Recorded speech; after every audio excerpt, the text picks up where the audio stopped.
Solo Sikoa lifting Cody Rhodes up. Spear from Roman. Cover, hook to the leg. Cody somehow survives. Are you kidding me? How? How did Rhodes survive? Desire is how, Corey. Grit is how, Corey. This is how bad Cody Rhodes wants to finish his story. What the? It can't be. It is! John Cena's here. Cena's in WrestleMania. A saving grace for Cody Rhodes. John Cena here to fight off Solo Sikoa. Solo sent crashing to the outside, courtesy of the franchise. Cena's got to roll it up. Attitude adjustment. Down goes Reigns.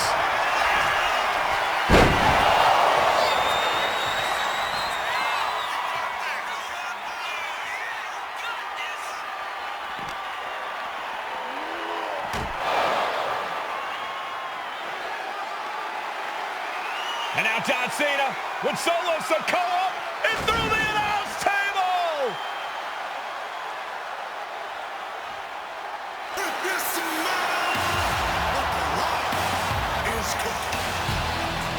Oh, hold on, guys. Hold on.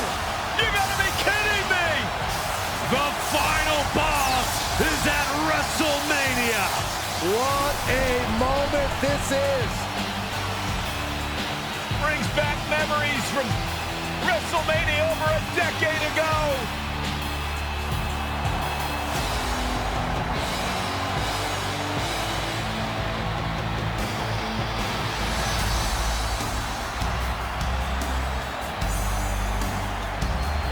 Now this is a WrestleMania moment. Rock and Cena face to face, feeding off the electricity of this crowd. This is absolutely surreal.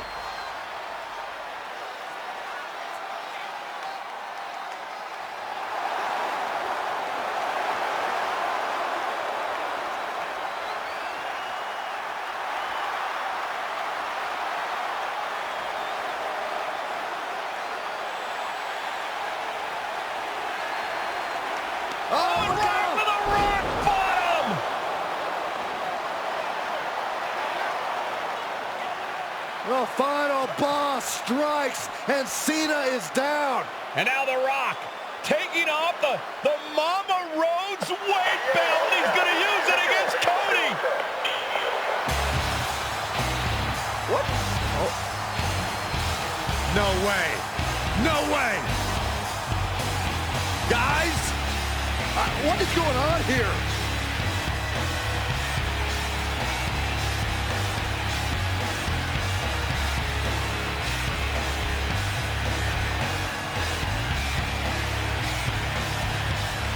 We know that music all too well, but It's Seth Rollins. And a Superman punch by Reigns intercepts Rollins, who's out here in the old Shield gear.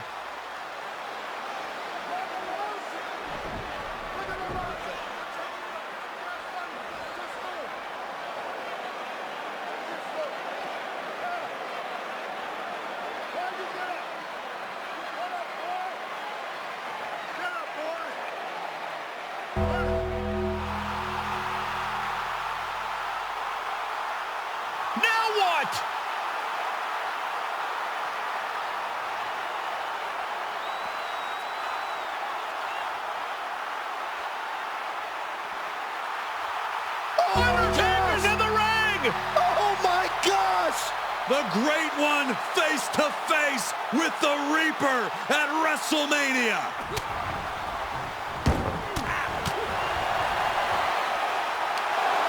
Undertaker with the Rock! Choke slam! The Undertaker's back in WrestleMania! Unreal!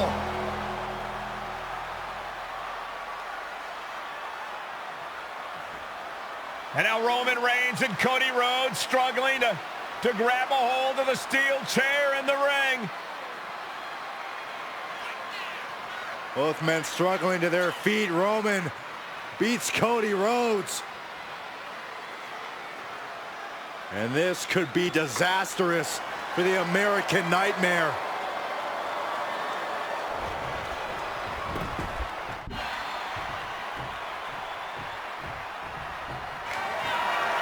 Roman Reigns setting up, looking for the spear to put Cody away. No! Cody catches Roman. Crossroads. And another crossroads. Looking for the trifecta now. Finish the story. Everybody seems to think that WrestleMania 40 was the night the Bloodline ended. But anyone who knows us knows that it's going to take more than one bad night to bring us down. If anything, we're just getting started.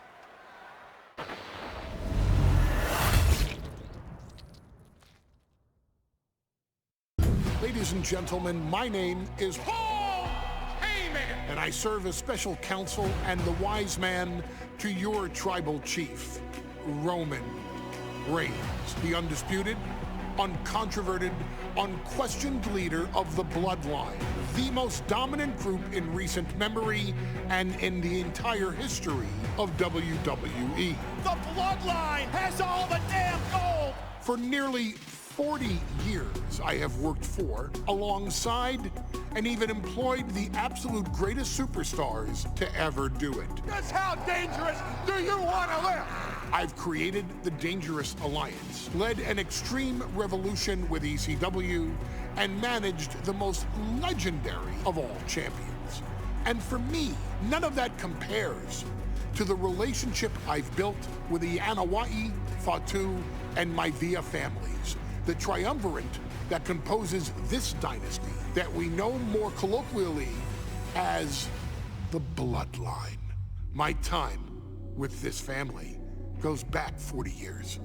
I've led them into battle, strategized with them, and have watched their children grow into top-tier superstars who have also created their own impressive legacies. And so it is my great honor to serve as your host for the WWE 2K25 showcase featuring a dynasty like no other, the Bloodline. When you look at this incredible family tree, this is proof that there is only one royal family in professional wrestling, bound by blood. A blood bond forged between High Chief Peter Maivia and Amatua Ana'i Anoa'i, the father of Afa and Sika, the wild Samoans, created a force that has dominated professional wrestling for over 5 decades. An elite collection boasting names like the wild Samoans, Afa and Sika, as well as The Rock, Rikishi, Umaga, Yokozuna, Nia Jax, Jimmy and Jey Uso, Solo Sikoa, Jacob Fatu, and of course, your tribal chief, Roman Reigns. They've owned championships, filled arenas, packed stadiums, broken box office records, years and decades of dedication to the craft, perfecting their art with each passing generation, ultimately leading us to right here, right now, with the Bloodline having dominated WWE for the last half decade. As your humble wise man, it is my duty to take you through some of the most ferocious battles featuring the greatest warriors in the family. Not everything goes according to plan, and this year we're going to give you a chance to right the historical wrongs and change history to bring more glory to the Bloodline. It's our showcase, after all. Honestly, their only real competition is themselves. Acknowledge me! All of this fighting amongst each other, this constant power struggle, I won't let all of that ruin this moment. Because it's not just about Solo Sikoa or Roman Reigns. It's not just about the Usos. It's about every single member of their family that came before them, who built the lineage and who made them into the superstars that they've become today. It's been said elsewhere that wrestling has more than one royal family. That's undeniably true. Also undeniably true is that for all of those other families, there's only one Bloodline Dynasty. In a family that specialized in brute force over the years, perhaps no one better personified this than Rodney Anoa'i, nephew to the Wild Samoans, better known to the WWE Universe as the mighty Yokozuna. Bloodline! The family's first world heavyweight champion, Yokozuna arrived to WWE in the fall of 1992. An imposing behemoth, to say the least, Yokozuna would make an immediate statement, winning the 1993 Royal Rumble just a few months after his debut. This victory would grant him a WWE Championship match at WrestleMania 9, where he took on Bret the Hitman Hart. This meteoric rise to the top was only a hint of the dominance Yokozuna would have on WWE for the next year. 2 WWE championships, a WWE Tag Team Championship, victory over the era's titans like Bret Hart, Undertaker, Lex Luger, and Hulk Hogan. Yokozuna is my middle name. I'm named after my uncle. I carry it with like so much pride and weight on my shoulders just because of like what he's done for this business and like who he is as a person too. It's a cool middle name to have, man. I represent it with the pride, man, that I have. Hopefully, man, I'm making him proud by doing it. The manner in which Yokozuna melded incredible size with unspeakable agility shocked the WWE Universe, who to that point were used to their monsters hitting hard but moving slow. Yokozuna broke the mold, punishing opponents with super kicks, uranagis, leg drops, and of course, his devastating banzai drop. A maneuver so effective that once it had connected, nobody kicked out of it. Nobody. Rodney was a very unique talent. I think the way he was able to handle all the pressure, it was kind of parallel to how he was in the ring. For someone to be so big and to be so nimble, you just don't see that very often. Rodney was one of those first solo guys, singles competitor guys that was able to go out there and really just make waves, make a big splash. I mean, pun intended, I guess. You know, that fool jumped in a pool, he'd knock out all the water, and that's the way it felt sometimes. He would go into those arenas and just suck in all the energy and be able to give it back. So when I look at Rodney, I see someone very similar to me, someone who understands the top, the very, very top of the game, the top position, and everything that goes along with it. In a career filled with so many highlight reel moments, perhaps nothing stands out more than when Yokozuna faced and defeated the so-called immortal Hulk Hogan at the first King of the Ring event in 1993. Looking to humiliate Hogan after the Hulkster stole Yokozuna's WWE Championship only 2 minutes after Yokozuna defeated Bret Hart for the title months earlier at WrestleMania 9, Yokozuna entered the ring totally focused on the task at hand. And on that night, he not only got revenge, but his victory would send Hogan packing from WWE for nearly 9 years. Hulk Hogan is finished. Many felt that Yokozuna had indeed killed Hulkamania. Now, you get to possess the power of the mighty Yokozuna and deal out punishment to Hulk Hogan to walk out of the King of the Ring, a 2-time WWE champion. Showcase the ability and the agility that made Yokozuna a Hall of Fame performer and take Hulkamania down.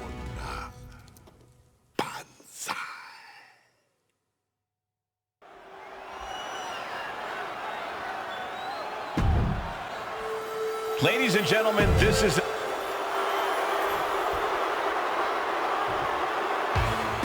Listen to this. You can see it in the eyes of each individual. Only razor-sharp focus when this much is on the line.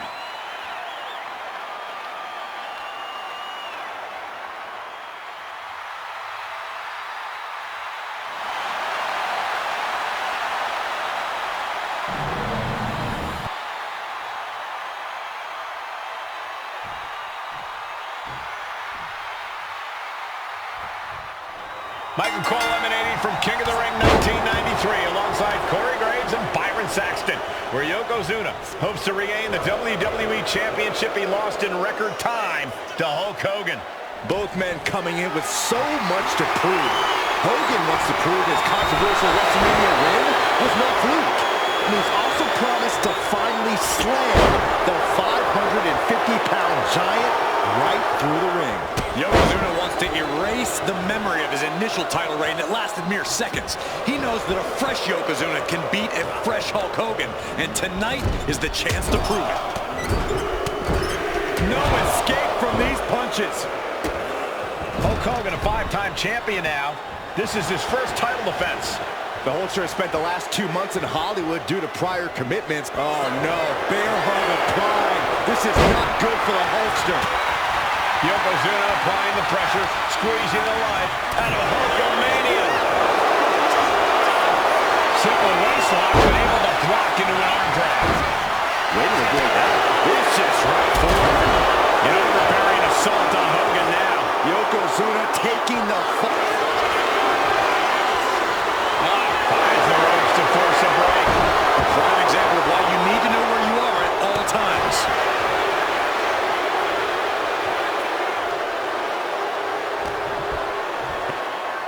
Yoko now, belly-to-belly slam. That's got to be the end of Hulkamania. Jimmy Hart trying to rally. And a kick out by Hogan with authority. Hulk Hogan's not done yet. Hulk Hogan is coming alive. Yokozuna back to his feet. Big chop to Hogan. And Hogan's starting to hulk up here. How many times have we seen this over the years? These massive strikes from Yokozuna having absolutely no effect on Hogan. Hogan fired up. Hogan's ready to go. Hogan feeding off the energy of all the Hulkamaniacs. And here comes Hulk. And Yokozuna being backed up to the ropes. Big boot. I can't believe Yokozuna's still standing. Hogan continuing to pour on the offense. A second big boot, but Yoko still on his feet. Don't let up, Hulkster. Keep swinging, keep firing away.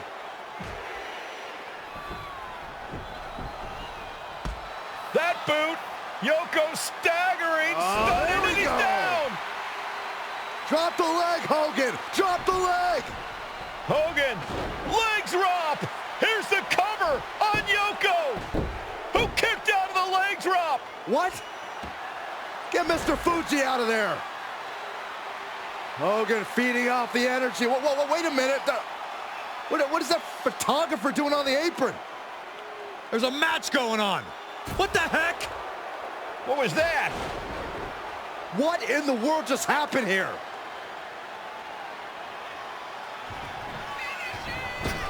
Oh, no. Yokozuna demonstrating his full power. Hogan's in trouble. Big reversal from the Hulkster. And he avoids what was coming. Right to the gut. Back down the hatches. These two are moving. He answers right back. Slugging away with everything they've got. Giving up now is not an option. They have to finish this. Each exchange just sapping the energy from these two. Yokozuna engaging in warfare with the Hulkster. The Giant knows this may be his last chance at the WWE Championship. What impressive determination for fist after fist. Neither one relenting here.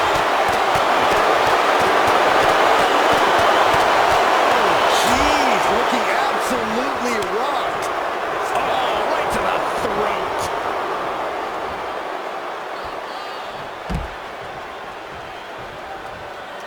He's got to mind the count-out rules as he heads ringside. And he tosses him back in now.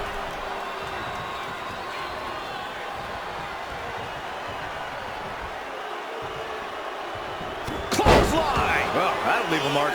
And gentlemen, Yokozuna may be but one move away from ending Hulkamania. The camera lights are flashing. Yokozuna is so close to regaining the title. Vicious right forearm.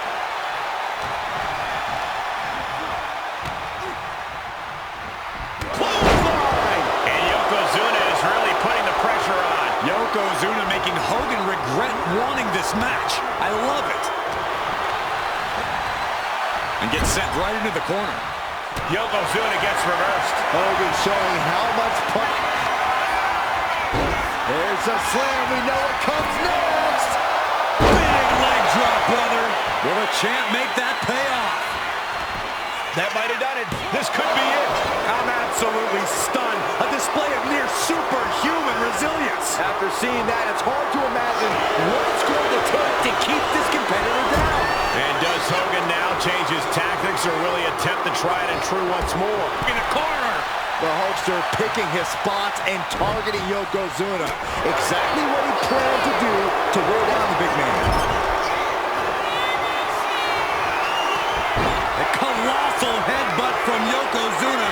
And the big man looking to end it all right here. Yoko making the climb to the middle rope. Could that be enough to gain the title? It's not over. Guys, I thought we were getting a new champion there. Yoko says this one's over. Bonsai drop. It just got as bad as it could for the champ. 2. And Yokozuna is once again champion. I can't believe it. The winner of this match, and new WWE Champion, Yokozuna. We have the official word. Yokozuna is indeed the new WWE Champion. We may have just witnessed the end of Hulkamania, gentlemen. There's no may about it, Cole. Yokozuna just conquered Hogan, and every newspaper in Japan is going to be filled. Our next chapter sees the showcase spotlight shine on an area in which the family built their legacy: tag team wrestling. Starting with the wild Samoans, Afa and Sika, all the way through to more recent champions like the Usos or Tama Tonga and Tonga Loa. This dynasty has always excelled in tag team competition, consistently showing an ability to dominate the division with a wide variety of looks. And the first team that we will look at, accompanied to the ring by Afa himself.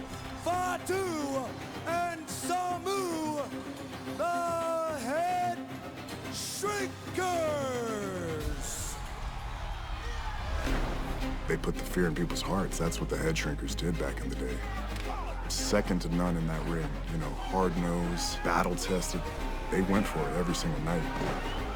More astute fans may also know that early in their journeys, Samu and Fatu were managed by me, Paul Heyman, then known as Paul E.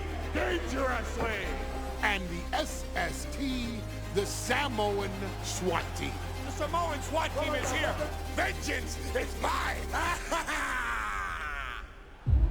Already an imposing force that early on, their future greatness was obvious to so many industry experts.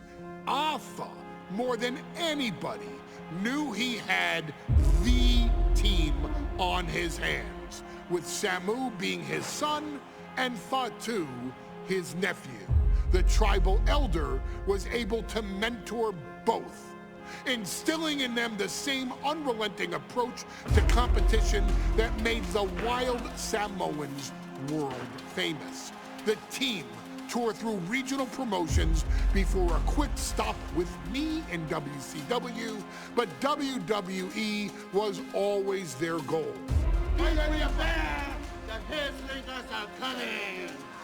Upon arrival, it was clear that the Dynasty's next generation had indeed arrived, immediately drawing comparisons to their world-renowned predecessors. 10 years before it became cool to say, Samu and Fatu displayed ruthless aggression in the ring, overwhelming opponents before the bell and continuing the non-stop attack until their hands were raised in victory. Deceptively agile for men of their size, they brutalized the opposition with devastating dives from the top rope. The duo would eventually go on to capture the WWE Tag Team Championships in the spring of 1994, fulfilling the promise and carrying the legacy to even greater heights. At WrestleMania 9, the Head Shrinkers' one and only in-ring WrestleMania appearance saw them taking on Rick and Scott, the Steiner brothers. Be prepared, Steiner brothers. We're gonna give you a pain that you have never felt before.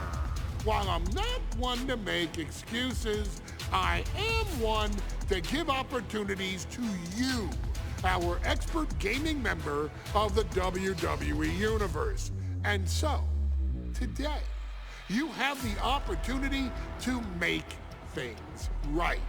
WrestleMania 9, Las Vegas, Nevada. The Steiners performed at a near-perfect level that day, able to find every reversal and in the chaos emerge victorious. We are asking you to fix that, stop them in their tracks, and get the Head Shrinkers that WrestleMania victory you and I both know they deserve. But if you're not careful, you're going to find yourself reliving the very same memories that have haunted Samu and Fatu for years. Steiner lines, suplexes, Frankensteiners that will all bring your evening to a vicious, miserable end.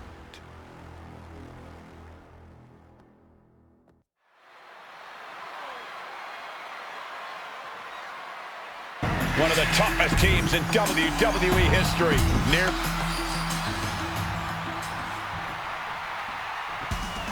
The Steiner brothers get...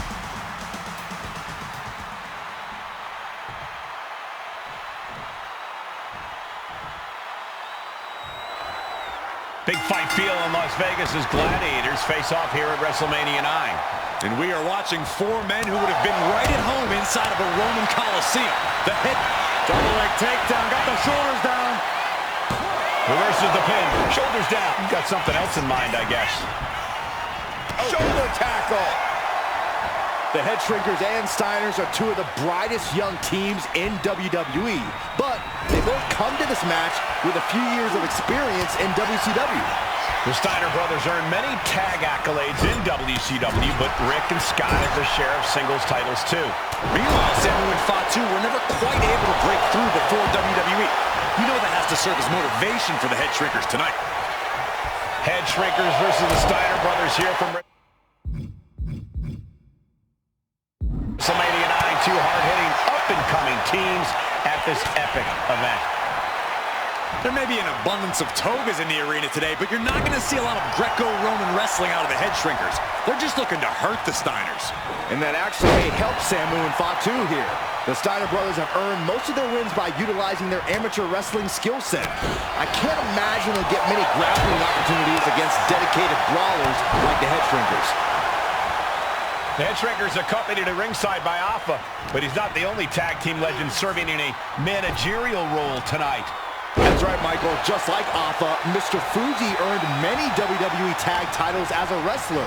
But now, he's hoping to lead Yokozuna to the WWE Championship. And looking at all the top young talent in this ring, I see many other main event stars of the future that could follow the lineage of Yoko. Ooh, whoa! Ah, just like that, he's busted wide open. Opening up the floodgates. Sent to the corner. Oh, vicious headbutt. Then a knee right to the throat. That was just wrong. You should be a better person than that.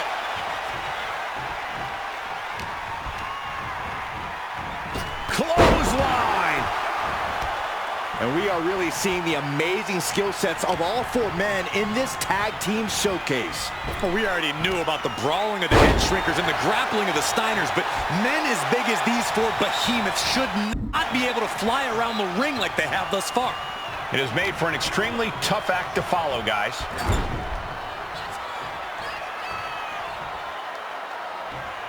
In off the tag.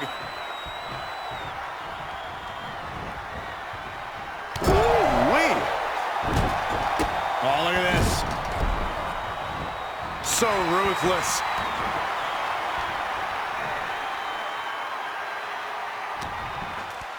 And there goes Steiner, sent outside the ring. Fatu like a one-man wrecking machine right now, cleaning house. Oh, look at this, the power by Scott Steiner. But the tag was made and Scott not aware. Big kick. Scott Steiner did not see the blind tag made by Samu. Oh, this is not looking good for Steiner. And this is what the head shrinkers do. Top-tier team wrestling. Steiner didn't see the tag, decided to hot dog around, and got a foot in the face for it. As we find ourselves surrounded by all this power. Flying. Right on point. Forget about it. Oh, roundhouse connects.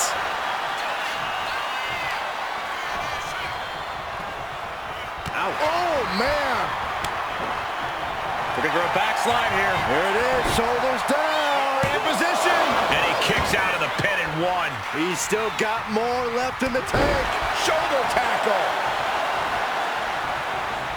Oh, God. Steiner looking powerless to every attack. Seeing some high-impact offense from Samu and Fatu thus far. I'm not sure the head shrinkers are even going for the victory. They just want to destroy the Steiners. Before this match began, you heard the Steiner speak backstage. Scott saying, quote, "Me and my brother are going to go out game plan and do what we do best, and that's wrestle." That's all well and good for the Steiner brothers, but Alpha has gone on record.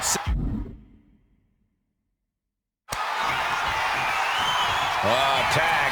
Double team coming.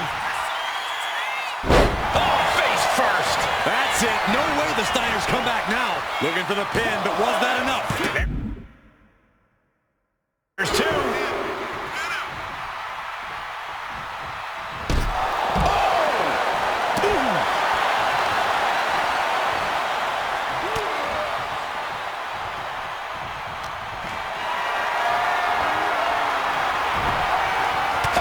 Finds the advantage. He might have him here. Is this it? And the head shrinkers get the win. Here are your winners, Samu and Fatu, the Head Shrinkers. And what a huge win for the head shrinkers tonight. Samu and Fatu making their family proud and proving themselves as top contenders in the tag division.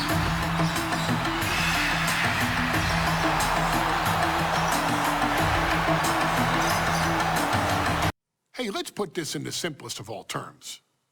Dwayne "The Rock" Johnson is the biggest celebrity on the face of the planet today. Now, whether he's a blue chipper, the people's champion, or as we know him right now, the final boss, The Rock has always commanded all of the attention in the arena since the very first moment he made his WWE debut at the 1996 Survivor Series. Born into this business, The Rock would become WWE's first ever third-generation superstar, following in the footsteps of his father and grandfather.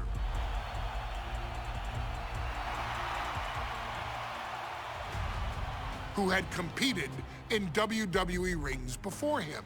Dwayne, you had the huge responsibility. There's a legacy, and you have to take it so seriously.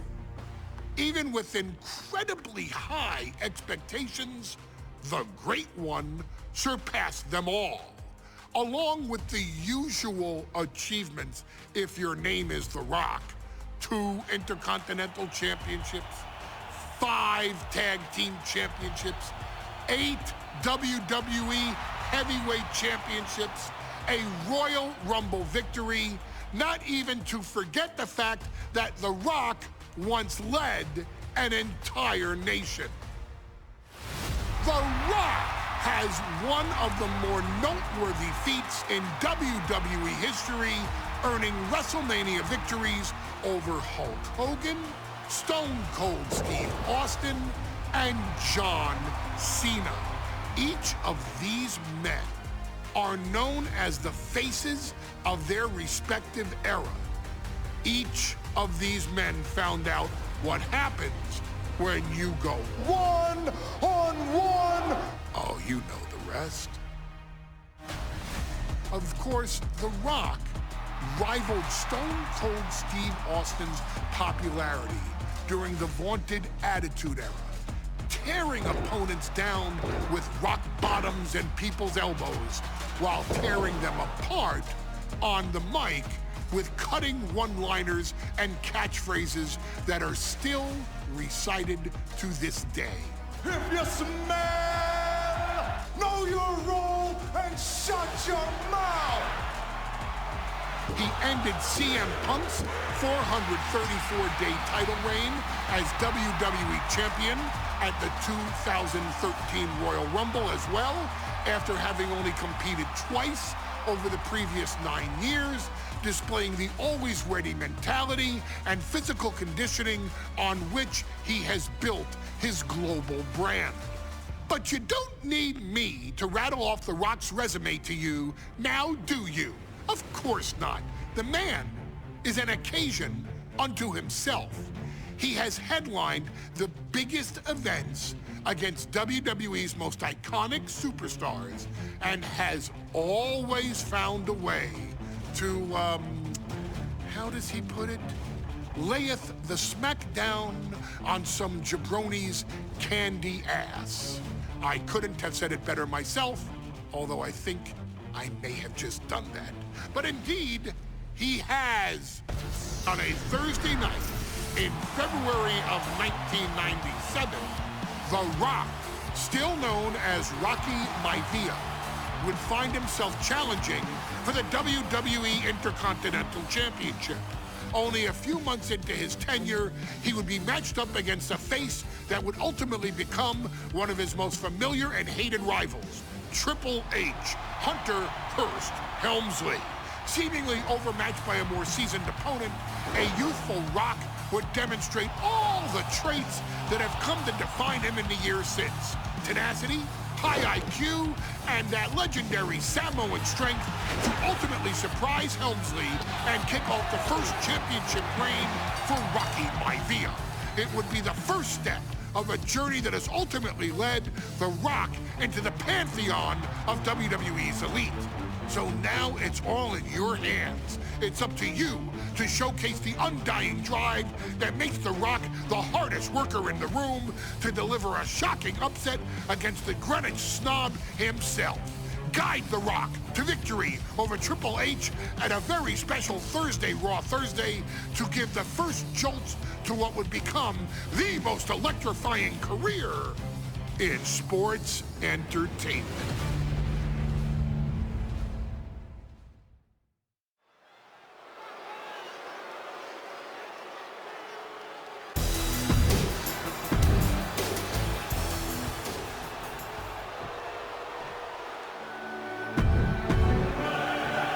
Desire and resolve will be tested tonight, all for the right to claim the championship.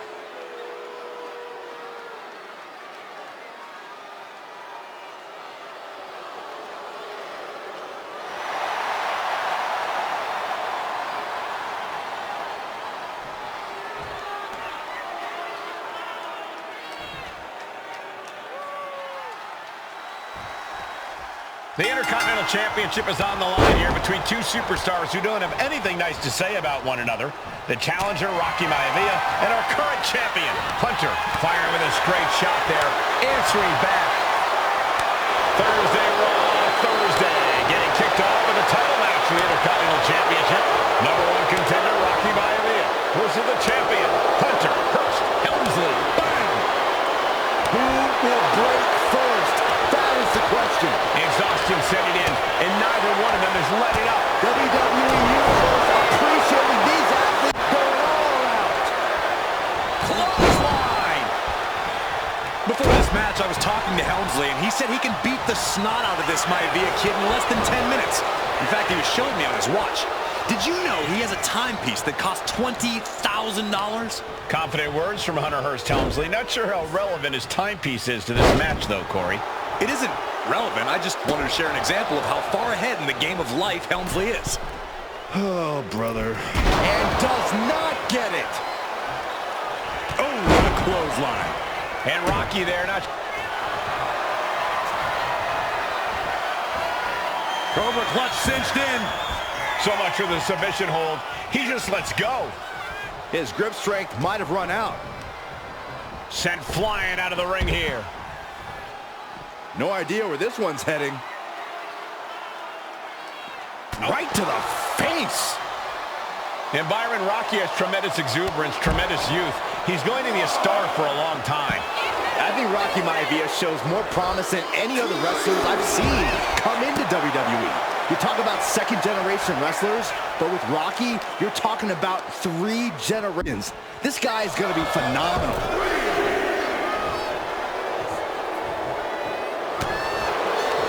Countering that offense. A clinic of counters being put on by these competitors. And give credit where it's due. Rocky Maivia is leaving nothing in the ring in pursuit of the Intercontinental Championship. That'll mess up the back of your neck. Maivia dishing it out now. Power of Rocky Maivia is too much for Helmsley right now. Ooh, clothesline delivered. And even before the bell rang tonight, I think Hunter Hearst perched up top. Diving knee drop.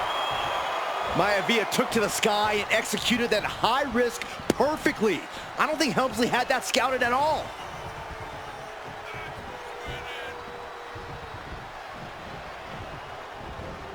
Oh, counters right back on Hunter. He's sitting back now. Rocky could be turning his fortunes around. Hunter whipped into the corner. Nobody home. Rocky hit hard. And now Hunter looks to take over this match. Helmsley muscling Maivia up to the top turnbuckle and a big right hand. Helmsley with something big in mind here for his challenger tonight.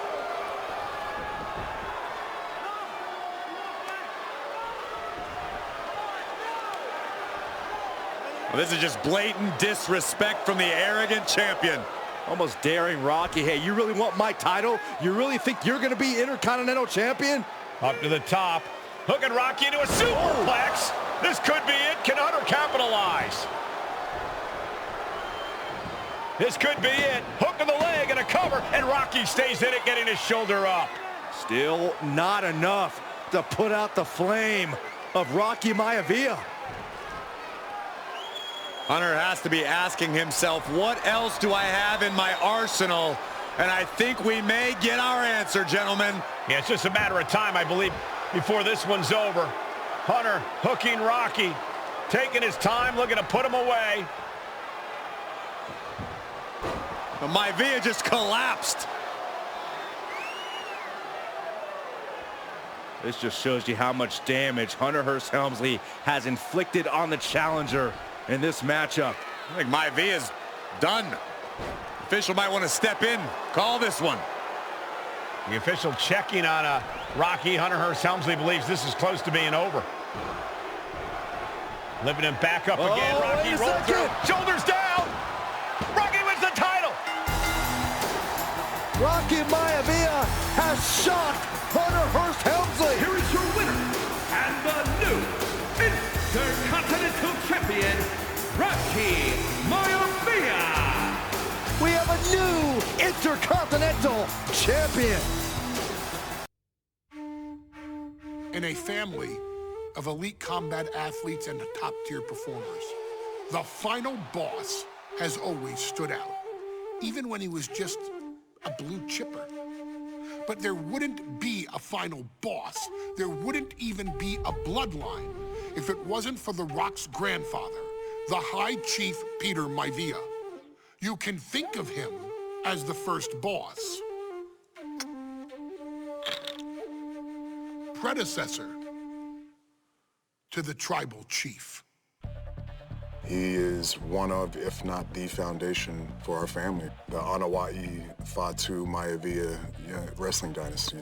I don't think there's anybody more responsible for what's going on now than the High Chief himself. Peter Maivia isn't simply one of the two principles behind the sacred blood bond. He's also an incredibly decorated professional wrestler who traveled the world and won titles everywhere he went. New Zealand, Japan, Europe, and here in the United States, where he enjoyed especially successful runs in Hawaii and California. Maivia would eventually find his way to WWE, engaging in legendary battles with the likes of superstar Billy Graham. His larger-than-life personality would win the WWE Universe over in short order, as it had throughout his entire career. In the ring, High Chief Peter Maivia was a potent blend of brawn and grappling technique, often muscling his opponents down to the mat through a variety of joint locks and then switching to more painful holds once grounded. His sleeper hold and stump puller were both feared and renowned, and make no mistake about it, Maivia knew there was always more than one path to the ultimate victory. Out of the ring, High Chief Peter Maivia also ran one of the most successful wrestling promotions on the planet, Polynesian Pro Wrestling, based out of Hawaii, showing his mastery of the business in every aspect. His induction into WWE's Hall of Fame class of 2008 was supremely deserved, forever enshrining Peter Maivia as the legend he always was. And now, we present to you the opportunity to walk in the boots of the legendary High Chief Peter Maivia, facing off against one of the most legendary WWE rivals, George the Animal Steele. You will settle this score once and forever, and showcase the overwhelming strength of Peter Maivia, which has ever since remained as a hallmark for every single solitary member of this bloodline. Steele is no easy battle, though. He thrives in the chaos, one of pro wrestling's true madmen. He'll even try to eat part of the ring if he thinks it'll help him break you down. So do your best and honor High Chief Peter Maivia properly with a resounding victory.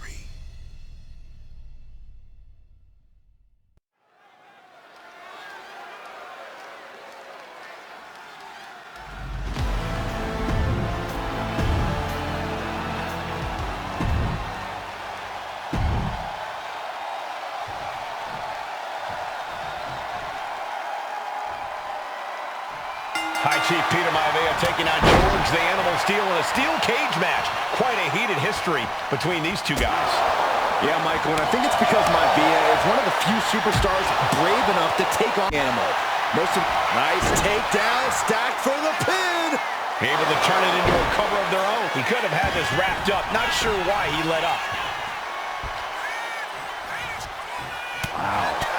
When a man like Peter Maivia signs up for a match with the Animal, he doesn't know what to expect, just to expect anything in the world. Peter Maivia knows full well that he's in for some unusual treatment tonight. In fact, Steele often has trouble finding opponents due to his erratic nature. But when it comes to competition, the High Chief wants to prove he's worthy of that name. Peter Maivia will take on any competitor, no matter the difficulty. Momentum is all with Maivia now. And you can see Steel is struggling to weather the storm of the High Chief. These two going strike for strike, it seems. Ooh. Giving up now is not an option. They have to finish this. Big shots being fired right now. Neither competitor letting up. The fight is on, and it's furious. Slugging away with everything they've got. Ooh, what a damaging blow.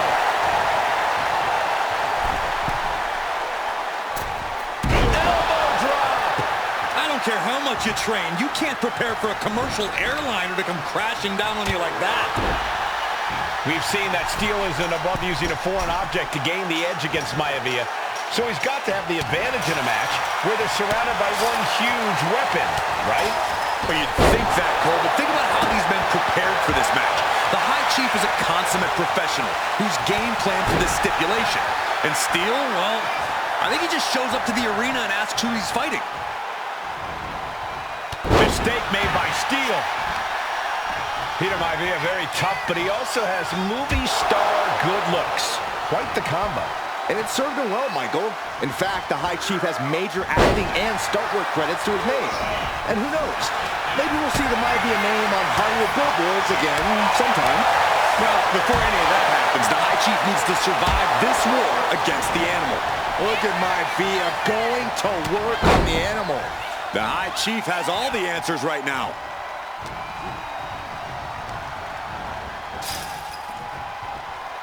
Uh-oh. Nothing fancy there. Ooh.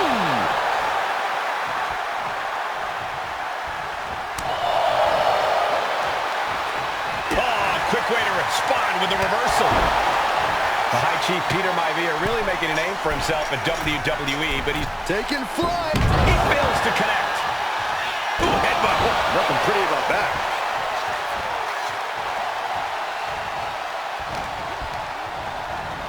Got him in the corner now. Big headbutt. Oh, kick right to the gut. Stomp to the gut. Oh, right to the gut. Ooh, stinging kick. The animal may be wounded prey at this point. The High Chief closing in on a successful... No, nothing fancy here. Tasting victory. Backed up. Hold it, oververses it. Shoulders releasing the pin. He's adding insult to injury. Ooh. George Animal Steel is not a wrestler by any stretch of the imagination, guys. He's a true brawler. And he might be the best brawler in WWE, Michael. There is no shortage of fight in the animal. But you know who might be a better brawler, guys? The High Chief Peter Maivia. When you consider that Maivia is also an excellent high flyer and a great technician, well, you can see why the High Chief is the favorite in this match, even with the steel cage stipulation.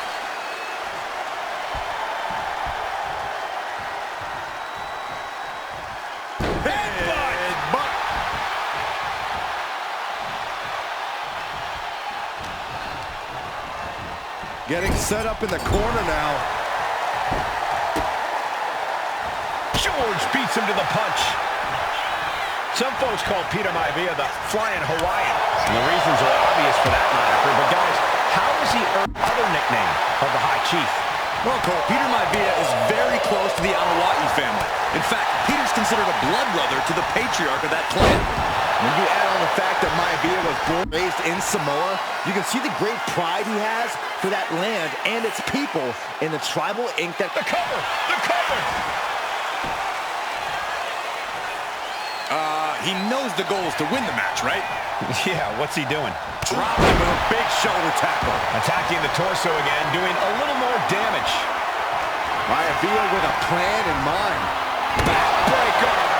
Does Peter Maivia have this sewn up? Cover! Whoa! I'm absolutely stunned. A display of near superhuman resilience. After seeing that, it's hard to imagine what it's going to take to keep... He wants it one more time. Talk about dismantling your opponent. No way Steel's coming back from that. A kick out. Oh, my God. Unbelievable. Kick out at one? Unbelievable. More like inhuman. Will that be the last opportunity? Is there still enough left in these men? Gentlemen, we've touched on the differences between Maivia and Steel is competitive.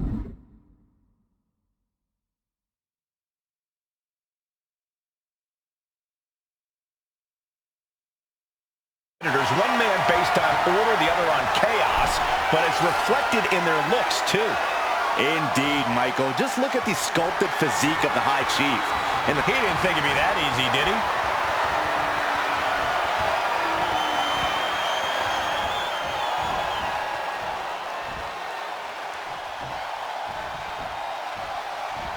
Still scratching and clawing at each other, trying to escape the cage and wait.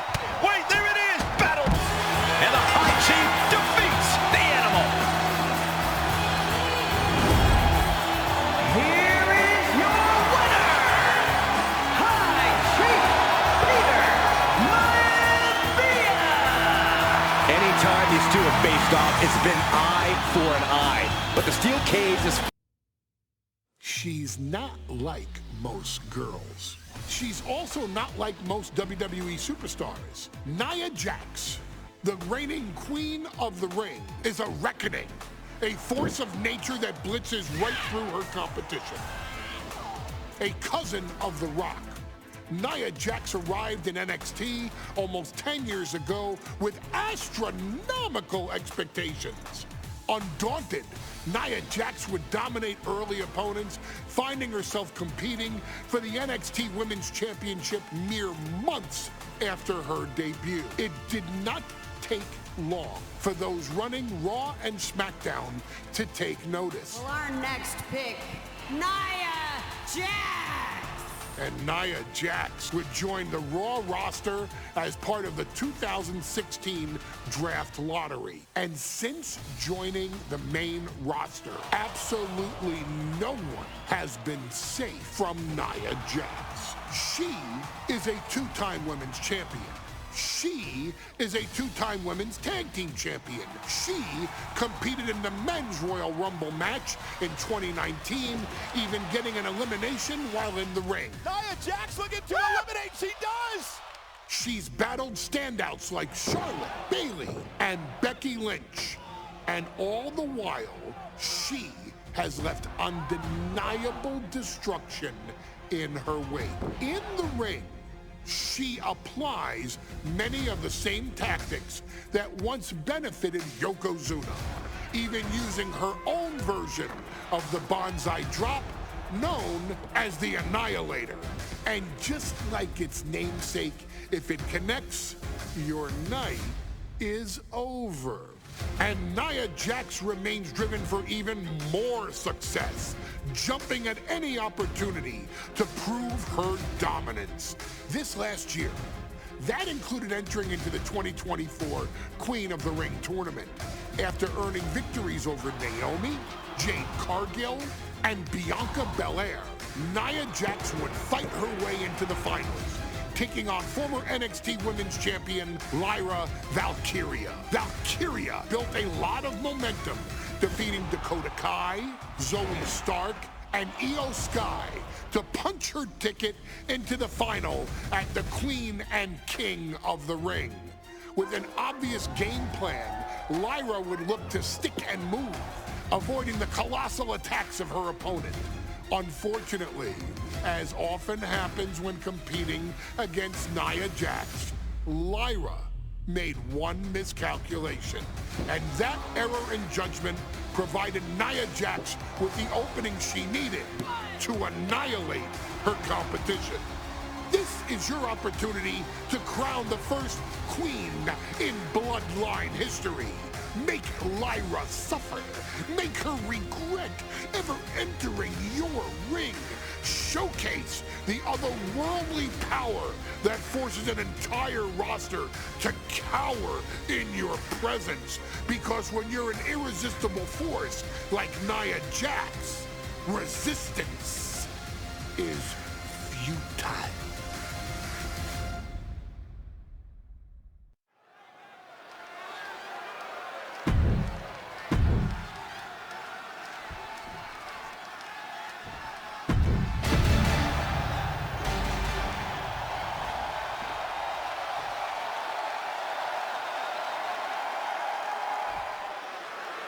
And there will be a coronation. And Nia now misses wildly. Lyra goes up over the top. Nia's got it caught, though. Lyra trying to rely on her technique to bring down the irresistible force, but having no luck at the moment. I'm not sure this is going to work either. Jax just entirely too strong, but whoa! That was interesting. Oh, nice athleticism by Valkyria. Even Jax might be a little impressed. I wouldn't go that far, Saxton. Here comes Nia, just imposing her will on Lyra Valkyria. Again, Lyra showing how resourceful she is, applying the sleeper to Nia Jax. Lyra tried to hold on. And now Nia Jax in control, and she's going to look to put Lyra away. Nobody home! Set outside the ring, and Valkyria's got a chance. Huge window of opportunity. Right now for Lyra Valkyria to strike. Lyra may actually pull this off. Lyra may become queen. Lyra has the advantage. She has Nia reeling. But Lyra can't win Queen of the Ring with Jax on the outside.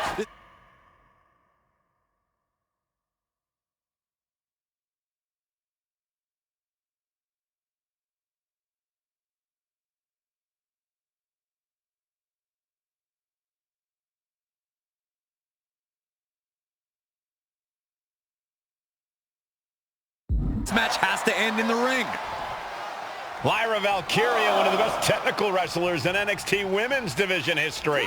But the game is about so much more than technique. It's about experience and timing, knowing when to tap into certain parts of your psyche. Nia knows this, and we've seen it for years. The big question is, does Lyra? Nia Jax, Lyra Valkyria facing off in the finals of the 2024 Queen of the Ring tournament. Who will take home the crown? The amount of force behind that is enough to knock a normal person out.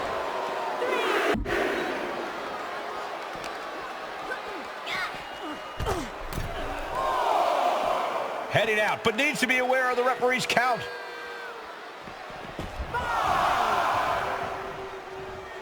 Back into the ring here. What a clothesline! Many in the WWE Universe getting their first look at Lyra Valkyria. She's only had 3 main roster matches so far, and they were all in this tournament.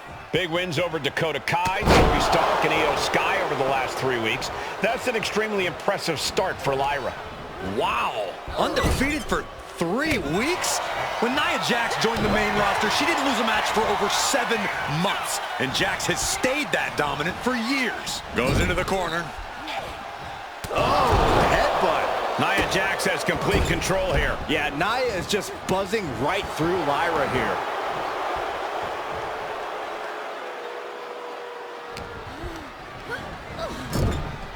Draped into the deadly Tree of Woe position.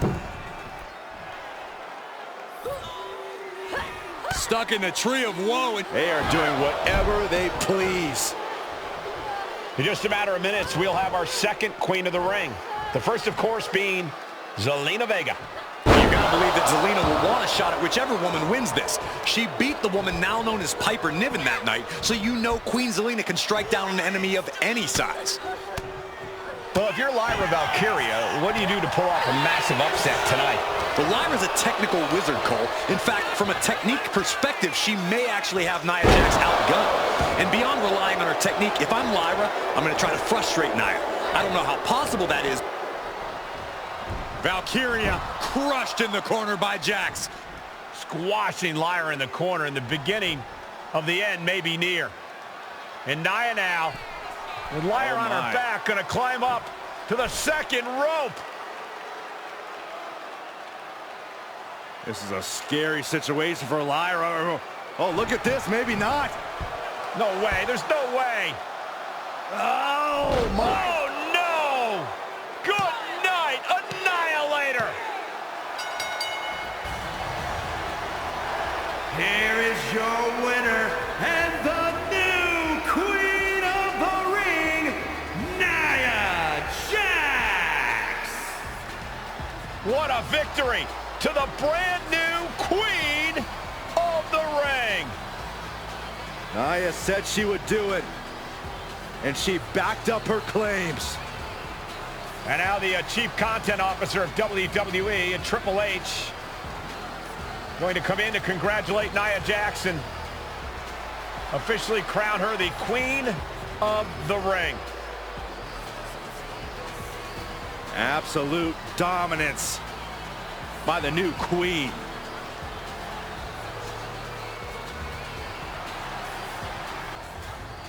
I'm sure you will agree with your wise man.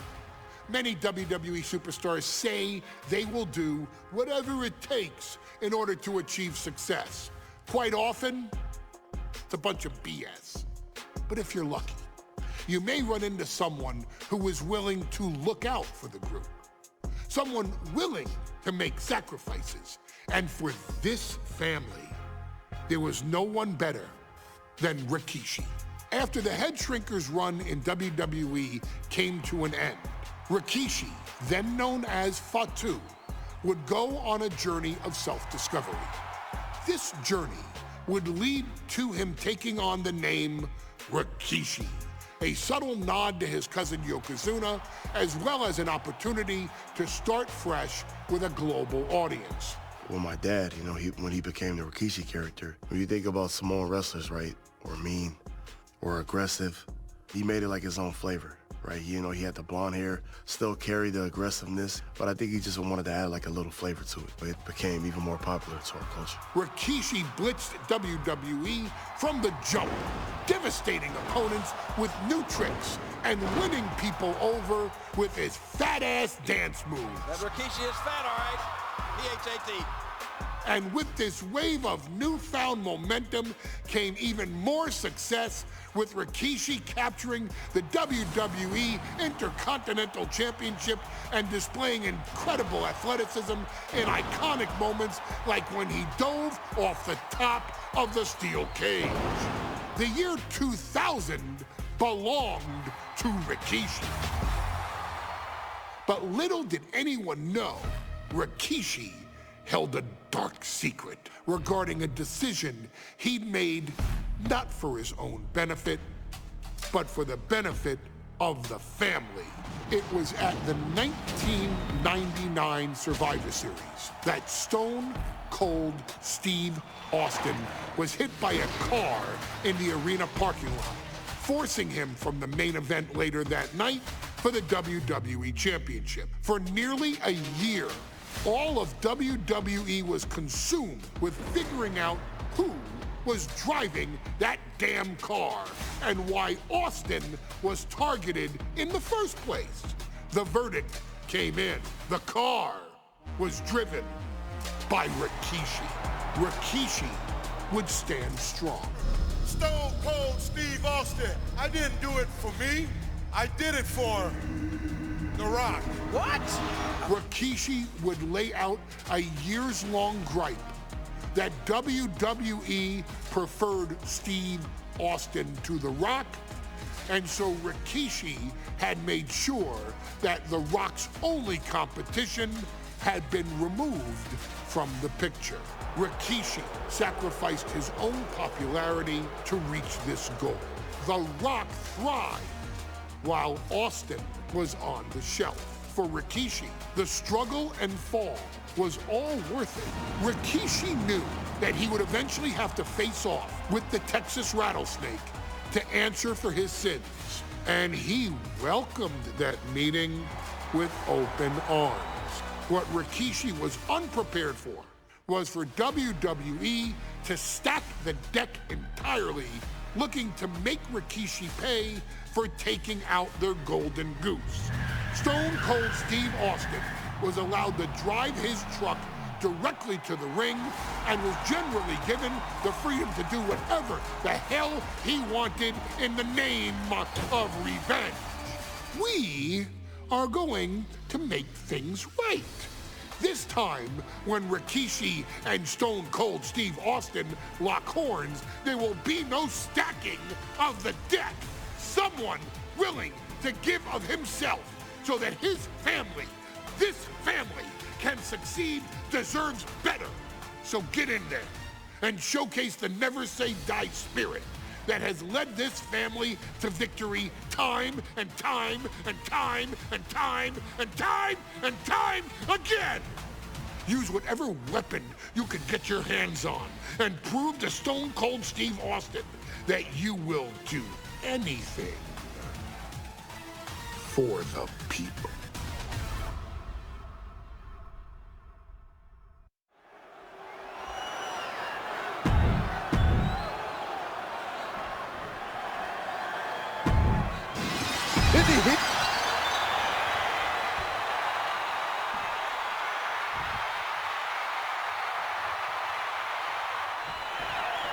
It's a miracle Austin survived being run over by Rikishi. Now a pissed off Texas Rattlesnake is on the loose and out for revenge. It took Austin almost a year to recover from the injuries he suffered in that heinous attack. You can't blame Austin for the damage he inflicts on Rikishi tonight. Byron, the lesser man wouldn't have survived. Stone Cold promised that Rikishi's days of walking above ground are over. This is no holds barred. We've talked so much about motives leading into this match. In my view, Rikishi's are delusional. His family have been given equal opportunities, and they all took full advantage of them. Yeah, my blood boils at the propaganda Rikishi's been selling. But I'll tell you about the most legitimate motive in this story, and that is payback for Stone Cold. Austin really had his life aching from it, and there's no greater reason to stop the tar on somebody than that. Gentlemen, no need for monitors right now. The fight is right in front of us. We talk a lot about Austin being prepared for a fight. Talk about the Rattlesnake preparing to make Rikishi a dead man. Well, right now it's Rikishi doing the brawling. Rikishi's disdain for Austin looks greater than even we anticipated. And though The Rock wants nothing to do with this altercation, we have to mention the sadness Rikishi has brought to him. Rock might be innocent in this whole ordeal, but I feel that somewhere inside his soul, The Rock is happy with what Rikishi's done. The Rock is proud to have Rikishi and his family. Slugging it out, toe down. It looks like we've got ourselves a brawl here. So much pride, so much resiliency on display. This is a war of attrition with neither superstar wanting to be the one who surrenders. Oh, man. Toe-to-toe, treating each other like heavy bags. They are emptying their rapid fire shots. Neither superstar backing down. Looks like we know who won that exchange. And Byron, I just cannot see any legitimate reason why Stone Cold like Rikishi did last Survivor Series. I mean, Austin does ruffle the feathers of a lot of people, Michael, but I don't think any of his rivals would go to the disgusting lengths that Rikishi's gone to. He's looking to go high risk from the top rope. He is trying to get up, but it is not going well. Look out! Tiny fist drop! And here's the cover. A kick out, and you can see the frustration starting to build. He couldn't make much of that pin attempt. With an elbow! He's going for it. Fights the shoulder up and one. That's smart. Taking the one to catch your breath. He's looking to take things to the outside now. Oh, well, maybe slow down there, Wild Thing. Do you really need a battle right now? And looking at my monitor, it just makes me sick to my stomach watching Rikishi. This is a man who has no person feels justified for running Austin down like a dog. Look, to be devil's advocate, you've got to look at Rikishi's perspective. He's proud of his Samoan lineage and saw an opportunity to give his people a leg up in the shark tank that is WWE. Oh, are you serious, Corey? Rikishi ran over another human being. We're fortunate that it only put Austin on the show for 10 months instead of his whole life. It's sick that you would even condone what Rikishi did. Don't twist my words, Saxton. I'm not saying I condone Rikishi's actions. I'm just saying I understand them.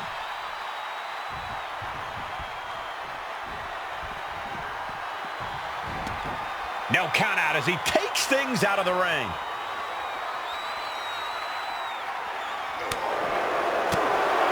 Rikishi finds his target with that.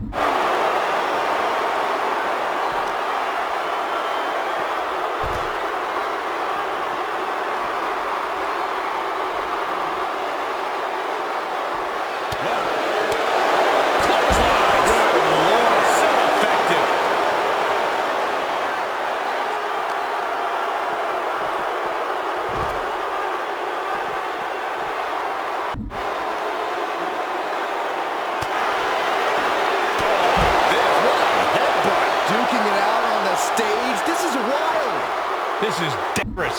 There is so much potential for this to go wrong. Just a nasty hit. Stone Cold in some serious trouble. No one holding Rikishi's family down now, taking out all those years of frustration on Austin here.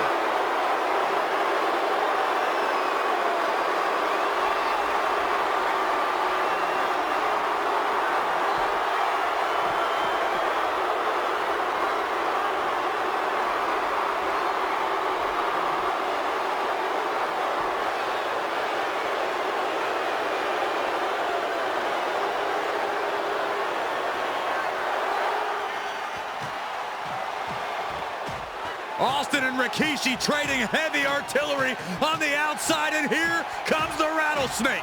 Stone Cold Steve Austin fired up and revenge on his mind. You got to think about how bad Austin has wanted this ever since Survivor Series last year. Been dying to get his hands on Rikishi.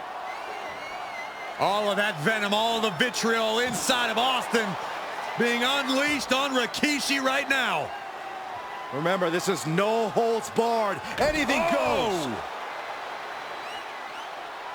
Austin has Rikishi down. The rattlesnake is red hot. And do you hear this capacity crowd? They want more from Stone Cold. Nobody wants to see Rikishi get beaten down like a pile of human filth. Everything he can do to create space here.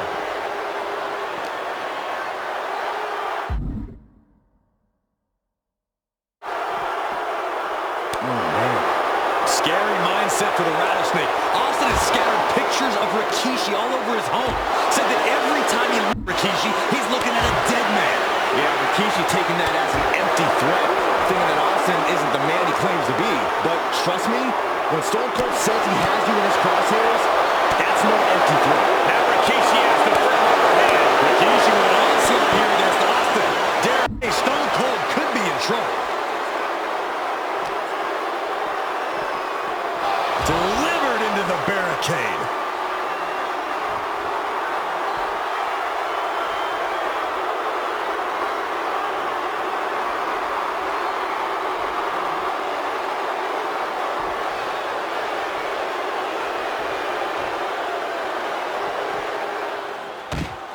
And Rikishi slows Austin down with a thunderous right. Austin's in trouble. And now steel chair. Oh, and Austin, he just averted disaster there. And now Austin gonna deliver the punishment with the steel chair.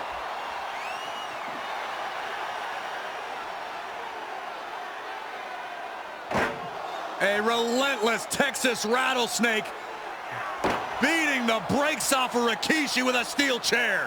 And again, thunderous blows by Austin. Down goes Rikishi. Austin beating the hell out of him. I know Austin has good reason to be doing all this, but he could be taking it too far at this point. I don't think the rattlesnake is taking it far enough, Corey. Austin wants to put Rikishi's life in danger, just like Rikishi did to him. And he gets him back to the mat.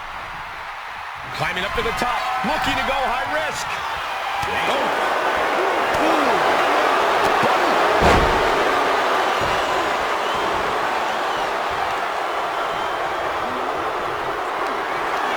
Rikishi hoisting up his opponent. Rikishi driver. Rikishi may have put the exclamation on this one. Two. What in the world? Austin somehow got the shoulder up. Intestinal fortitude up. Scooped up. Here it comes. Rikishi driver. And Austin is out. Now with the cover. That's got to be it. Rikishi signed to bangs the rattlesnake. Damn it.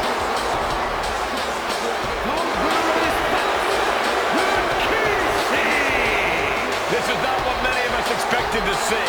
We wanted to see retribution, but Rikishi was too much of a monster for Stone Cold tonight. The vitriol that consumed Rikishi powered him to finish the job and leave a battered Austin in his rear-view mirror.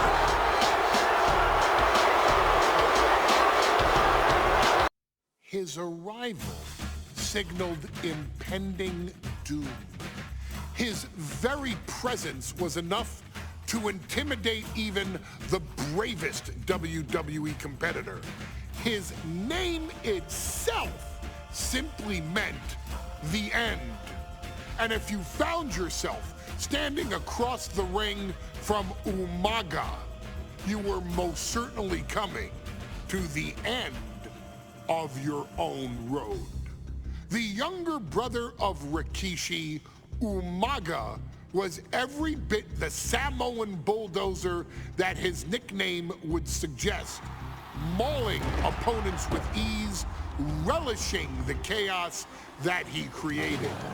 A menace to the entire roster, an unrepentant badass, Umaga tortured his prey with high-impact collisions before ultimately sealing their fate with his vaunted Samoan spike, a vicious move used today by Solo Sikoa.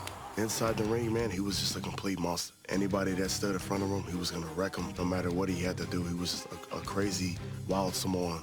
Outside of the ring, man, just a loving guy to be around. A fun uncle, always joking, always barbecuing at his house. I always looked up to him. He was just so cool. Perhaps an unheralded aspect of Umaga's game was his mastery of mental warfare. Umaga loved to present a wild, out-of-control savage, one who needed manager Armando Alejandro Estrada to handle all the details while he destroyed opponents. Umaga was the perfect definition of the word aura. A two-time intercontinental heavyweight champion, Umaga established himself as one of the purest forms of dominance to ever set foot in a WWE ring. His intense clashes with Batista, the Heartbreak Kid Shawn Michaels, and Triple H, along with WWE Championship battles against John Cena, still live on in the memories of those who were fortunate enough to watch Umaga perform. And Umaga will live in immortality through every member of this family, whether it's with a huge Samoan drop, a running bulldozer into the corner, a Samoan spike, or even a war cry in the middle of battle. Umaga is forever. I wish he was here. I know he's watching from above. So you, our beloved Us in training, are asked one simple thing here in the WWE 2K25 showcase: to defeat John Cena. You've done that in this mode before, right? Simple. It was at New Year's Revolution in 2007 that Umaga and John Cena first collided for the WWE title. Umaga appeared to be too much for Cena in the minds of many pundits. Undefeated in WWE some 9 months after his debut, and things were going very well for Umaga. Until they weren't. Umaga would see his undefeated streak end by, of all things, a damn roll-up after rushing directly into the outstretched shoes of John Cena. 1 second of luck allowed John Cena to escape the inevitable, and now it's on you to fix it. Head into that ring. Showcase Umaga's cruel brutality and get Umaga the WWE Heavyweight Championship victory that he should have gotten in the first place. I assure you, my dear friend, Armando Alejandro Estrada will make sure nothing else goes wrong if you take care of business inside the ring.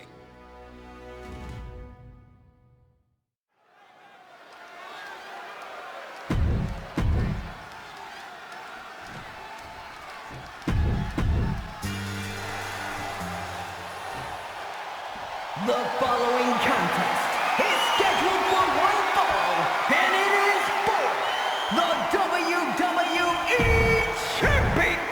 Undoubtedly the top title in this company.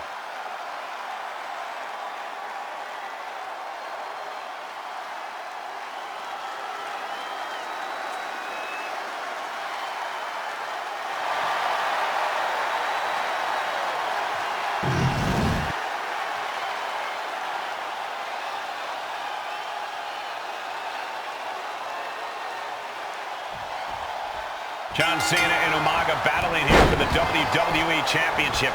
Will John Cena halt the Samoan Bulldozer's path to destruction? Cena's going to have to go all out to accomplish that. No one has been able to withstand Umaga thus far. Brutal Samoan has made a mockery of his challengers and is perhaps the ultimate super heavyweight threat. Now, Cena could be in for the greatest challenge as champion tonight. But if anyone can overcome the terrifying ruthlessness of Umaga, it has to be John Cena. Cena tonight attempting to do something no one else has been able to do. Be it HBK, Triple H, Kane, the list goes on and on. No one has been able to beat Umaga. Since debuting in last year's WrestleMania, he's never been pinned, never been submitted. Umaga is a man who's decimated every single thing in his path. It's not hyperbole to call him a dangerous and deadly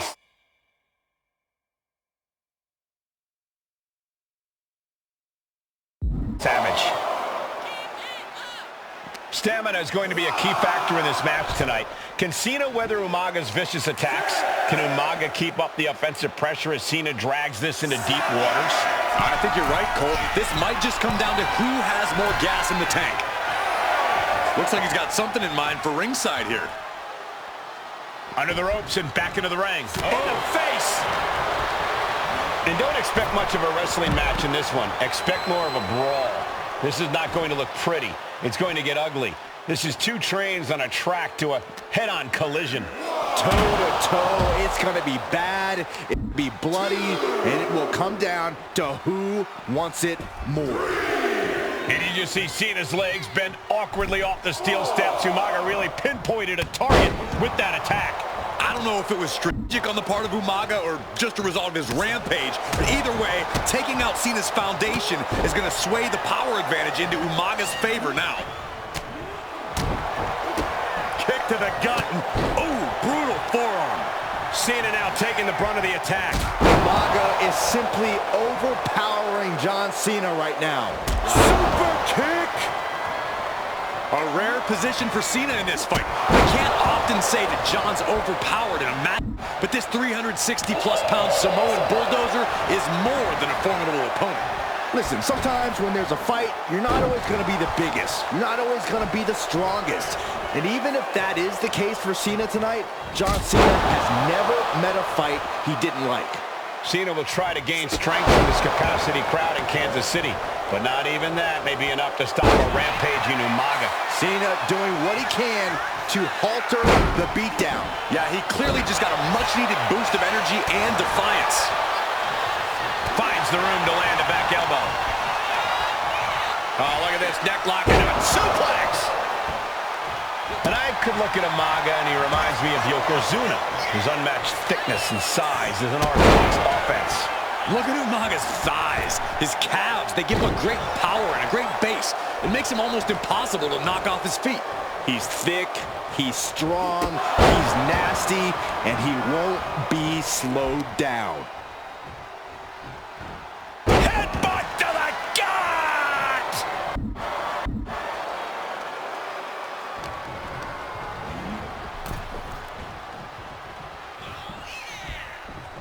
Draped across the top rope. Oh, clubbing forearm.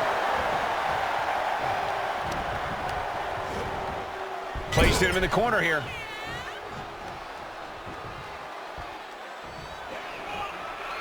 And Cena flattened in the corner. Umaga's just overpowering him. Look at the strength. Into the corner, just setting Cena up.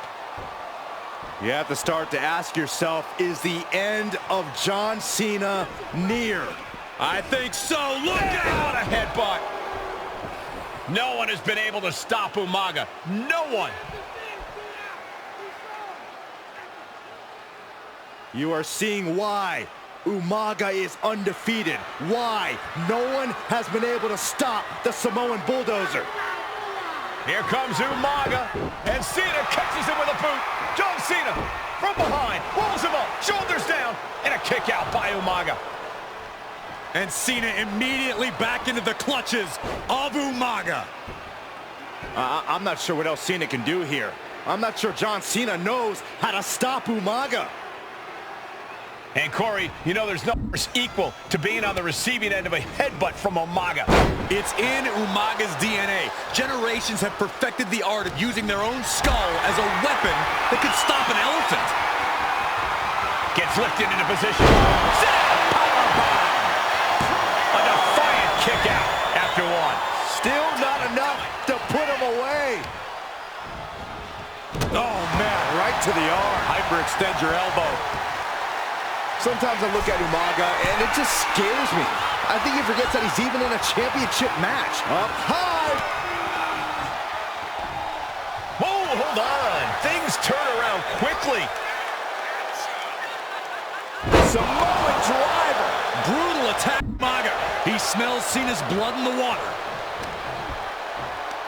Pulls their opponent in. Belly to belly. Umaga with a crazed look in his eyes, staring down Cena. This'll do it. Umaga. Oh, Samoan spike. Oh, we headed towards a title change. New champion, an undefeated champion. Here is your winner, and the new WWE Champion, This proves it. Truly no one can withstand Umaga. The Samoan bulldozer has wrecked his way straight. Hey, in WWE, things move really fast. If you aren't present in the moment, it can feel like a year goes by in only 2 or 3 minutes. That's why you always have to make time to make sure that you check. Hold on. Did I just hear myself say 3 minutes? Stop. Can you believe I'm actually doing Eric Bischoff's shtick? In the early 2000s, few words sent a shudder through the roster like the words 3 minutes, summoning the fearsome duo of Rosie and Jamal, collectively known as the 3-minute warning. Initially hired by the aforementioned Raw general manager Eric Bischoff to interrupt anything he didn't find to be entertaining. You're just not entertaining me. 3 minutes are just about up. The two instantly made their mark in WWE with their complete and total decimation of anyone that was targeted. Their formula was really simple. 2 bruisers with surprising quickness who took pleasure in throwing opponents all around the ring with reckless abandon. And the trail of bodies left in their wake remains a testament to their devastation. Rosie, older brother of your tribal chief, Roman Reigns, and Jamal, who would in time develop his skills further and take the name of Umaga, were about instant gratification. They treated matches like a race, seeing how much damage they could fit into the shortest time possible. The 3-minute warning with my brother and my cousin, it was just one of the coolest gimmicks of all time to me. It was catchy, you know what I mean? Like, you kind of knew what was happening.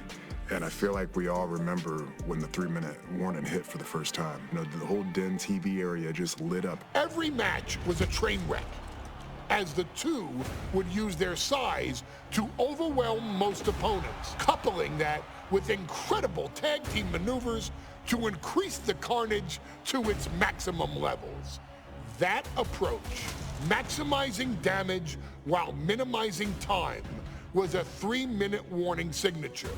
The team itself saw its run in WWE last for a little over a year, but in that time managed to make such an impression with the WWE Universe that it still resonates today.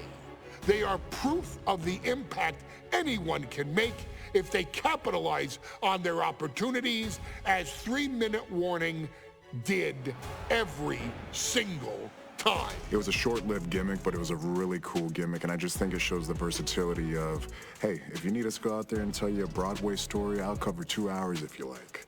But if you need us to come out in 3 minutes to make an impact, we can do that too. But you gotta be really good to be thrown in there with the very, very best in the industry. I'm getting all pumped and proud, for my brother and my cousin right now, just thinking about it. Here in the WWE 2K25 showcase, we have selected another team that embodies the same mindset in Akam and Razor, the AOP. Similar to Jamal and Rosie, these two look to inflict the most pain in the most efficient manner. Like 3-minute warning, AOP happily dispatches when summoned.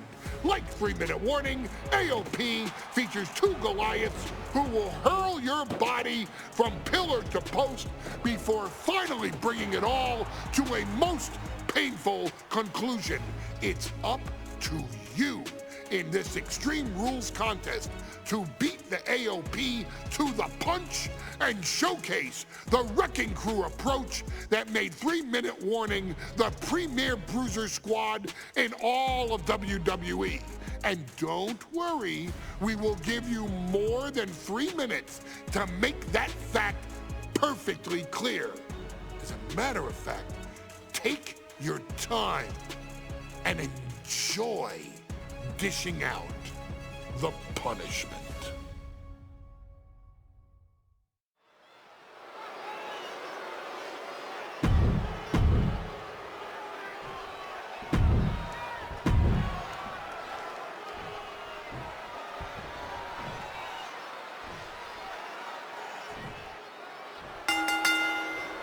Here we go with AOP and 3-minute warning going head-to-head.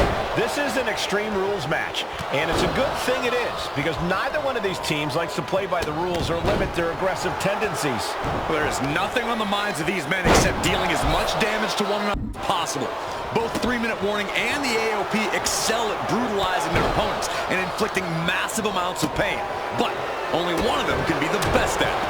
We can safely predict that this is going to be an exceptionally gruesome and painful match. Akam with an early cover!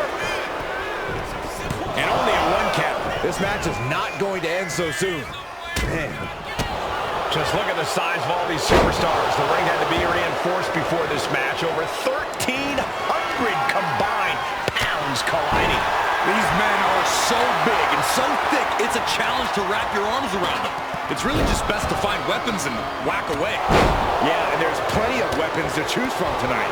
Just caught flush. Despite his toughness, Jamal actually looked pretty bothered by that one. Yeah, that can be a building block for Akam to build upon.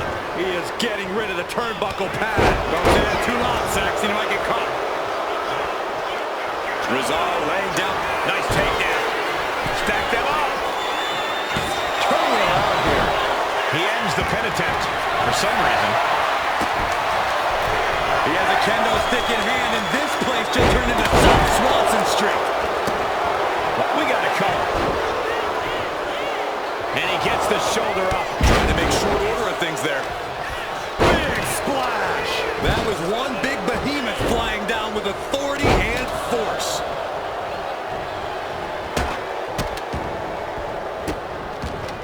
Delivering nasty stomps.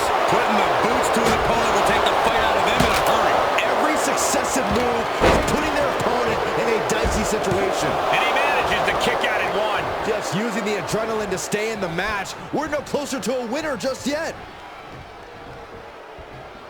Making his way to the top here. Lift off all the way to the outside. Pay special attention to Rosie in this matchup. 6'5", 375 pounds. The man can run a 40-yard dash in 4.8 seconds. This guy is a pure athlete. Rosie played high school football with a legendary running back before playing college ball in Hawaii. Imagine being pancaked by the force Rosie brings. Targeting the throat there. And landing with the double axe handle. His body is dealing with a lot of stress here. Yeah, but no one has ever won an Extreme Rules match by playing it safe. Drops the hammer. What a He'll take things into the ring. Wicked clothesline. The headbutt to the gut.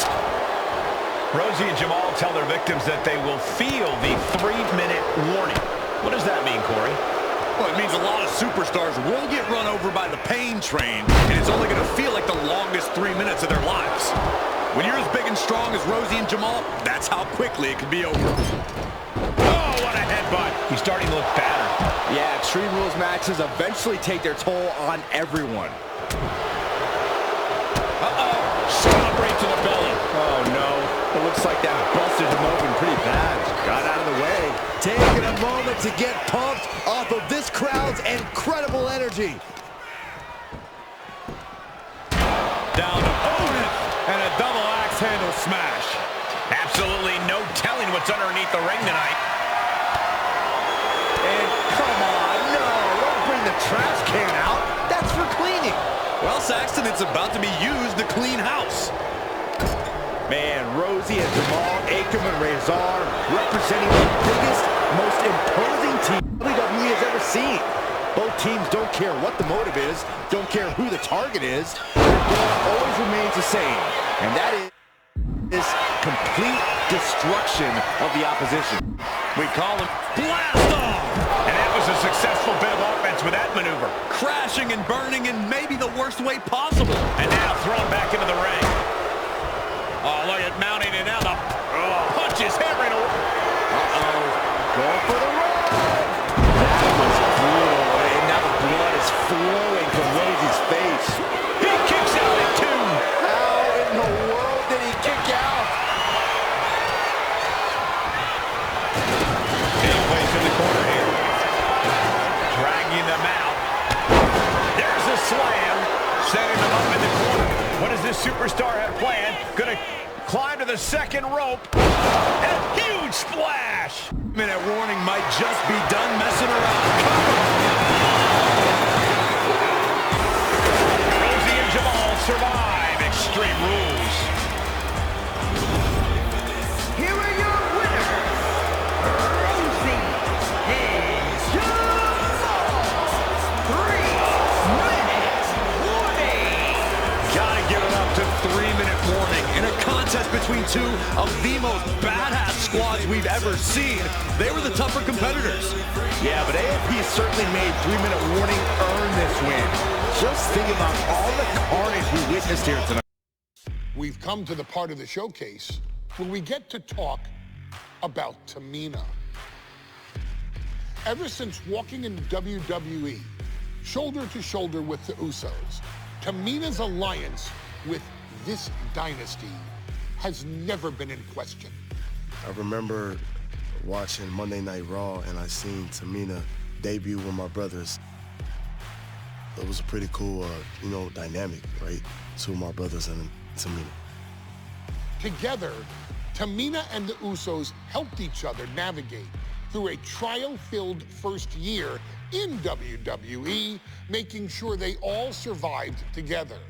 In later years, Tamina has formed alliances with both Naomi and Nia Jax, honoring this family's connection.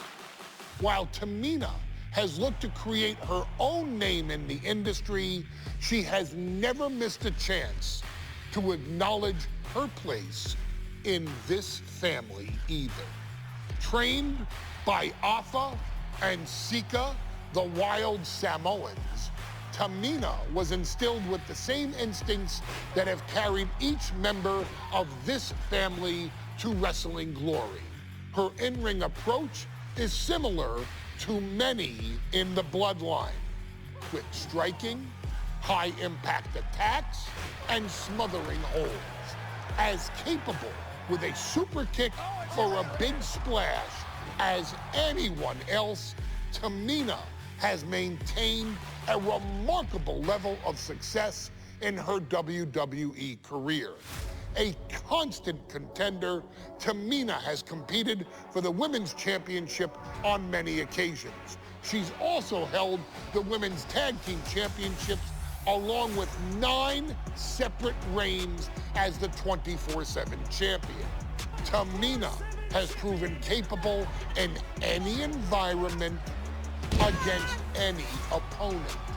Tamina is always the perfect test for a rising contender.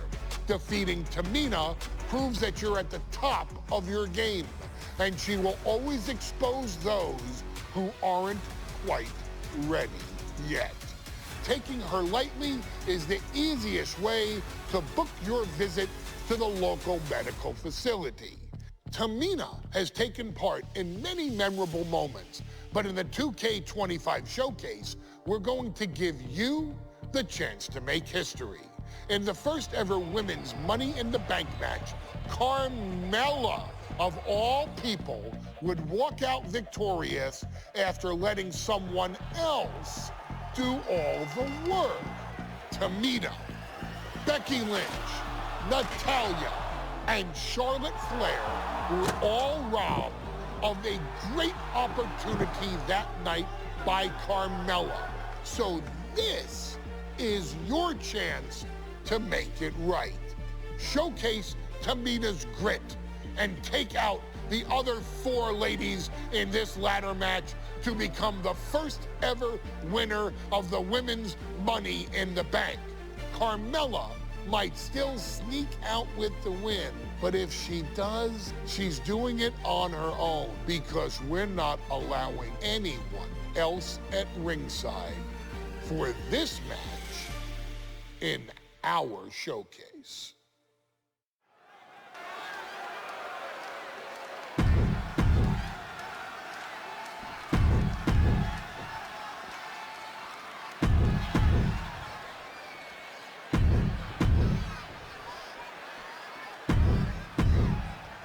Charlotte, Becky Lynch, Tamina, Carmella, Natalya, all with a chance to make history.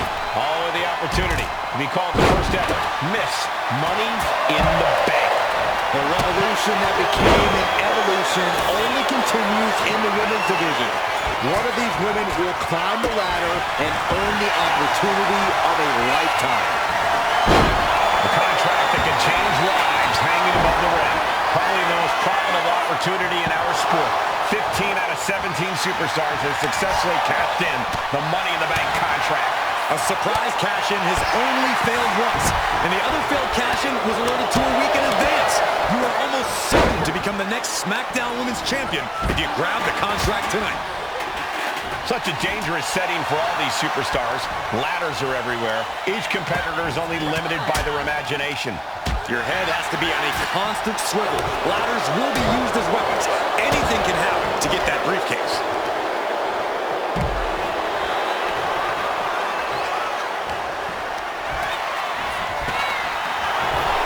Is there anyone more intimidating in this group than Tamina? I've said it before, it could be a coming out party for Tamina. This is her time to live up to her family's legacy. If Tamina wins the contract, it guarantees her first title opportunity in over 2 years. More than an opportunity, it pretty much guarantees Tamina will become the next women's champion. Headed up that ladder, center of the ring. Working on the hook here. But it looks like that hook is causing a lot of problems up there.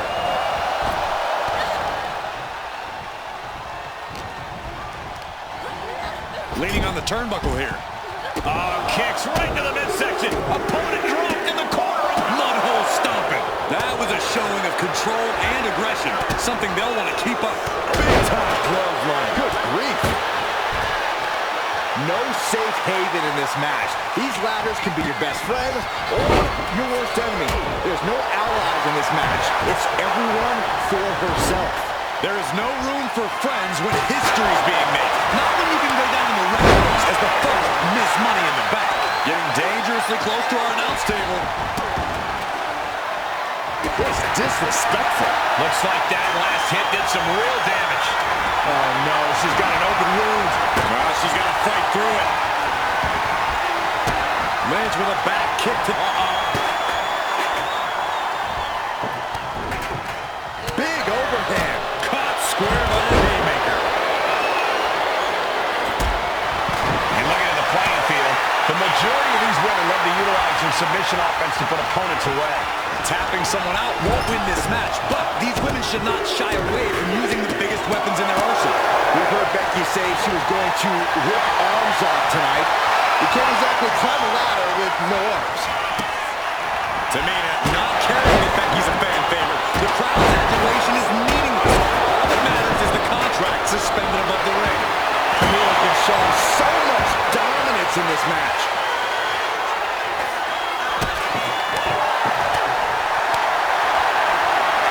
Look at it. What's next? Ooh, a nasty shot.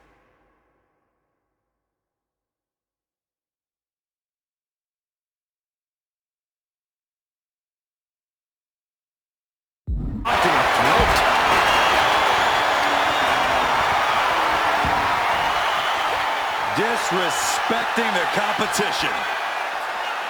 3 second-generation superstars competing in this match.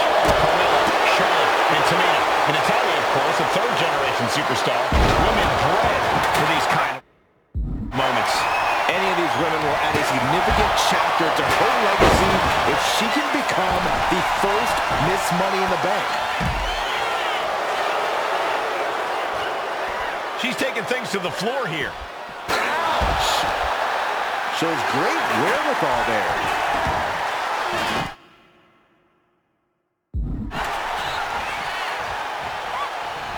What a clothesline! Ooh, what a full-on blow. Powerful contact by Tamina.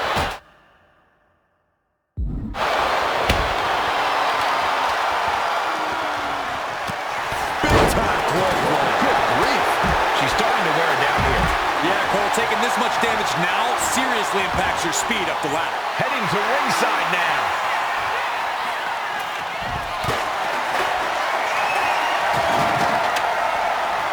Hoisted up, hooking the leg. Up the ladder now. Let's see if this is right for the picking. She's reaching up and trying to unhook it as fast as she can. Looks like scaling the ladder was the easy part of the job. Unhooking the prize is the big challenge. She's almost there. Could it be Natalya's night here at Money in the Bank? Could be mere seconds away from unhooking it now. Boom. Nice reversal by Charlotte Flair.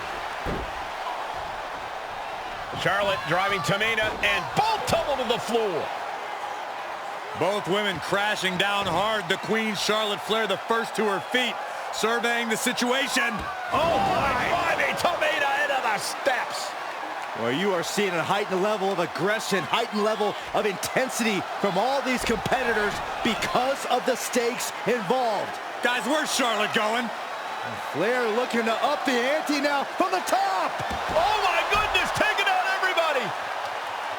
The Queen rising to the occasion. What you just saw is why we say Charlotte is genetically superior. Yeah, undeniable athleticism from the Queen. Can it pave her way to the top of the ladder? One answer after another. Neither competitor giving an inch. Taking a moment to get pumped off of this crowd's incredible energy. Drop kick. Tamina's absolutely wrecking shop on Natalya, making sure the veteran won't have the strength to climb a ladder at all. Back into the ring she comes.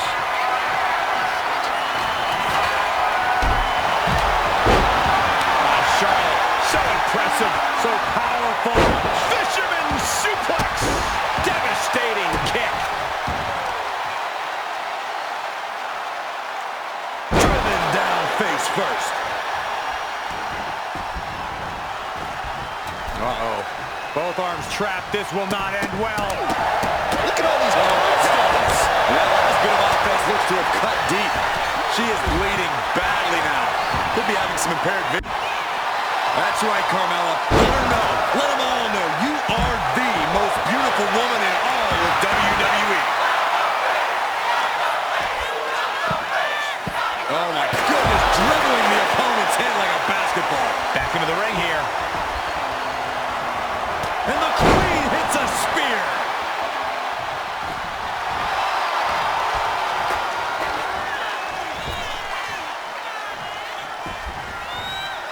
Look at that power, Byron. Man, that was just careless intent. Money in Bank briefcase still hanging high. This is what it's all about. The opportunity of a lifetime. What are you willing to do? How much can you sacrifice to be? This is the Tyler's wheelhouse. The Hart family legacy lives on. Sharpshooter applied. A submission won't win the match here. And she breaks her own submission hold. We don't see that often. That can either psych out her opponent or come back to bite her. Just caught flush. That's just hard to watch. Jeez, that's gotta hurt. Climbing up, but is there enough time to go for the win? Full focus on obtaining the prize. Hands must be shaking up there, making it difficult to capture glory. Tamina might have it here. Are we about to see the first Miss Money in the Bank? Come on, here's the time. Seize the moment. Becky Lynch is taking out a lot of damage. I'm not sure how much she has left in the tank. She's really taking a beating tonight. I don't think she's got much left. Denied with an elbow.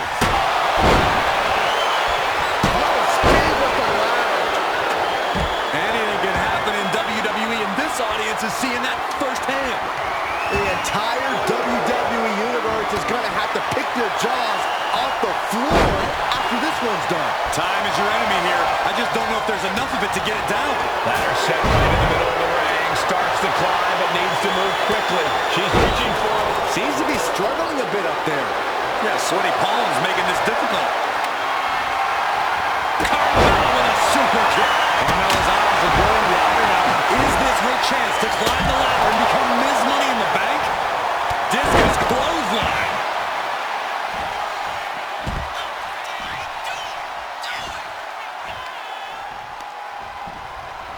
Oh, dragon screw ankle breaker. Targeting the ankle. Going up to the turnbuckle here. She is trying to shake the cobwebs, but she can barely stand. Kendo stick impact. She is out for blood. I think she got it, Saxton. Yeah, this match is getting grisly. Oh, that'll leave a mark.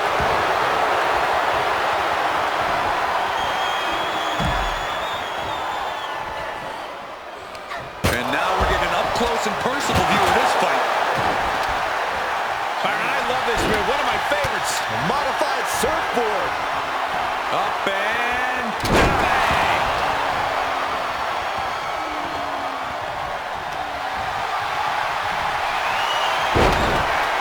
This could be the beginning of the end. Uh-oh. Sharpshooter applied. She might want letting go of her hold here. And the agony has no reason to end as we see her tapping out in pain. What a raucous crowd here tonight.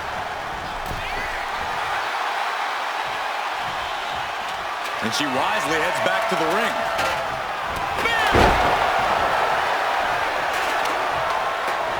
Big boot.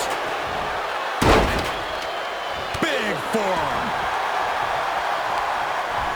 Oh, tossed to ringside. Chop block. Brilliant. Right to the back of the knee. Big boot by Charlotte. Big back body drop. What elevation. Big boot.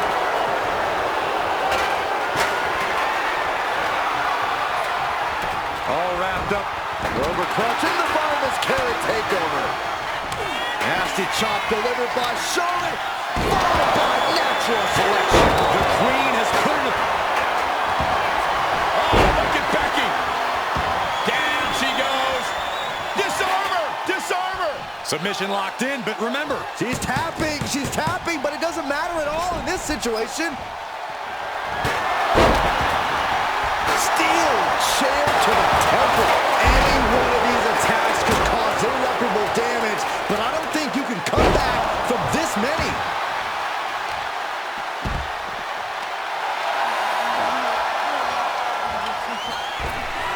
oh, meet me in the basement. I've got a foot to the face for you. We've already seen a few blows land above the neck. Tossed around like a rag doll. Mellow buster.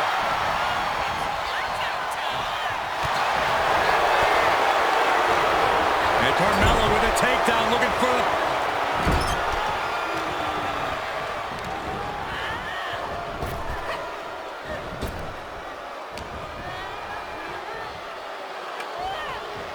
Running power slam!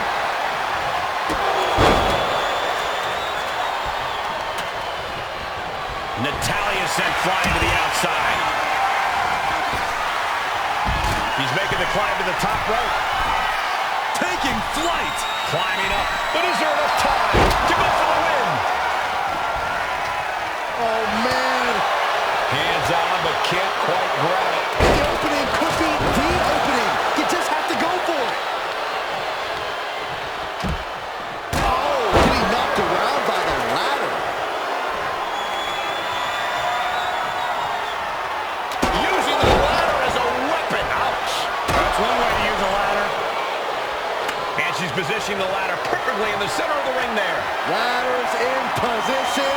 Gonna make the climb. I hate to be negative, But this could end terribly. Yeah, you should probably cover your eyes now, Saxton.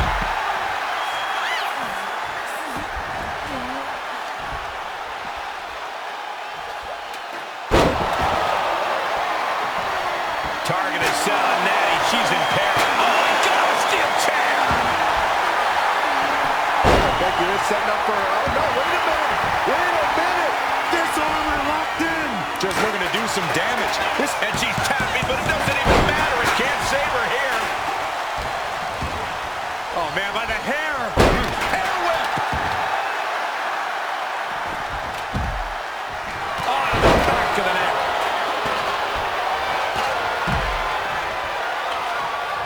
Boom, utilizing the unforgiving steel of the ladder. Ladder set right in the middle of the ring. Starts to climb, but needs to move quickly. Up the ladder now. Let's see if this is ripe for the picking. Needs to move quick here. This might be her chance. Is this the right time? Is this the career-making moment? That's it. Tamina has the briefcase. Tamina is Miss Money in the Bank. The winner of the Money in the Bank contract and the first ever Miss Money in the Bank. Any member of this family that enters the professional wrestling business knows about the expectations that are going to be on their back. They know about the prestige that their very name carries. They know that those who came before them have accomplished so much. Bearing the weight of those legacies can prove to be way too much for almost anyone. But that was never the case for Jimmy and Jey Uso. Jimmy and Jey Uso looked to be stars from the very start, constantly evolving their look, style, and offense as they progressed in their careers. Face paint and war dances would fade away, and the two would embrace the day one-ish mentality, looking to punish opponents and send them to the Uso Penitentiary. The Usos are 8-time WWE Tag Team Champions. The Usos have main evented WrestleMania after initially fighting for a mere spot on the card. The Usos were the premier team of the 2010s. The Usos are the greatest team of all time. Jimmy and Jey are poetry in motion, each knowing what the other is looking to do next, each using every bit of savvy they gained growing up in professional wrestling to keep their edge. And sure, in recent years, it's been difficult between the two. Jimmy did cost Jey his match at SummerSlam against your tribal chief, Roman Reigns. After months of the anger building between the two, Jimmy and Jey ended up as the first two entrants in the 2024 Royal Rumble match, bringing things to a head. But even that moment wasn't enough to settle the issue, and so they would fight again at WrestleMania 40. Jey Uso truly became main event and found his inner yeet, even adding another tag team championship with Cody Rhodes as his partner. As your wise man eventually would suffer as well, Jimmy found himself betrayed by Solo Sikoa and unceremoniously dumped out of Solo's version of the Bloodline.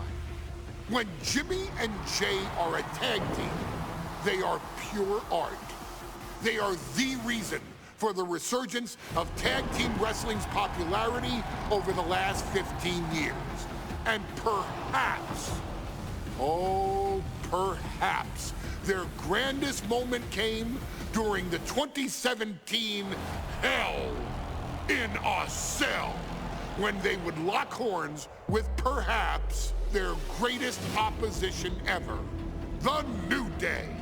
From July to October of that year, the SmackDown Tag Team titles would change hands 4 times between the two teams, both looking for ultimate bragging rights. The Usos' connection as twins always gave them an upper hand with most teams. But the New Day had their own trick, utilizing the Freebird rule to allow any 2 of the 3 members to compete in any match. Jimmy and Jey could never know for sure who the opponents would be, with a different game plan needed for each iteration. With nothing clearly settled after 4 months, the New Day would offer to defend inside Hell in a Cell, and the Usos gladly accepted. We've seen the Usos showcase tag team wrestling at its most beautiful. Now we want you to showcase the brutality that exists within Hell in a Cell. Big E and Xavier Woods are going to use everything at their disposal to take you down. But you've been down since day 1. Now it's time to force the New Day to realize there's nothing wrong with them being in second place, and there's nothing that's stopping you inside Hell in a Cell.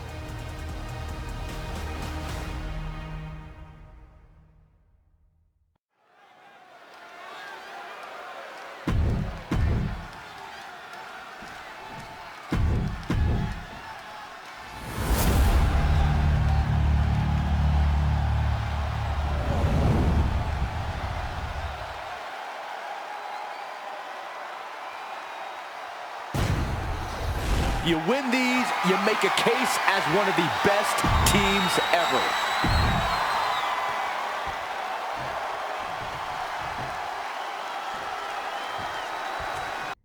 Remember, this match is under Tornado Tag Team rules. A 2-on-2 match where the pinfall or submission has to happen inside the ring.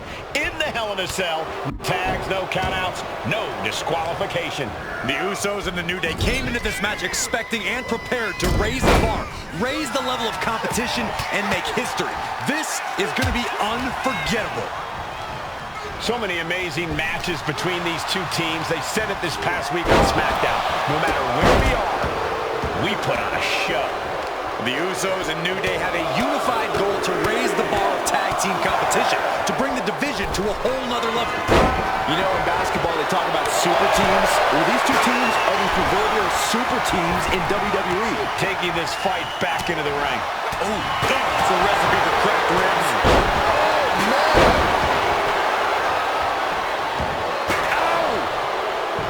I have a feeling the Usos' objective is to send the New Day to the hospital. Well, two teams so familiar with each other, some innovation with weapons almost becomes a necessity. All the talking we've heard leading into this match, we've heard the Usos call the New Day, quote, 3 clowns on a tricycle. Look, the Usos love to trash talk, but they deliver. And don't act like the New Day don't throw verbal jabs either. We had Big E earlier saying how he's going to drop some gloom and doom of biblical proportions. A prophecy Big E is fully capable of backing too. Corey, for as entertaining as the New Day are, they can scrap with the best of them. Remember that. Look, don't let the booty-os and trombones fool you.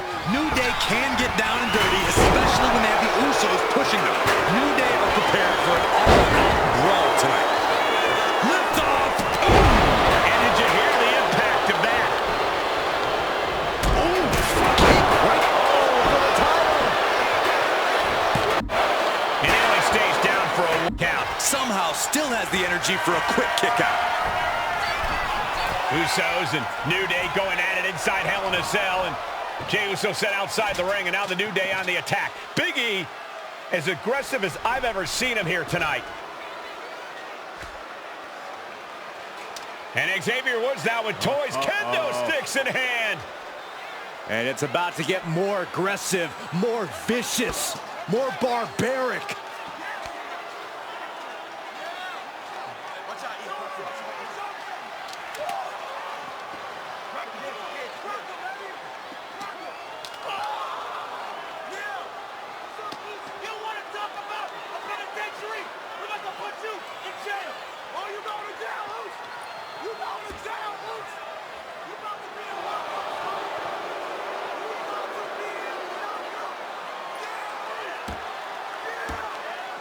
I've never seen this vicious of a side from the New Day.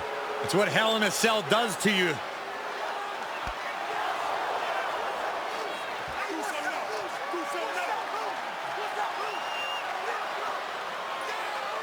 Oh, now with the kendo sticks, Xavier Woods unloading.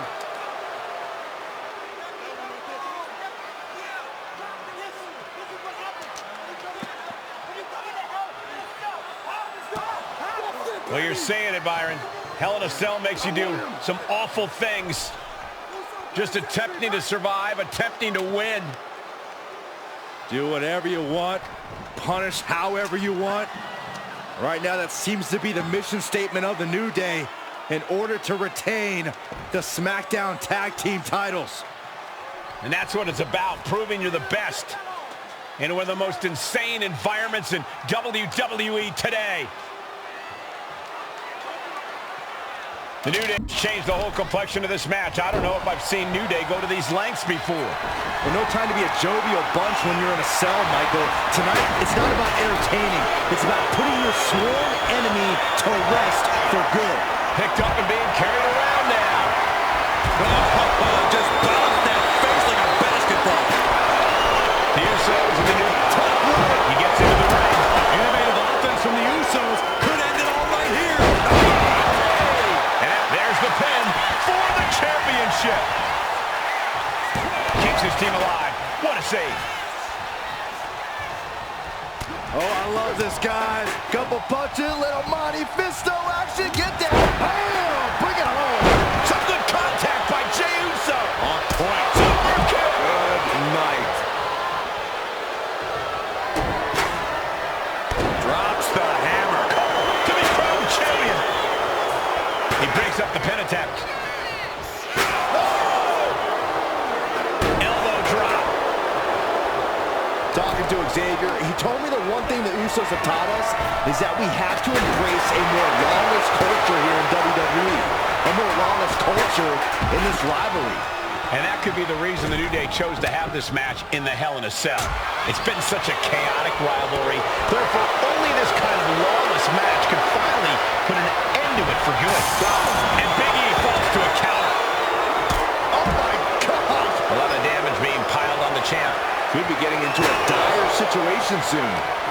Swing on sight and don't stop swinging till it's over. The Usos being relentless in their punishment. Oh, what a jumping headbutt.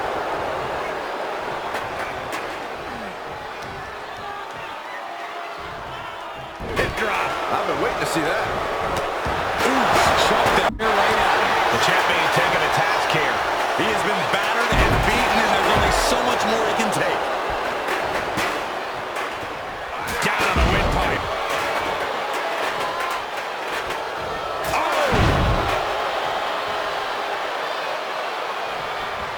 Jimmy Uso commanding respect from all of the WWE Universe. I don't know what they're looking for here. He's got one thing on his mind with that chair, and it has nothing to do with lounging. Boom, uppercut. That'll knock you silly. Back in the ring.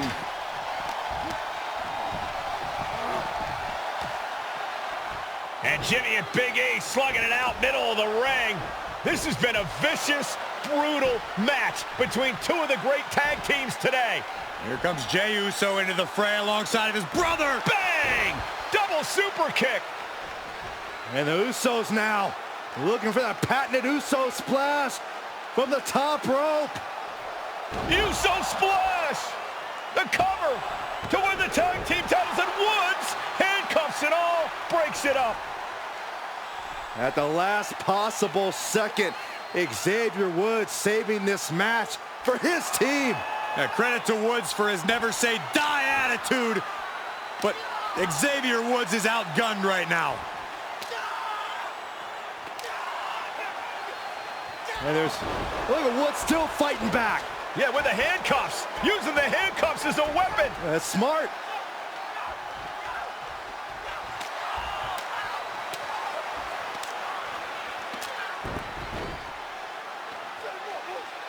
And Woods now down.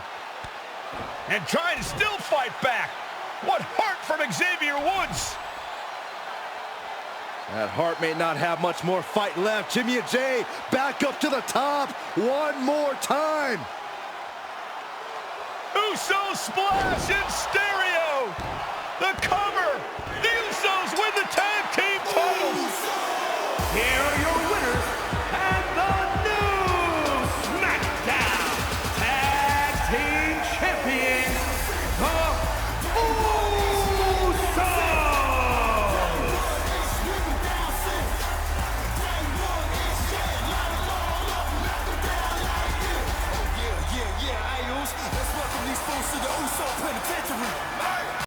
Next on our showcase is someone who wasn't born into this family, but has put in the time and more than earned her spot. She's always happy to leave haters in the rear view, and when she enters the room, you will undoubtedly feel the glow.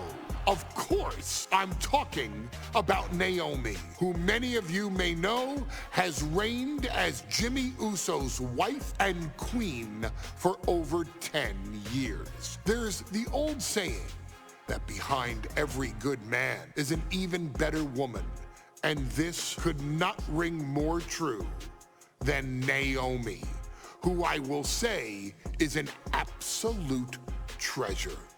Jimmy will frequently speak during old Bloodline planning sessions about how much her support and love drove him to improve as a superstar, always stressing her importance not only to the WWE Women's Division, but to his career and his life as well. In the ring, there is no denying Naomi's skills. The former women's tag team and two-time SmackDown Women's Champion has the mental tenacity to push through the toughest part of any match and possesses breathtaking physical skills. Naomi uses her dancing background to constantly innovate with her offense, resulting in some of the most beautiful moves you will ever see, unless you're on the receiving end of them. Naomi is an inspiration to so many of our younger members of the WWE Universe, showing a new generation that anything is possible if you just put in the work and never stop believing in yourself. Naomi has battled against the very best in the women's division, taking on foes like Charlotte Flair, Bayley, Shayna Baszler, and Io Sky. My favorite moment of Naomi was when she won the title in her hometown, Orlando, at WrestleMania.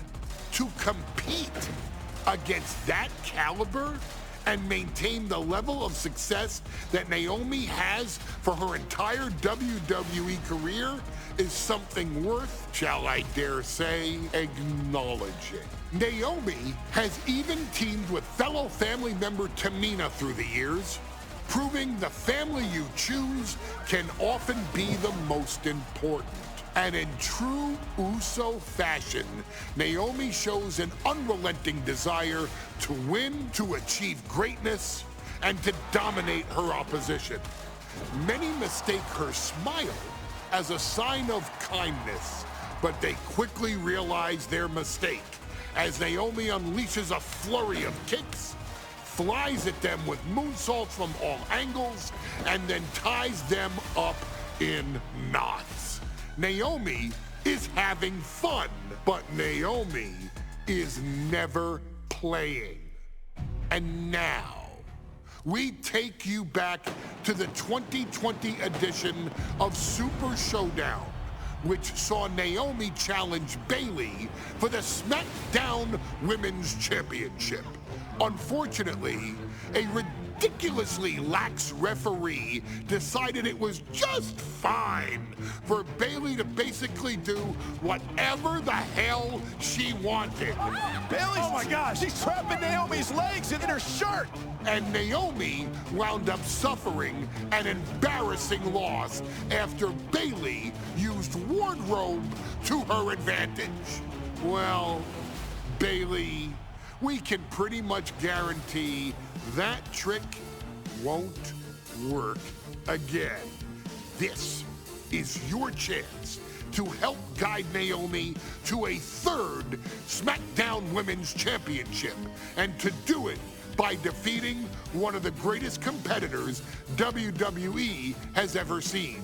Your wise man has nothing but respect and admiration for Bayley's abilities, but those abilities are eclipsed by Naomi's extraordinary trinity: smarts, strength, and aerial attacks that should give all of you everything you need to get the win and the title.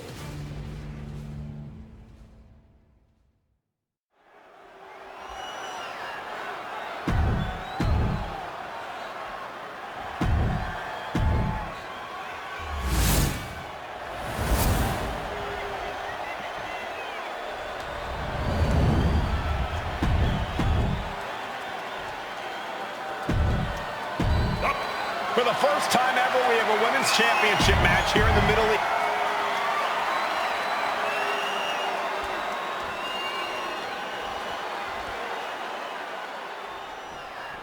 Bayley versus Naomi. SmackDown with... Uh-oh, we're gonna see it?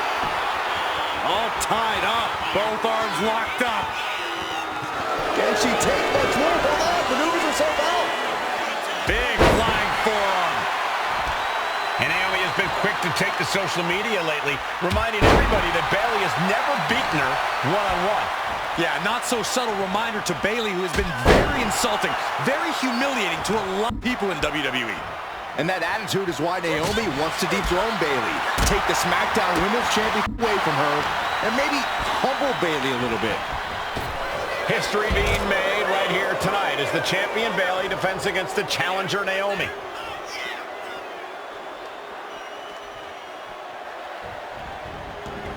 She's choosing to leave the ring now. Being carried around now. Nice scoop slam. Oh, man, right to the arm. Hyperextend your elbow. Bayley having every reason to be confident heading into this matchup. But 279 days as champion, Corey, can take a toll on you. Bayley has been carrying an exhausting weight on her shoulder for a long time. I don't think it's anything Bayley can't handle, Cole. From the top. Ooh! Oh, ouch! What a way to get out of that one. Take off. Boom!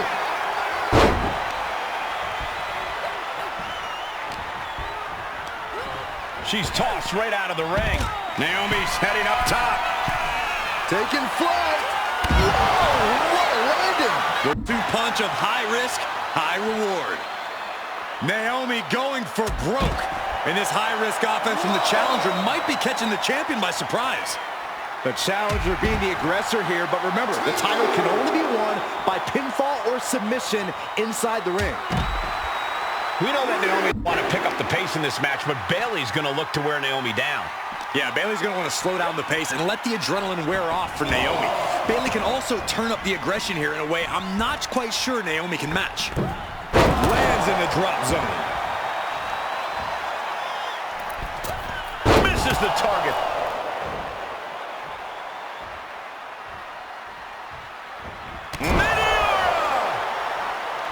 I don't think I've ever seen a champion feel as disrespected as Bayley has, Corey, because Bayley's talked a lot about how people think she's an afterthought as a champion. Everybody talks about Becky Lynch. Sunset flip applied. Not done there. She releases the hold. No harm in changing things up if a submission isn't working the way you want it to.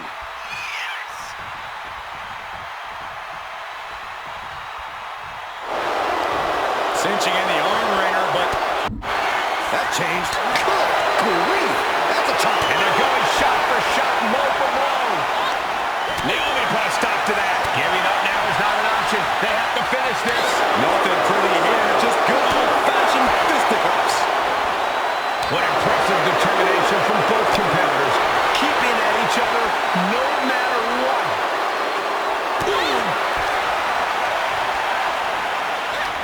Toe-to-toe, treating each other like heavy bags. Two fighters putting their haymakers on autopilot. No way holding back, going all out now. That shot ends things. Set hard into the corner. On the top rope. And here we go. Championship's on the line. Naomi's got Bayley in trouble up on the top rope. This could be Naomi's moment. Smart move by Bayley, protecting her title and going to the eyes. Oh, what a kick. Bayley is down and in trouble. Quick thinking by Naomi, looking to close this one out.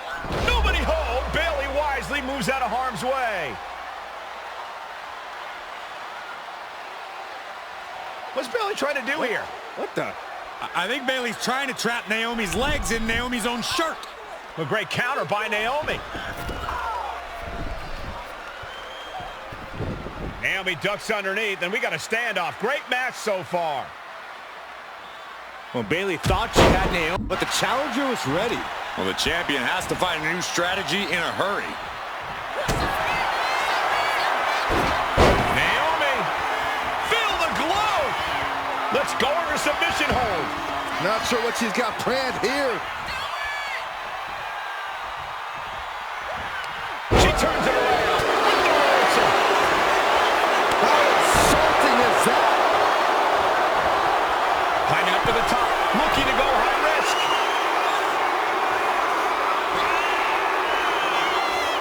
From way up, and no one there. It's the drop kick.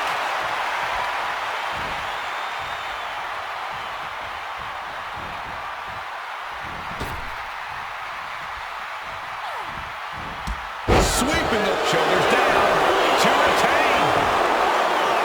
She breaks the ref's count. You expect these pins to last much longer at this stage in the match. Hit the ropes. Brutal knee to the title in the balance with the pin. Kick out after one from the challenger. She is not done yet. Forearm. Boom, rear view, connecting. The challenger clearing a path to the title. Now we did it. We have a new champion. Here is your winner, and the new SmackDown Women's Champion, Naomi.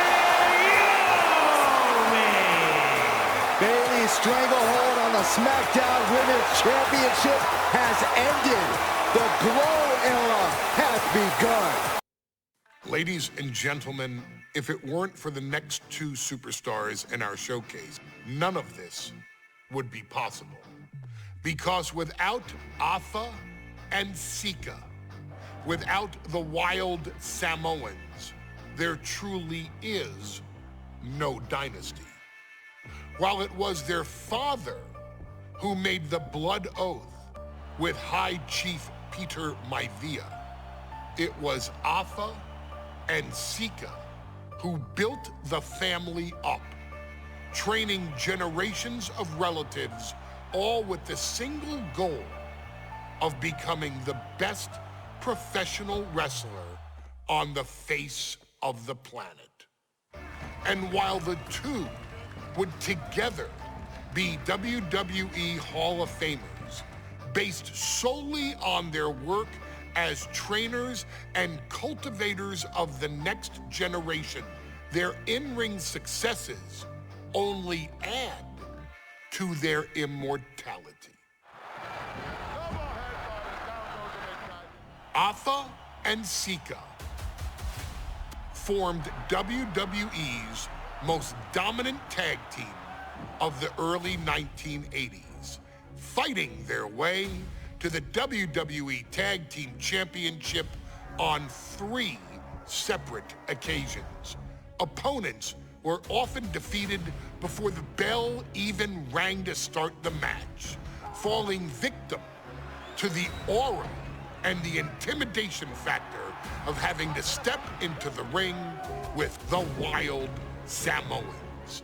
Accompanied by Captain Lou Albano, the trio formed a masterful group that was able to take all opponents off their game, be it through Albano's devious schemes or the overpowering nature of the Wild Samoans.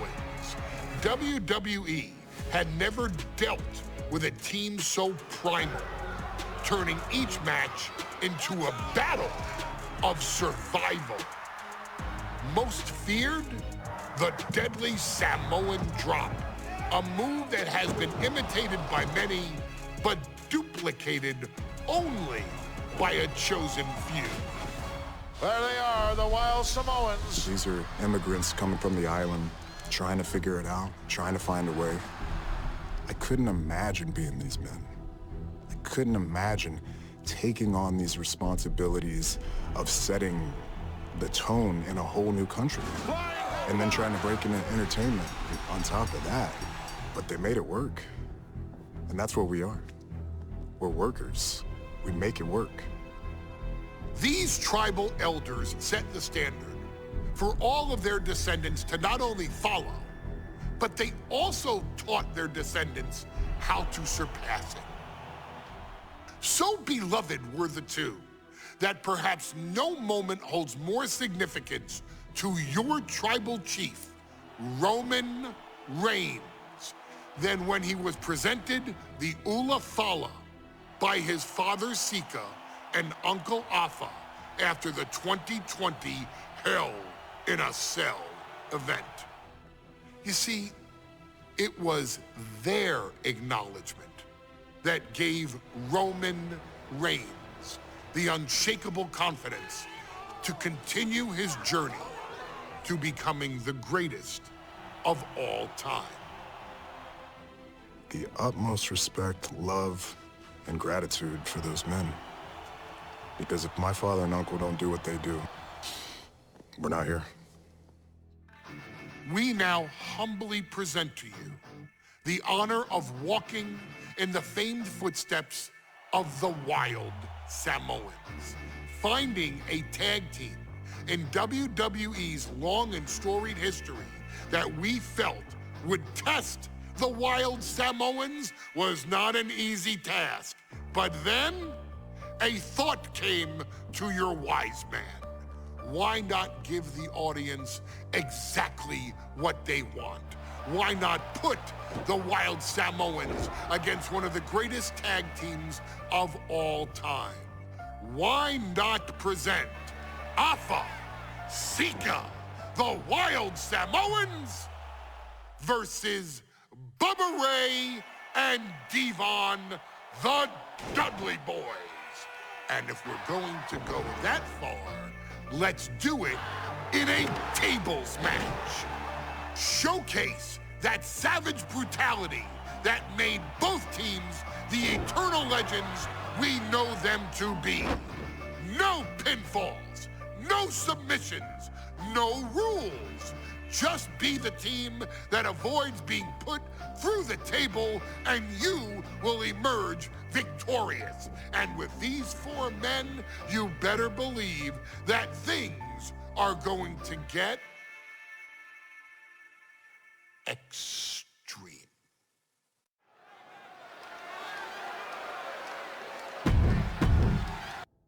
Two-on-two tables match here with the masters of the match, the Dudley Boys, taking on the Wild Samoans.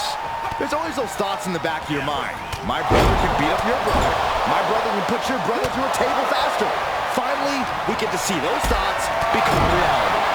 Saxton, I never want to hear about the inner workings of your mind ever again. I second that, but the Dudley Boys and the Wild Samoans are two teams who also clearly have a few screws loose. This should be intense. Clubbing blow to the back. And we can harp on how this match was something almost tailor-built by the Dudley Boys. With a famous series of TLC matches they've had, the Dudleys have become synonymous with the team in TLC. And that didn't stand for tender, Cole. It means tables, and it means lots of them. Yeah, and if Bubba Ray and Devon can get the Wild Samoans to a table tonight, it will really add to the Dudley Boys' legacy even further. Corey, I've got to know, what can the... Taking this thing out onto the floor now. Face, meat floor. I think I see a few teeth on the floor. Oh, didn't see that one coming. No, please, don't come over here. Why, Saxton? We got the best seats in the house. Awful, maybe thinking high risk. And he's leaving the ring for the moment. Oof. Hey, Barry, from way up. Crash landing. Taking things back into the ring. Double axe handle connects. He's leaving the ring now. No countouts to worry about. Ava turning up the intimidation factor. Such a peculiar look coming from the Wild Samoans, as if they have no control of their animalistic behavior.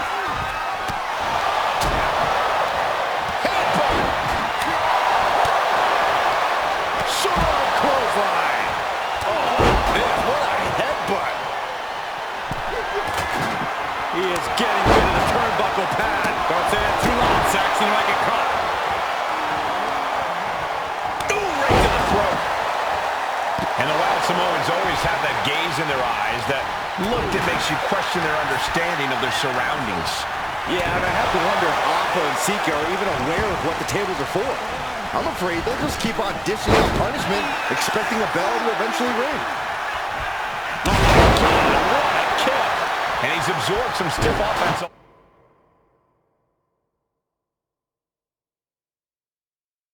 Already. Yeah. Popped up into the Samoan drop. Incredible.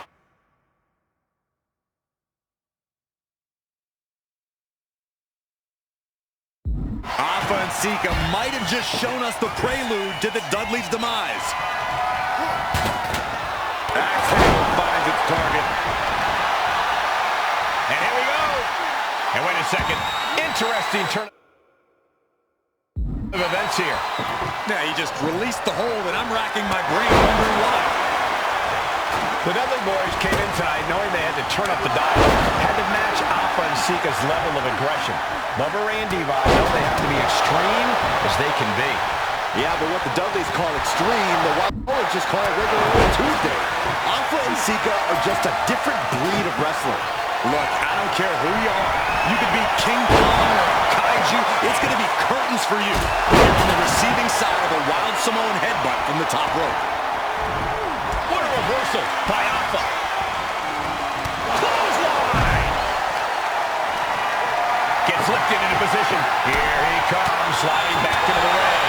In real-time maneuver there. The WWE Universe is pouring more fuel on his fire right now. Legs caught. I still can't get over the look I always see on the Wild Samoans. It's like they have a one-track mind towards savage brutality. They for sure answer yes to every question that makes up a scary tag team. Yes, they're rough. Yes, they're tough. Yes, they will maim. Yes, they will hurt. And yes, they will not stop.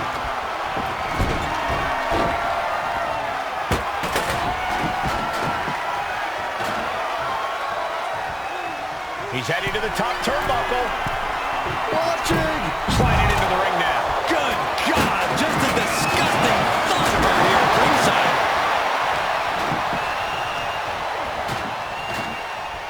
Ooh, pinpointing the trick here. Clearly hoping hoping something nefarious is beneath the ring. Oh no, now that he has the kendo stick, I definitely do not want to be in his path of destruction.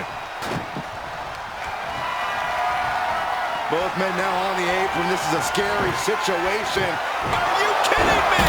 Off the apron to the floor. He's getting fired up now, really feeding off his crowd. Oh, what a jumping headbutt.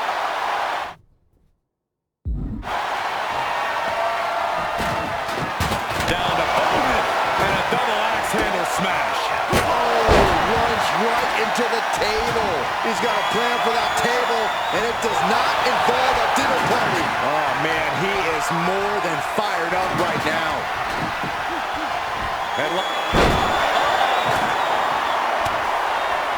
Fires back with a crucial elbow. Pile driver on its way. Sit out, pile driver. He's really feeling all the damage he's taken up till now. Every aspect of this match is only going to get harder at this point. If you have a chance to close it out, now is the time. And into the corner he goes. This match has to be close to an end. This could be the defining moment of this match for him. What does he do now?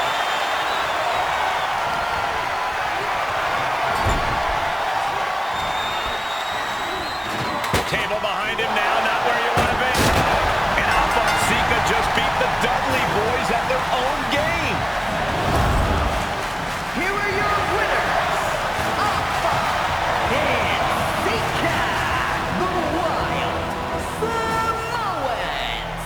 And it's the Wild Samoans standing tall, having beat the Dudley Boys at their own game. Devon and Bubba pushed Alpha and Sika to their limits, but in the end, there was only one way this match could end.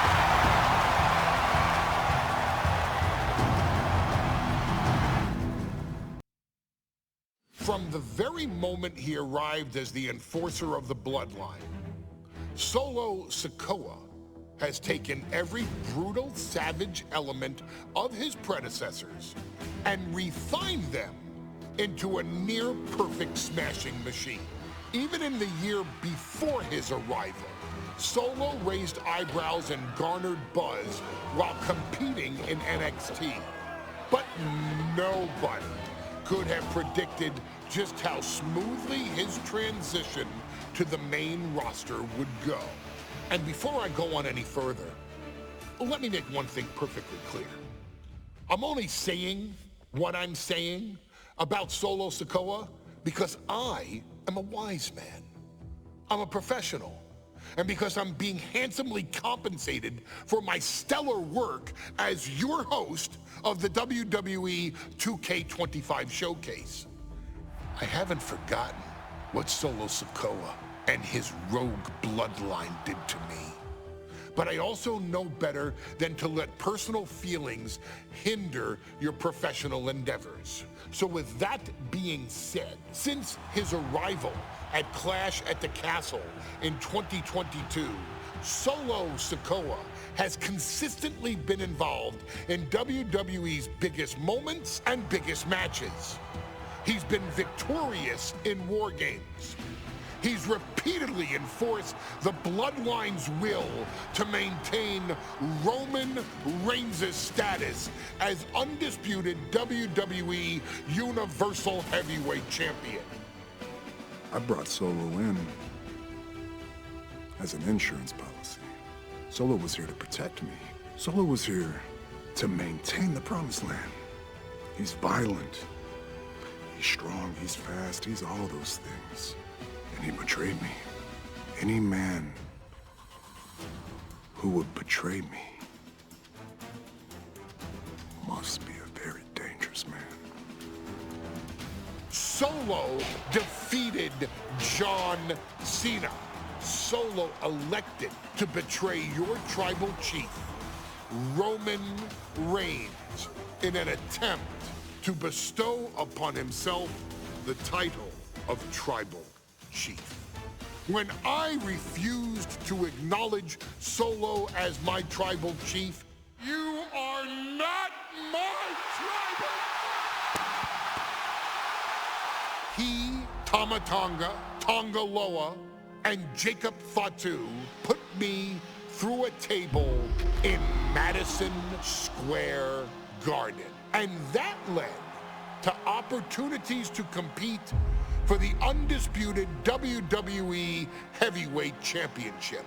It's led to more visibility with Solo's Rogue Bloodline ruling over SmackDown. Every choice Solo made only furthered his standing in WWE.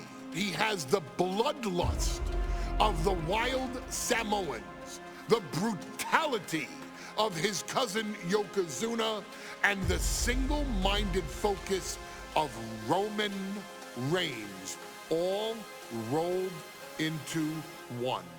There is no question the future is his for the taking, and that he will be champion many times over, and that he may set records of his own before it's all said and done.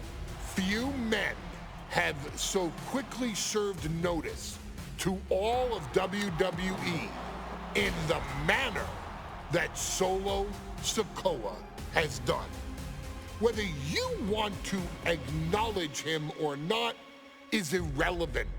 One way or another, Solo Sikoa forces you to do just that, or you will suffer severe consequences. One by one, each and every single superstar on the WWE roster is going to find that out. Solo will make sure of it.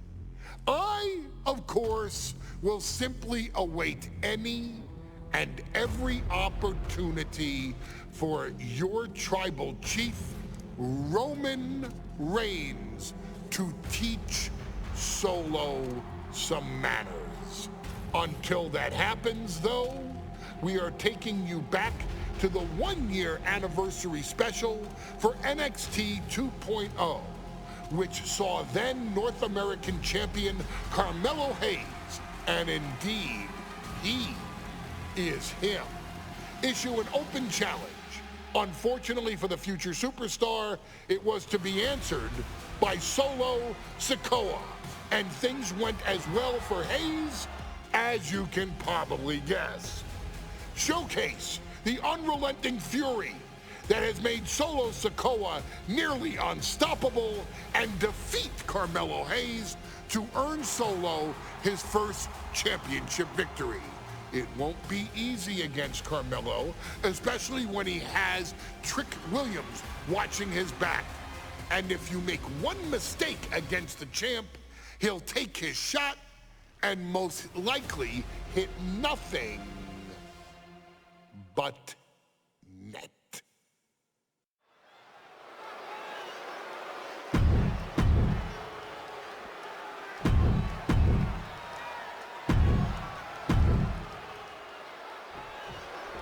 Now this is a surprise. Carmelo Hayes seemingly had no challenger for his North American title, but Solo Sikoa just showed up here and said, I got next. Thank goodness. Melo had an opponent chosen by the NXT Universe as they voted for Wes Lee. But Melo and...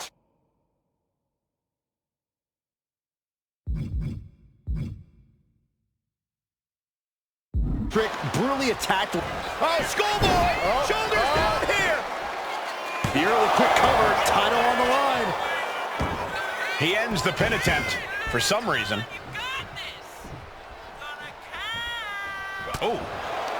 Did you see Melo's reaction when Sikoa's music hit? Hayes looked like he saw a ghost. Solo's been saying he got next for the North American Championship, but that was a long time ago. Melo thought Sikoa was in his rearview mirror. These two men took part in a triple threat for the North American title back at Spring Break 5 months ago. But they essentially canceled each other out that night, and neither man left with the title. Tonight, we're going to see who the better man is, and it will be the one who leaves with the title. Solo continues to maintain the advantage. And Sikoa sent toward the ropes, and Carmelo Hayes with a kick right into the midsection. Melo taking it to Sikoa here. The power of Solo just a little too much for the A-Champ in this instance. What a chop. Trademark viciousness. Lack of mercy. That's what Solo Sikoa is all about. Into the corner. Big splash by Sikoa. Melo in trouble. Sikoa. Trick Williams making sure Melo got out of harm's way, well, at least momentarily. Yeah, momentarily is right. Sikoa continuing to inflict more punishment on the champ. And Hayes takes out Williams on the outside. Solo standing strong.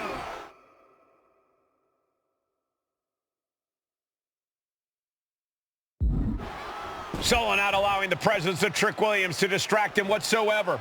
Solo has the mindset to destroy anyone in the way of him in the NXT North American Championship.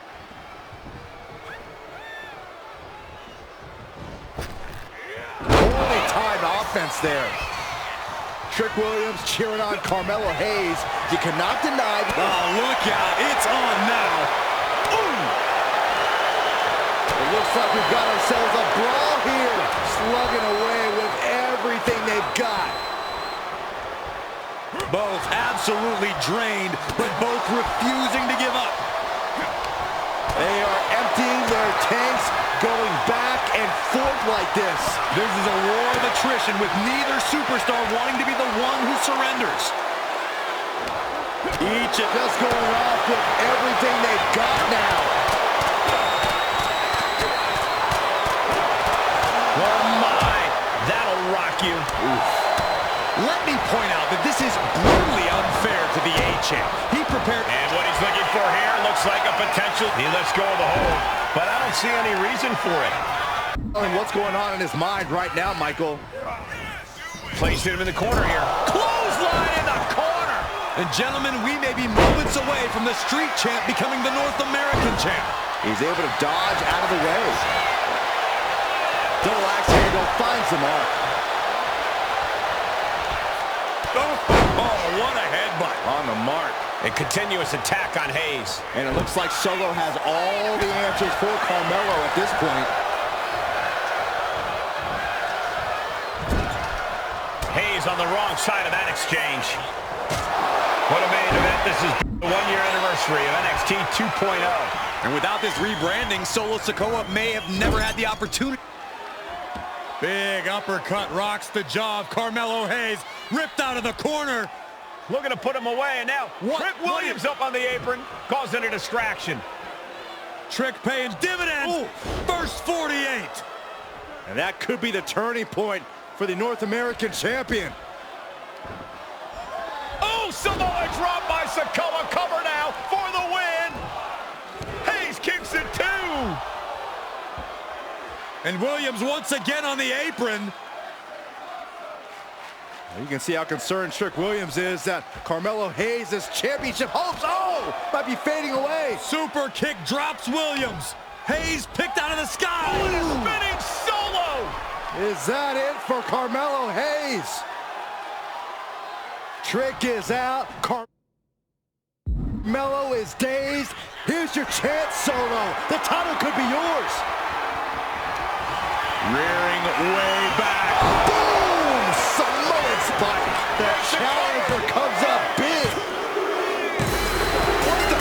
Sikoa is the new champion. Here is your winner, and new NXT North American Champion, Solo Sikoa. Solo is your new champion. It is the North American. I ain't doing this one.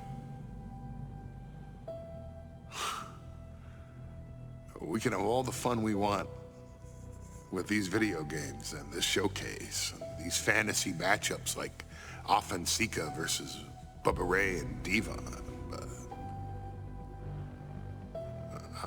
I'm not doing shtick about Roman Reigns and Seth Rollins. That's a little too volatile. And it's way too personal for Roman Reigns. Roman Reigns and Seth Rollins came up together in the Shield.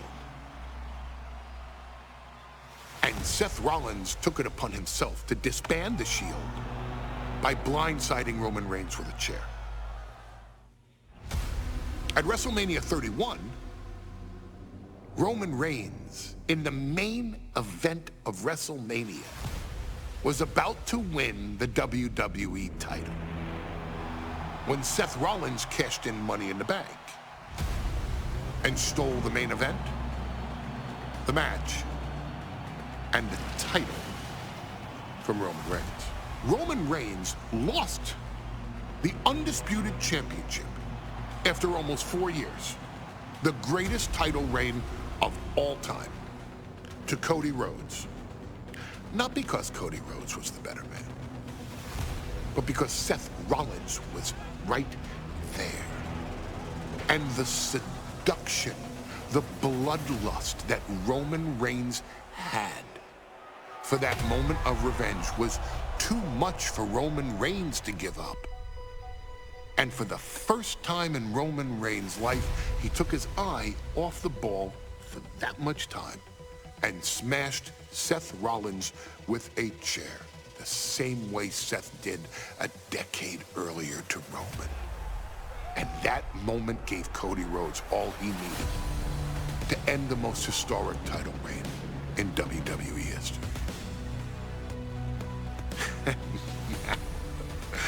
I'm supposed to do shtick about Roman Reigns versus Seth Rollins for a showcase?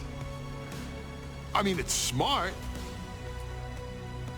because the next time Roman Reigns steps into the ring with Seth Rollins will be the last time Seth Rollins steps into a ring. Next time Roman Reigns gets his hands on Seth Rollins, you won't have your architect anymore. You won't have your visionary anymore. You won't have your revolutionary anymore. You will have your tribal chief, Roman Reigns, but you'll never again have Seth freaking Rollins. Roman Reigns will put an end to Seth Rollins in WWE. And then the only way you'll ever be able to see Roman Reigns versus Seth Rollins will be in the WWE 2K25 showcase. Roman Reigns versus Seth Rollins from the 2022 Royal Rumble. And that's not a prediction.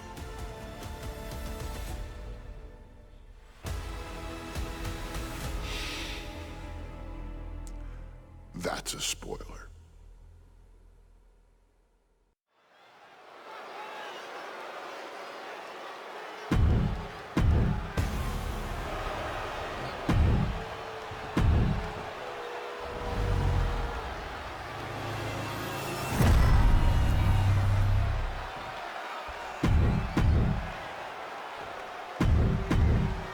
It's been interesting watching Reigns throughout these introductions, muttering to him.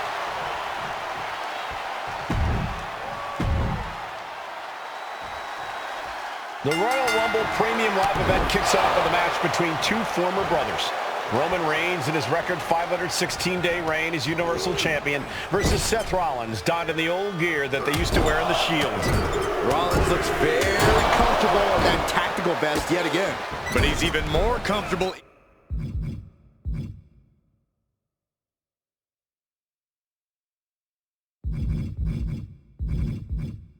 inside the head of the tribal chief. We haven't seen Roman with this type of look, this type of confusion in 500+ days. And the wise man, Paul. Down, around into the schoolboy, shoulders are down. Able to reach the ropes, and he's able to last here. Roman certainly seems out of his comfort zone right now, guys. Reigns and his comfort zone aren't even in the same zip code tonight, Cole. Unless he can snap out of it fast, he's going to make a mistake that Rollins will capitalize on. Goes into the corner. So to the stomach. So ruthless.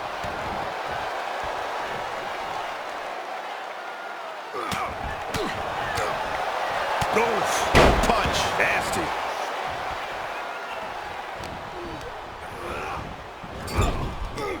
Knew what Roman had coming.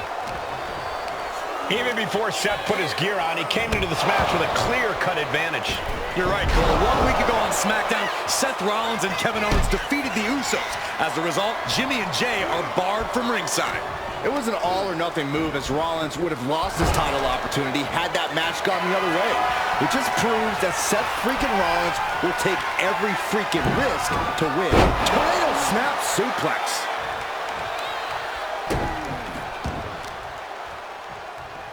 Kicks to the face. Oh, several kicks to the face, and one more for good measure. And the champ now having to deal with the relentless strikes from a motivated challenger. Rollins pulling out all the stops early. Roman Reigns needs to kick into higher gear to catch back up. Gentlemen, for 17 months, Roman Reigns has dominated. He had special counsel and cousins to help him stay in control to keep his cool, to concentrate on the business at hand. But now Paul Heyman is gone, and the Usos are barred from ringside. Without those calming forces, cracks have started to show. Every comment Rollins has made about their past cuts deeper. Every mind game breaks Roman's spirit even further. This might be the toughest physical battle the Tribal Chief has faced, but it definitely is his toughest mental battle.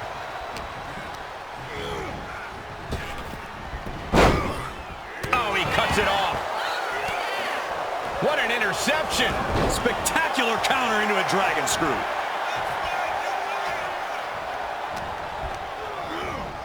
Got him in the corner now. Oh, look at this, raining right hands. No escape from these punches.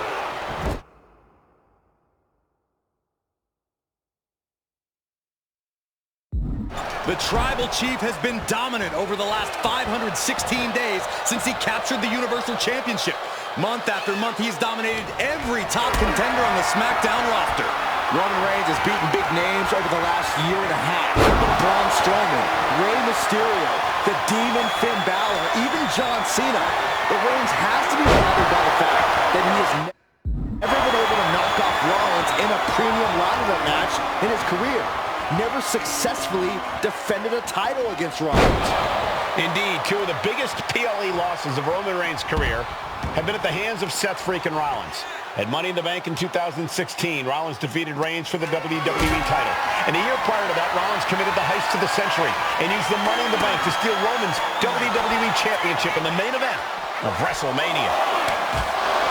I hate to say this, but the Tribal Chief has become extremely frazzled without the benefit of having the Bloodline by his side.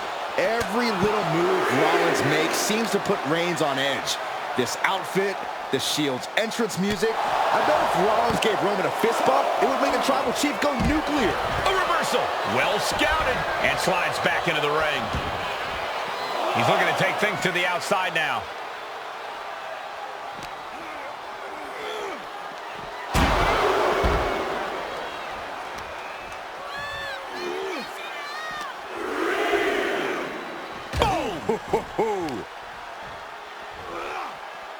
Oh. The stop has been so effective for Rollins, but he might have an even more dangerous move this night with the pedigree. Indeed, the pedigree made famous by a man who's been part of the story since the beginning. Triple H, the man who manipulated Rollins into turning on the Shield, became something of a father figure for Rollins. And judging by the cerebral approach, Rollins with a head of steam.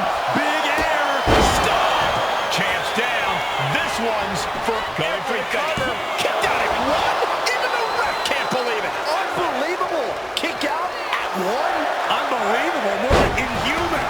Seth Rollins in deep thought, hoping to conjure one last move to win this.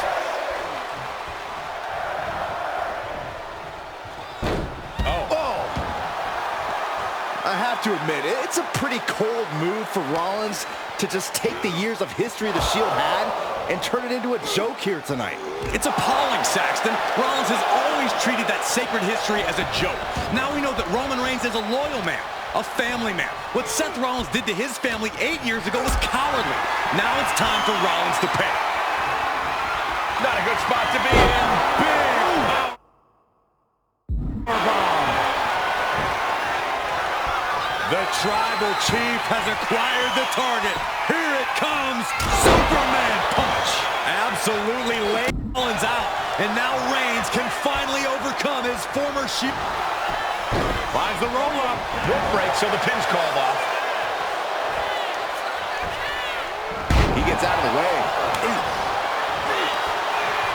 Both competitors showing they've stuck. Rolled up from behind. This could be it. We have a pin for the title. Oh, come on. Did he really need to stop the pin like this?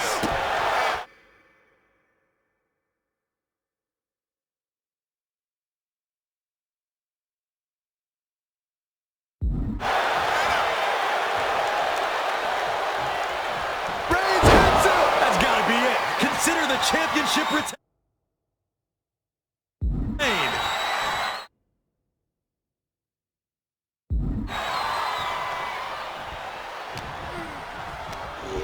Over the top and lands awkwardly outside. And he's going to the outside, which will start a countout. By Reigns! The champ.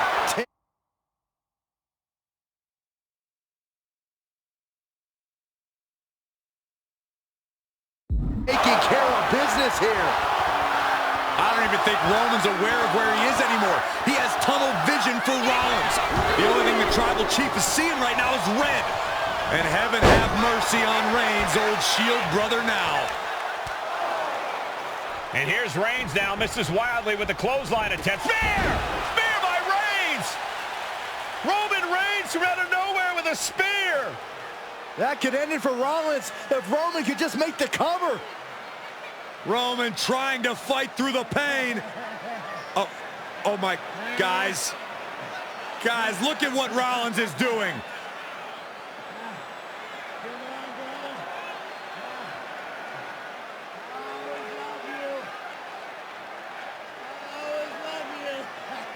After all these two have been through, Rollins wants that Shield fist bump.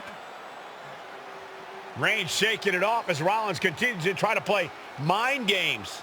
Yeah, but that may have triggered a litany of emotions within the Tribal Chief. Reigns unsure of what to do.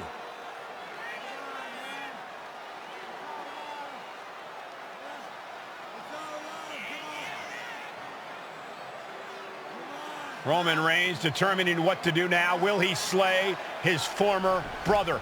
Reigns now. Look, gonna lock in the guillotine. Submission Well, there's move your locked answer. in. Submission move locked in. Rollins in major peril right now. Rollins looking like he's starting to fade.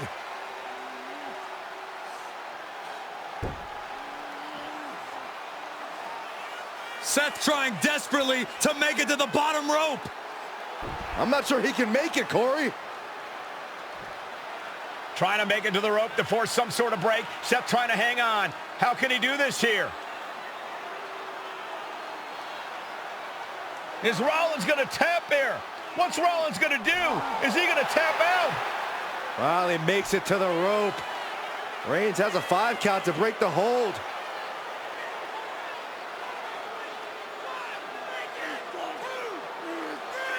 And Reigns breaks the hold here. Roman breaks the hold, and this match continues. It just shows you how locked in Roman Reigns is to winning this match.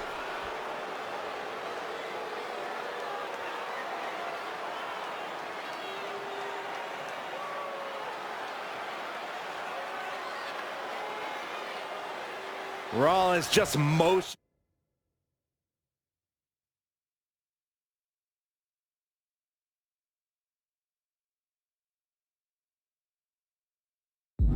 now. Roman had that guillotine locked in far too long. Reigns sizing up the target. Perfect execution from the champ.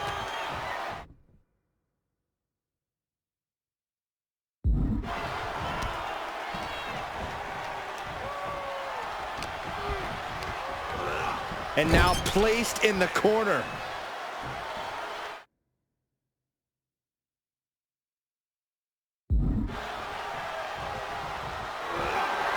reversal by Rollins. And Rollins finally able to keep that string of offense in check. Oh, yeah, he's got a new sense of purpose now.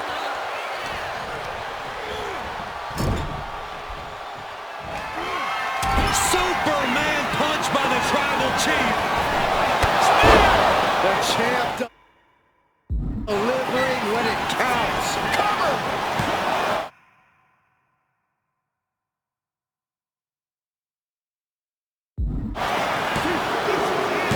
And Reigns retains the title. Here is your winner, and still the Universal Champion,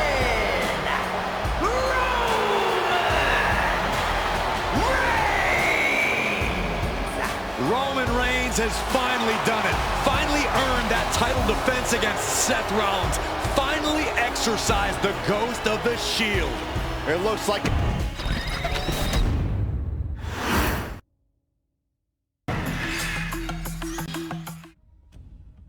I'm the last guy to knock a revolution. I've led a few of those, you know. I admire revolutionaries. I respect evolutionaries. They are the lifeblood of the bloodline. So when Solo Sikoa seized the moment and became the tribal chief in Roman Reigns' absence, I didn't like it. I don't even think I respected it. But something deep down in me admired it. That took some forward thinking. I'm the chief now! Now we all know what happened when the OG bloodline, led by Roman Reigns, faced the new rogue bloodline, led by Solo Sikoa, in the War Games. But there was a discussion here while planning the WWE 2K25 showcase that has me, your wise man, admittedly a little intrigued.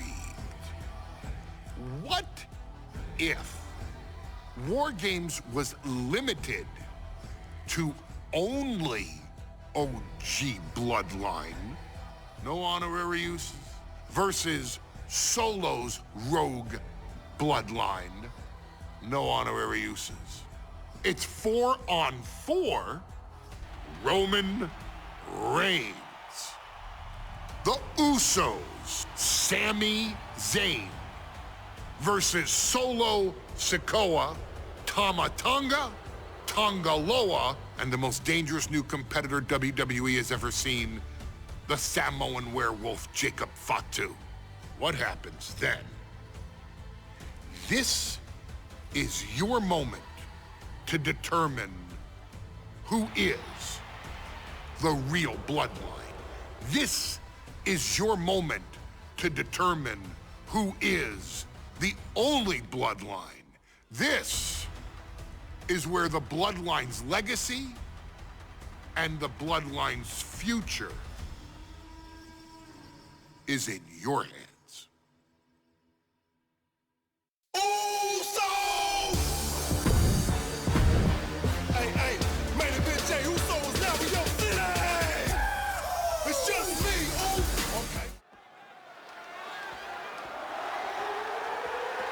The following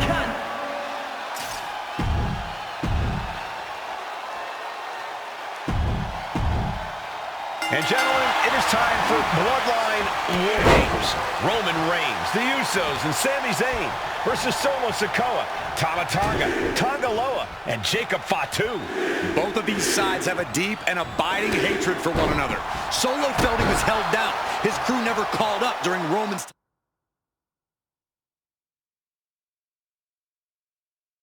time as the tribal chief. But most of the men on Roman's side were unceremoniously removed from the bloodline courtesy of Solo Sikoa. And those who weren't have faced continued attacks from the new bloodline. And the winners tonight are very likely to be considered the true bloodline by the WWE Universe. Let's see who comes out on top tonight. Non-stop blows. I I think tonight is going to be a breakout performance for Jacob Fatu. So much raw talent in that young man. Every Bloodline member, new and old, is a generational athlete. But Jacob seems to be a step ahead of every one of these men at times.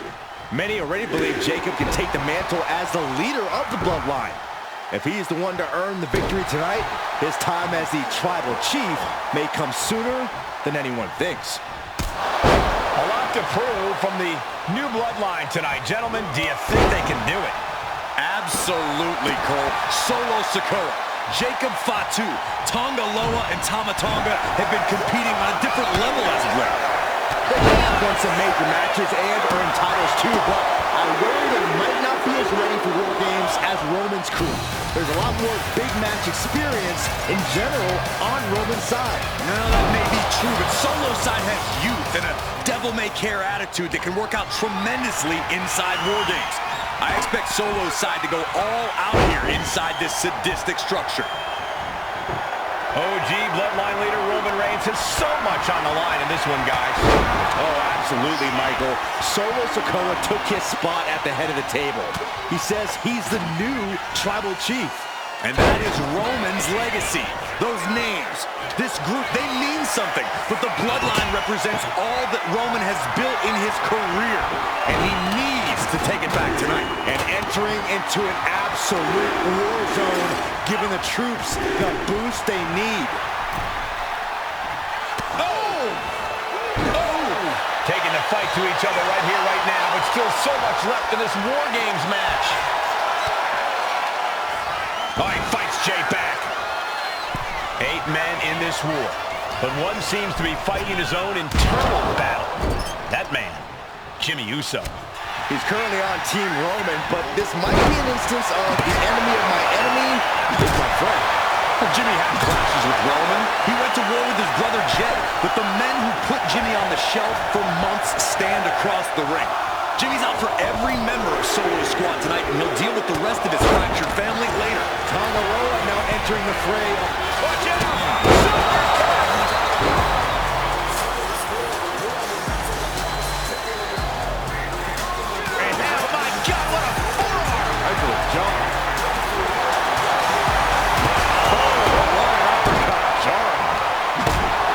Solo Sikoa, leader of the new Bloodline, has called himself the head of the table, called himself the Tribal Chief. And when he asked the WWE Universe to acknowledge him, we're hearing more and more of the crowd agree. Well, Solo has grown in power with big wins and title reigns, but this is his biggest test yet. If his crew can defeat Roman's, nasty boot by Zayn. Can Jacob Fatu come back from that? Jacob sidesteps out.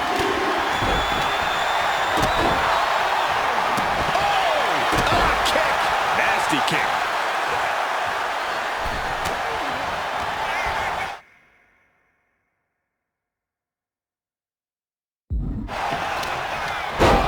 He puts him into the corner. Oh, what impact! Sami Zayn grew so much as a member of the Bloodline. It really gave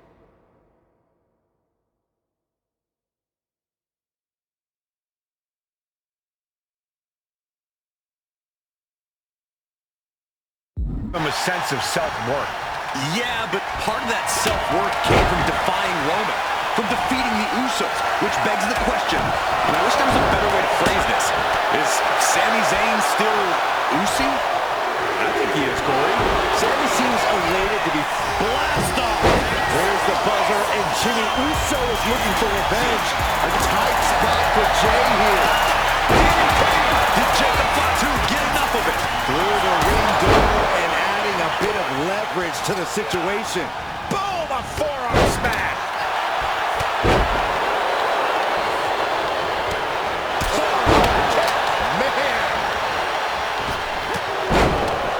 Gotta be a bit tough for Jay to stand up amongst this team. Some close allies, but some enemies he's yet to forgive.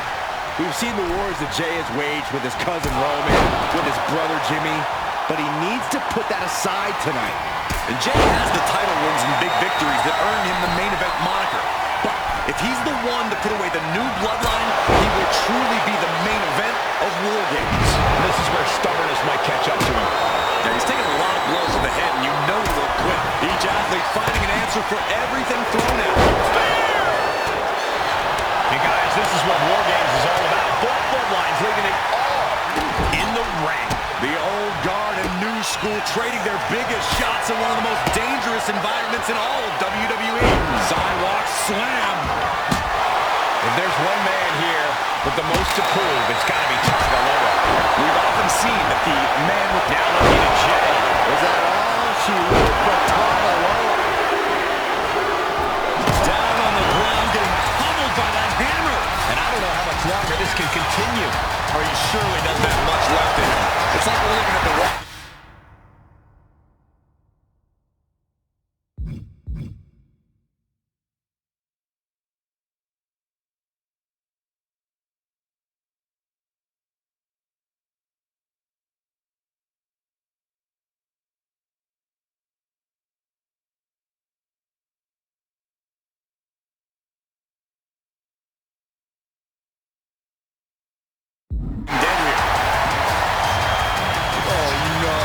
This will not be good. This is so unsafe. No, no, no, no! The teams are now equal, but this weapon could be a big difference maker. He wants to level the playing field, and who can blame him after the last few minutes? Looking for something under the apron before entering. Solo Sikoa's group at a decided disadvantage. His side is less experienced inside the structure. But look at how young and hungry Team Solo is. In particular, top rope.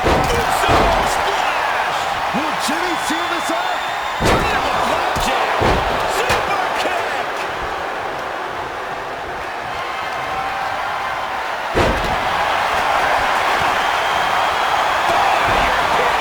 And further punishment getting aimed at the skull here. It's a good target. Damage done there is felt throughout the entire body. This is truly awesome. Springboard.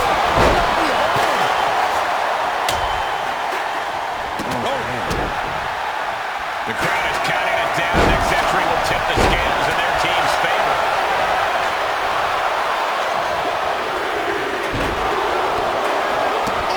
I think you really felt that one. And the tribal chief is now entering Bloodline War Games. Searching under the ring now. This can't be good. Adding some extra spice to the numbers advantage by coming in armed to the teeth. And this is hard to watch, guys. Yeah, each blow to the head is worse. Entering the ring and assessing the situation. Super kick! Ouch. Look out! Launcher. Huge impact. But now here's Jey Uso. Up and go.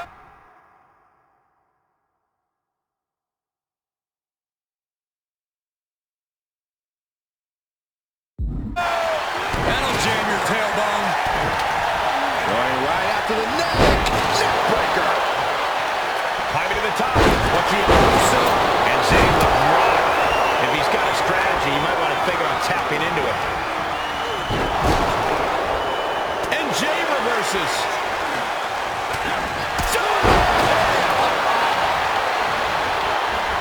Oh, man, he took a hard landing into the other ring. That was a hell of a maneuver there, guys. Carrying the opposition. What's the thought here?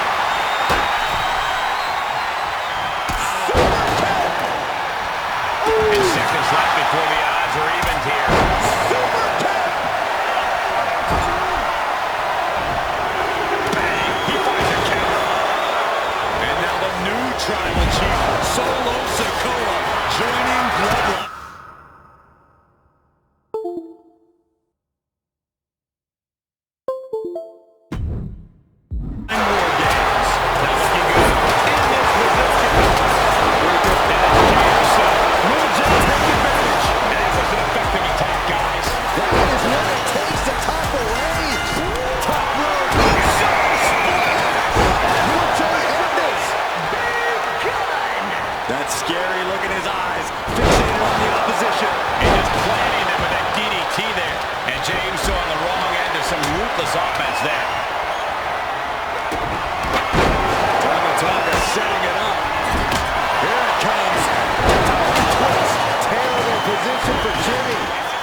so.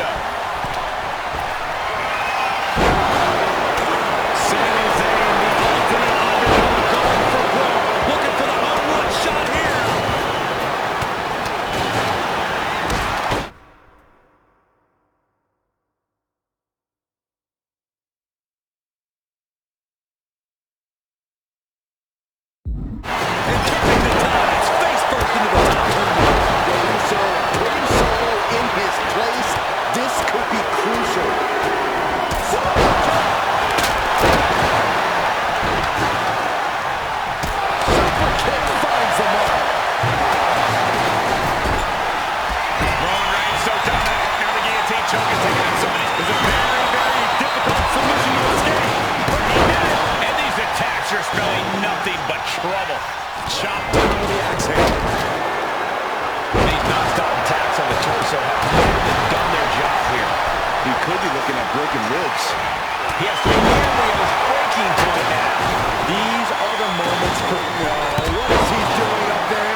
Cage match this has turned into.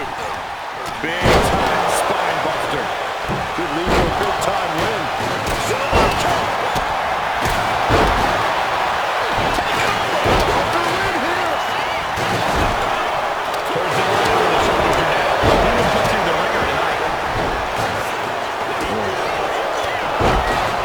One step ahead there. Just like that, Target level gets stopped. Carried into jeopardizing position here.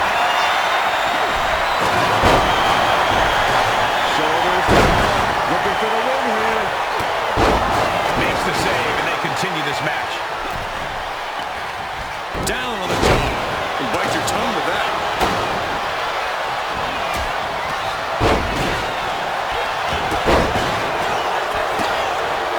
Now Jimmy. They could have got that Tonga.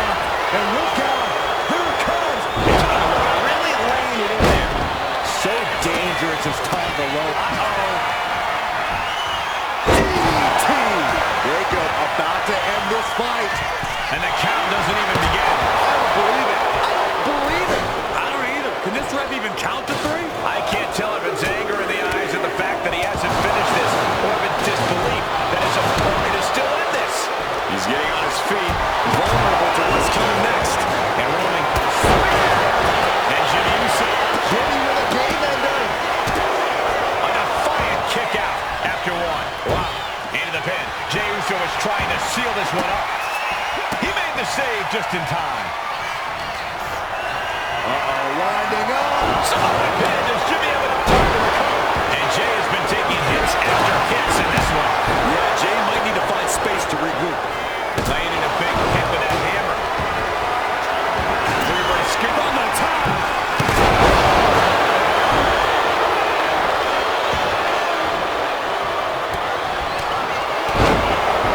Wrists captured.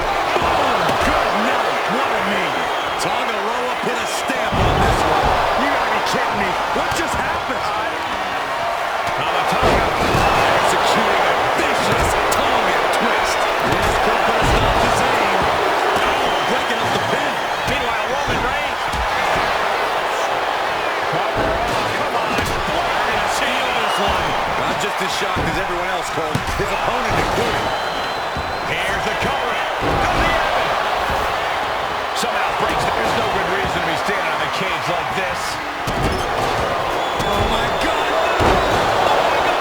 Oh, my God. Leaping from high above the cage and turning their opponent into the landing zone. Into the pin.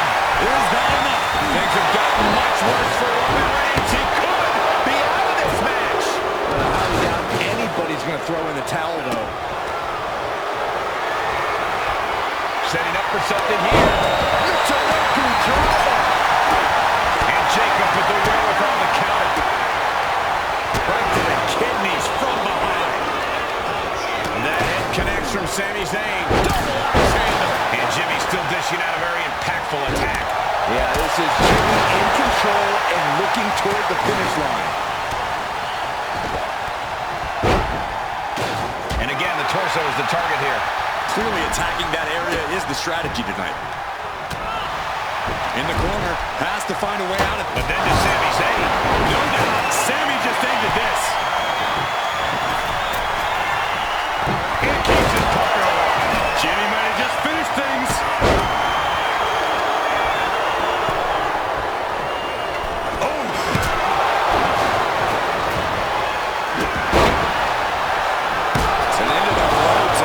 Sami covers, shoulders down.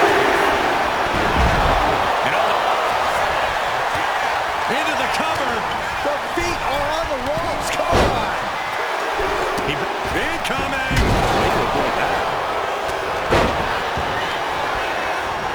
disturbing impact. Oh, they just chucked that tail right now. Sami Zayn looking for it. Sami Zayn, blue thunder bomb. Going for the cover. Solo shoulders her down. And he fights it off. Somehow, some way, he is still in this. Uh-oh, forearm gonna cut off the whip. He had it locked in. I didn't expect him to just let go. I don't know what he's thinking, but he needs to focus on the task at hand. And into the turnbuckle he goes. Superman punch by Reigns. That's certainly ended it there. He wants to end this for the win. And stopping the pin there. Now we see Tonga neck breaker.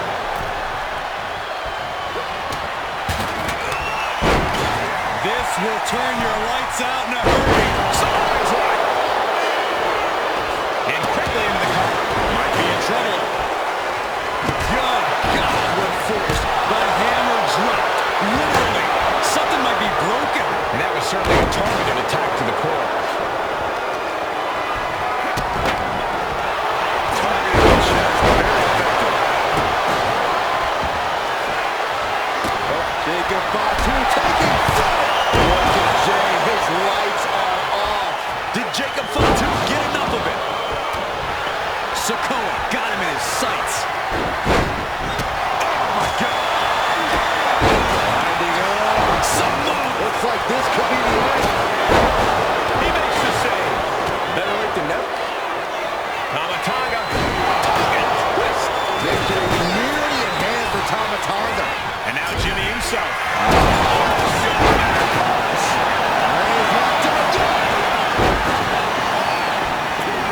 Just escapes defeat. Totally helpless at the moment. Down in a hurry. Both wrists captured.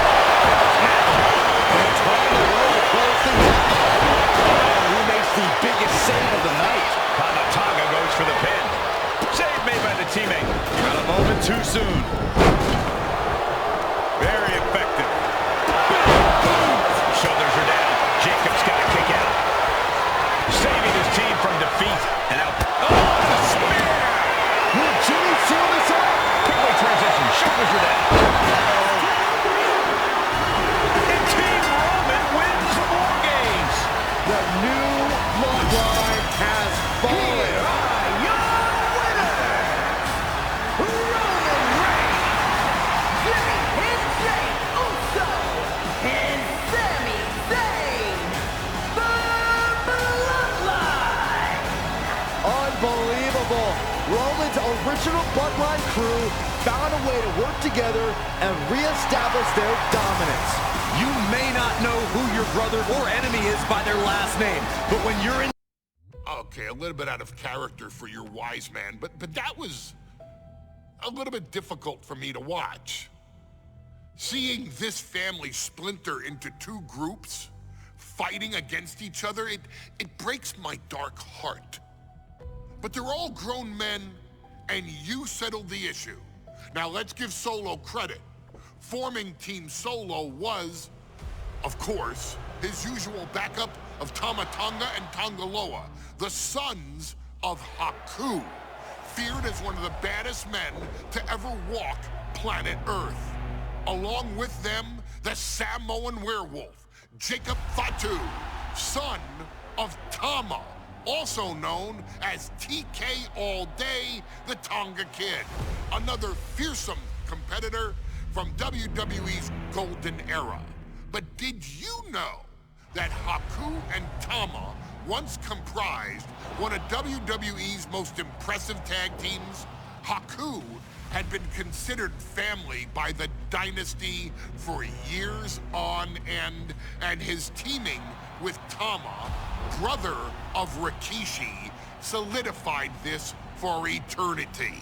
The Islanders were a formidable test for any tag team in WWE in the late 1980s, competing against teams like the Hart Foundation and the British Bulldogs.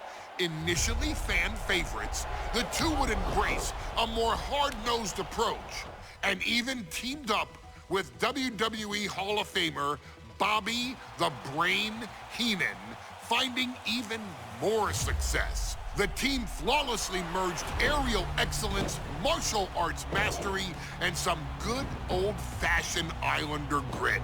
Perhaps their most infamous moment saw them actually dog-nap Matilda, mascot of the British Bulldogs, showing that they were willing to do literally anything to throw opponents off their game.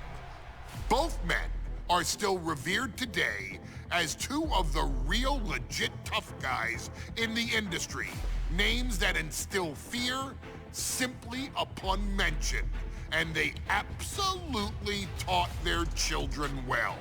Tama Tonga and Tonga Loa both love to slowly brutalize an opponent in the traditional Haku style, while Jacob Fatu hurls his body at opponents from all angles with reckless abandon, much like Islander Tama in his TK all-day heyday.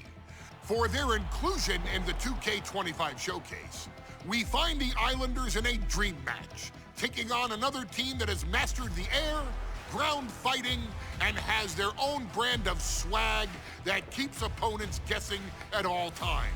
Ladies and gentlemen, I'm talking about the Street Profits. Montez Ford and Angelo Dawkins have put together one hell of a run in WWE, and the perennial tag team champions are going to find themselves in an unfamiliar setting, taking on Haku and Tama in a best 2 out of 3 falls match. Anyone can sneak a win out, but Haku and Tama often competed in this type of match to fully demonstrate the superiority to their opponents. And you can bet that they're out to do the same thing to Angelo and Tez. So get out there and showcase the tag team mastery that the Islanders used to terrorize their opponents. Lift your party cups and take one last sip for the Street Profits. And don't worry, no one will hold you responsible for the damage you and the Islanders caused them, because I assure you, the Islanders can handle the smoke.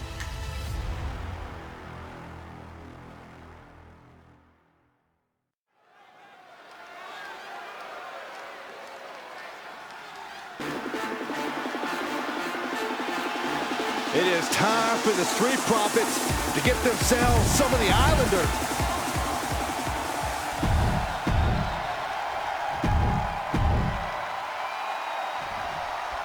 The Islanders versus the Street Profits in a best of 3 falls match. This matchup represents 2 teams who want to rule the tag team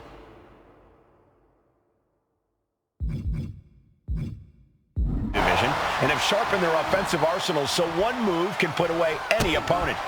The Street Profits swag levels are at an all-time high, and they told the Islanders they want to smoke. Look, this is the best Street Profits we've ever seen, but the Islanders are exceptionally dangerous. And don't forget their secret weapon in the form of Bobby the Brain Heenan. So many accolades for Dawkins and Ford, Triple Crown Tag Team Champions, multiple WrestleMania wins. This win could be another major feather in their caps. It could be, but for the Islanders, all those accolades are motivation. Haku and Tama know they're the best tag team around, so they want to knock off the Profits and prove it. Then maybe they'll get the respect they rightfully deserve. 2 out of 3 falls matches are a unique test. Corey, break it down for us. What's going through the Profits' minds here? Well, Tez and Dawkins cannot allow themselves to get frustrated, because if you lose your cool, you lose your focus, and you start to make mistakes. There's a little more room for error in a multi-fall match, but not much when the competition level is this high. And he gets directed into the corner. Golly, that sounded rough. Something that Tez and Dawkins need to watch out for tonight is the presence of Bobby the Weasel Heenan. He'll do anything for his clients. Don't you dare disparage the... And he decides to let his opponent out of the hole. Might have felt like he was losing a grip and didn't want the opposition to counter out of the submission. Oh, strong impact. And Haku is suppressing any offense from his opponent. The Islanders straight up crushing the Profits here. Tag! Tag made! Drops the hammer. He thinks he has it. He breaks the ref's count after one. If that won't beat him, I'm not sure anything will. Angelo Dawkins with a well-timed shot. Wait a minute, setting in. Devastating submission coming. The more he fights, the more pain he's in. And he very quickly counters. Forearm smash. Big elbow. Ooh.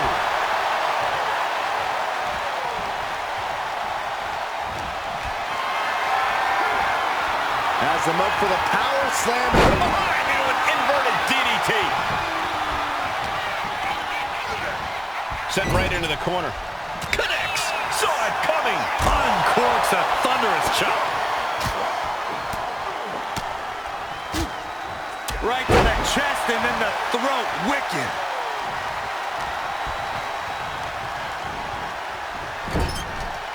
Wicked clothesline. We're watching two great teams at work right now, but with the talent of this level in the ring, you have to wonder, are there any possible breakout single stars here? Every one of these men has that sort of potential, Michael. I mean, Montez Ford has had moments of single success, competing in many high-profile matches on his own. Though you'd be doing a great disservice to Angelo Dawkins, who has an equally impressive skill set should he go solo.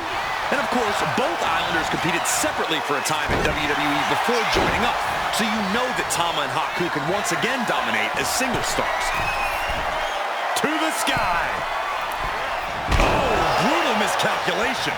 Big forearm. Oh, and a headbutt.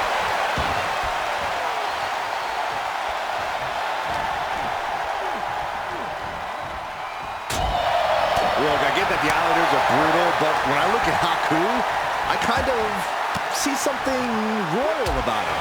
Are you kidding me, Saxton? Haku's a big, mean dude who loves to brawl. Nothing about him says royalty. Though Bobby Heenan does seem intent on taking the Islanders to the top of WWE, perhaps becoming king of the ring, is on that path. Getting him right into the corner. Oh, what a chop! That'll light you up. This is just establishing dominance. Oh, what a stop right to the chest. Are you kidding me?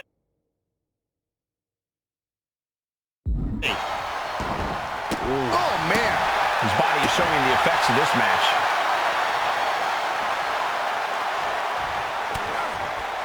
Chop combination. Across the forehead and right to the chest and then the throat. Wicked. The Street Profits having a bit of trouble here against the Islanders. There's just something about the Anoa'i family that Tez and Dawkins can't quite overcome. Roman Reigns, Jacob Fatu, Tonga Loa, Tama Tonga, and of course the Usos. Every person with Bloodline affiliation has been a real problem for the Profits. Let's see if their fortunes change against the Islanders. The body taking some punishment.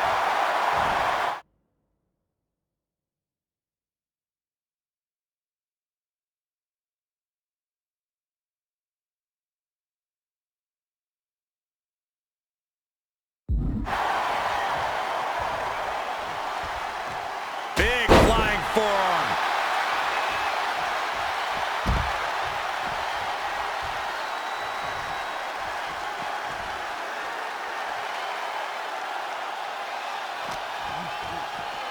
And now gets tossed into the ring. Drops the hammer. Right on the lower back. This is a big night. Up high. He fails to connect. Oh, man.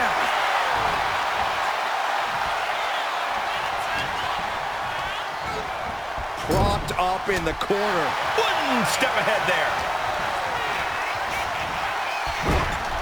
Ooh, what a damaging blow.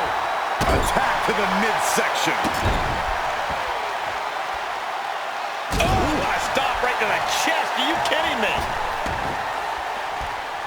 Tama putting it all on the line. He got it. Tag me.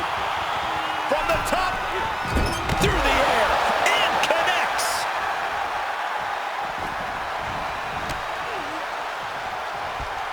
Oh, what a headbutt. On the mark.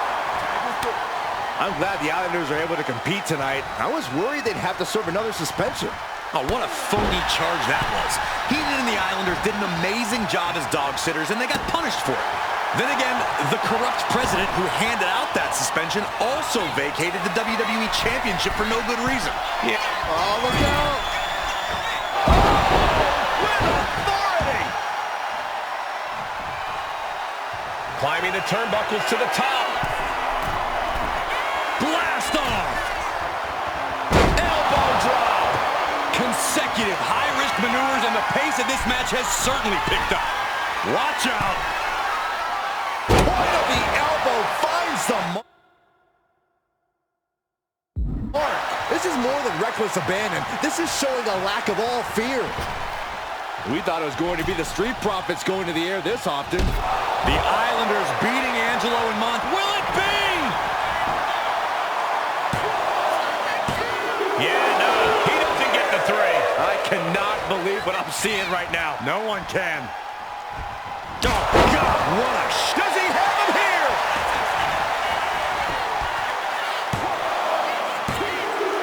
And he wins the fall.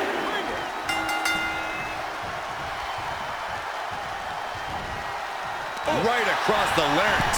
And Ford's resolve might be wavering here. The Islanders putting a beating on the Street Profits. Haku gets caught with a counter, attacking the knee.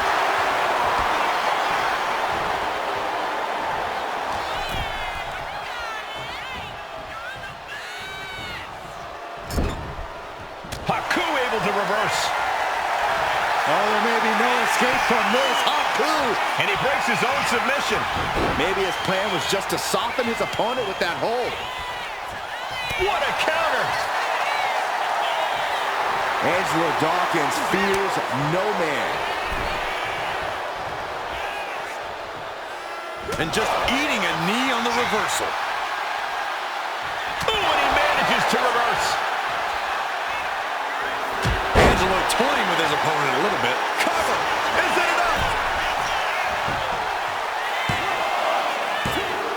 Oh, a kick out! Don't turn out the lights just yet.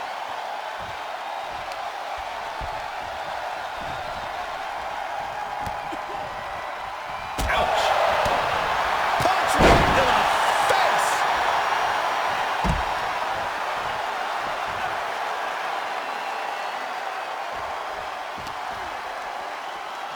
And he slides him back to the mat. In off the tag here.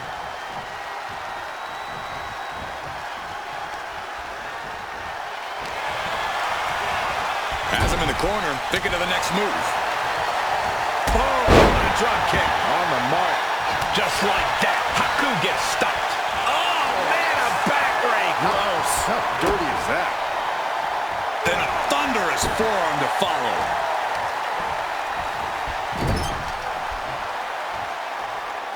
Arm extended, tags his teammate in.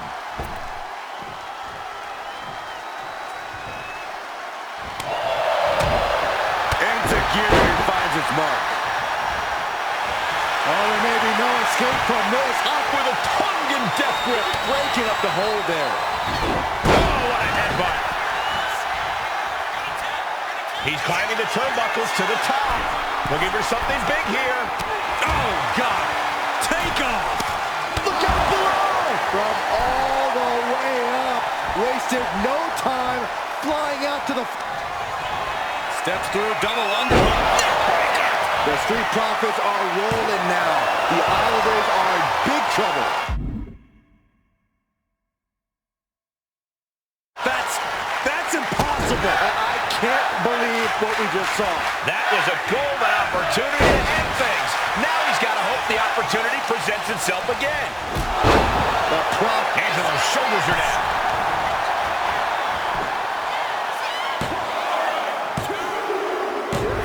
Second fall for the Islanders, and they beat the Profits.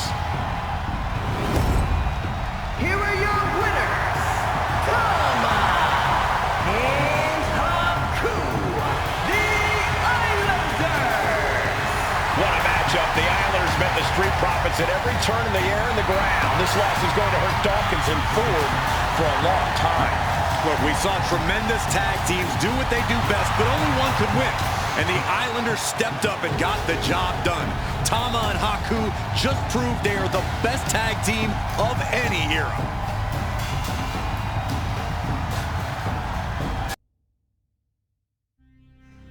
Ladies and gentlemen, I don't have the words to convey how proud I am to have been part of this historic showcase.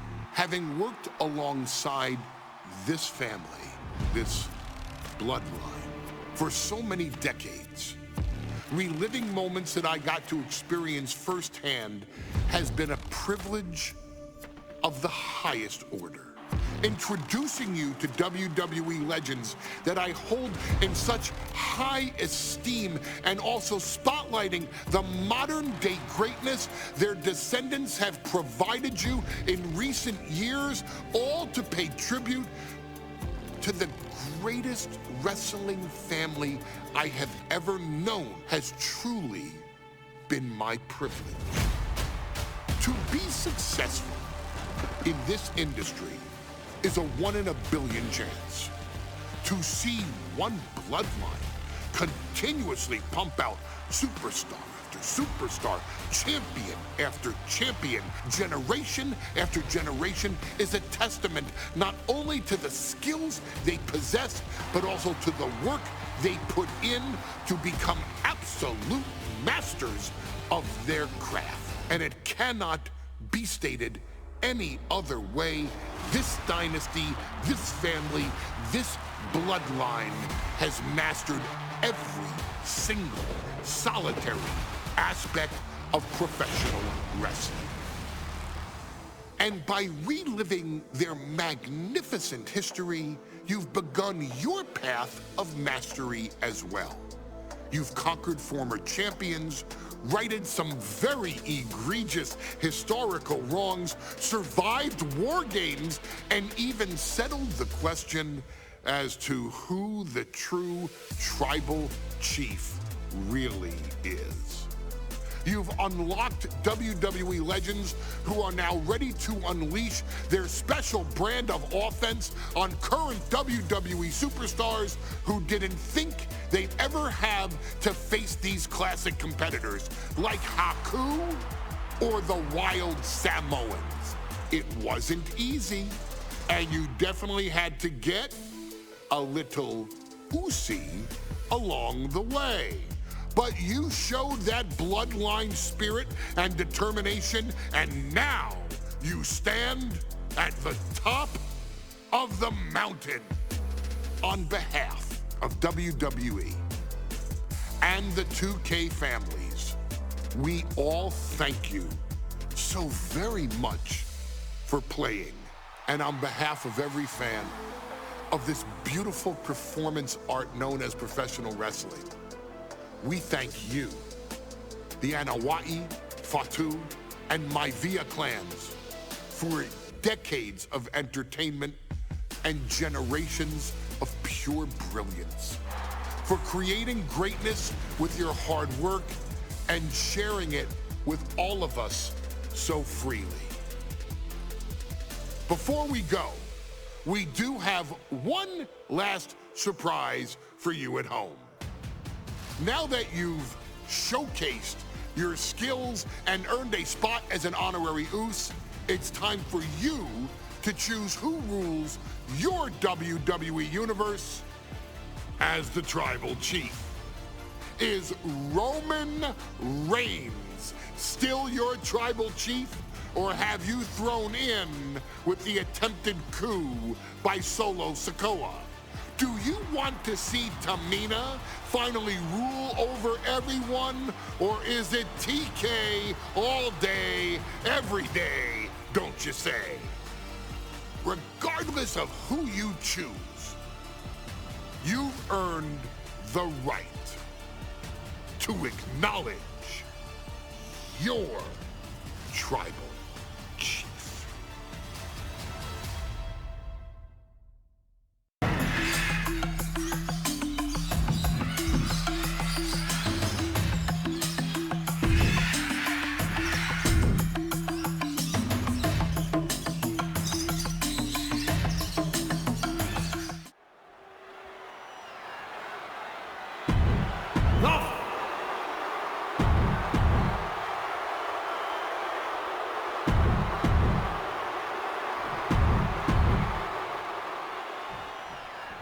It feels like it all has led up to this.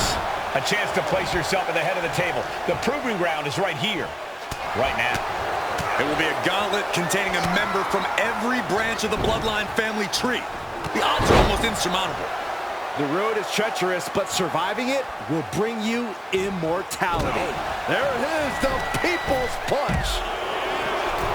And we know the lineup we are seeing tonight is exceptionally talented. Each one is capable of taking anybody to their breaking point. Yeah, but I think our prime challenger has a chip on their shoulder. As dangerous as this lineup looks, I do believe the most dangerous individual is the one who's taken them all on. Placing him in the corner. Forearm lariat. Looking to catch him off guard. And skirts out of the pen. Likely just trying to sap out some energy with that cover. Big forearm. And Tongaloa got turned around there. Tongaloa being neutralized there. Non-stop blows.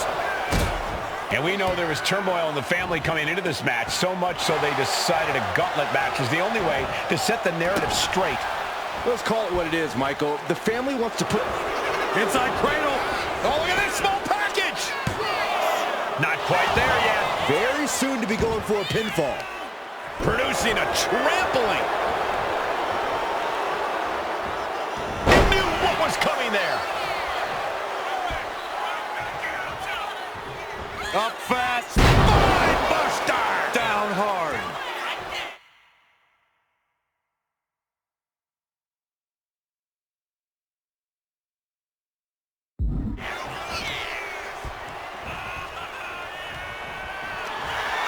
Here it comes. The Rock got all of it. There's two. There it is. Tongaloa is out of this match. A whole herd of entrants waits backstage. This is very far from over. This gauntlet carries on with the addition of Afa.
Clothesline. Good grief.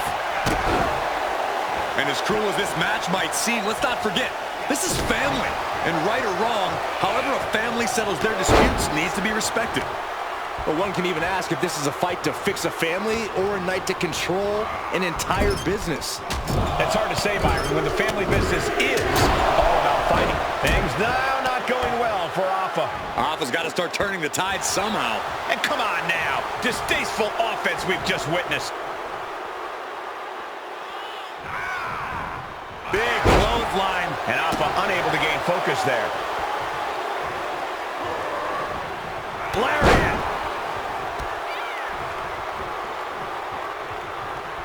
Big time clothesline. Good grief. And let's not lose the reason for this match, the right, no, the honor to have sole possession of the seat that stands at the head of the table. Well, if you can survive tonight, you will be at the top of the mountain, casting an enormous shadow over every possible challenger. I'm already intimidated thinking about the Ulafala adorned around this superstar's shoulders. The Great One has become relentless. The Rock reaching that other level. He's reversing the momentum on him. Could be what Alpha needed to ignite a rally. Headbutt to the gut!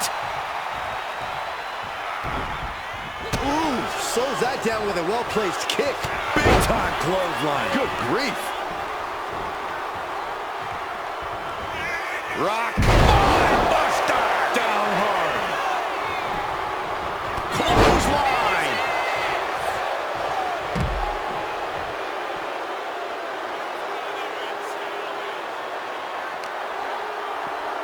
Toss back into the ring. That should do it right there.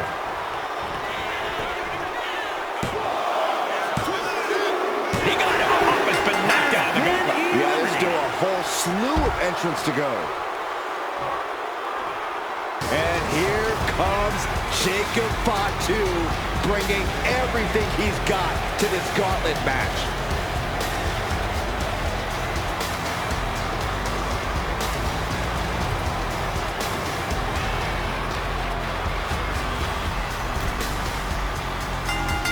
Big-time clothesline. Good grief.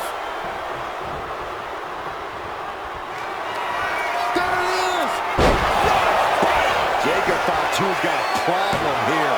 2 count, kick out. I thought it was finished off for sure. I thought for sure this thing was wrapped up. Well, stay in your seat. Looks like we've got a ways to go yet. And guys, he thinks he has it. A kick out to stay alive. You have to think this battle is starting to weigh down on him. A consistent attack being mounted on Jacob Fatu. Jacob's having trouble assessing the situation. And now propped up in the corner. No escape from these punches. Just ruthless. And there is no other term for that than just cheap. A cheap shot. There it is, the people's punch. Caught with a clothesline.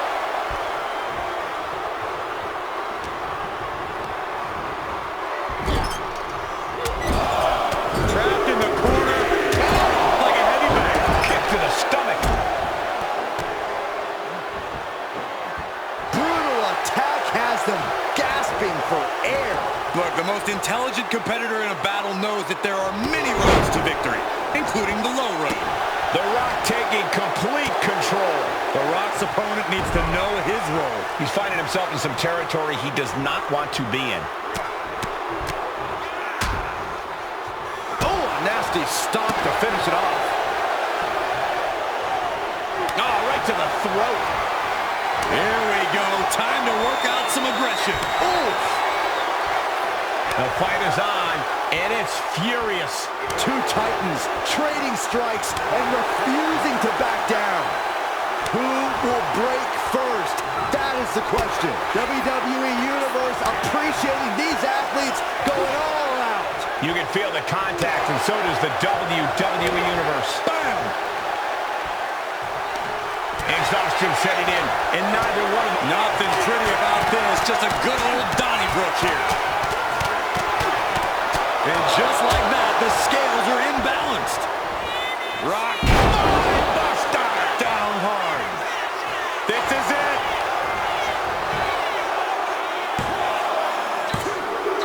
It's all over for Jacob Fatu. No match for the gauntlet. There goes one competitor, but there's still plenty of time and plenty of obstacles left in this one. Whoa, look out. Roman Reigns is coming and taking no prisoners.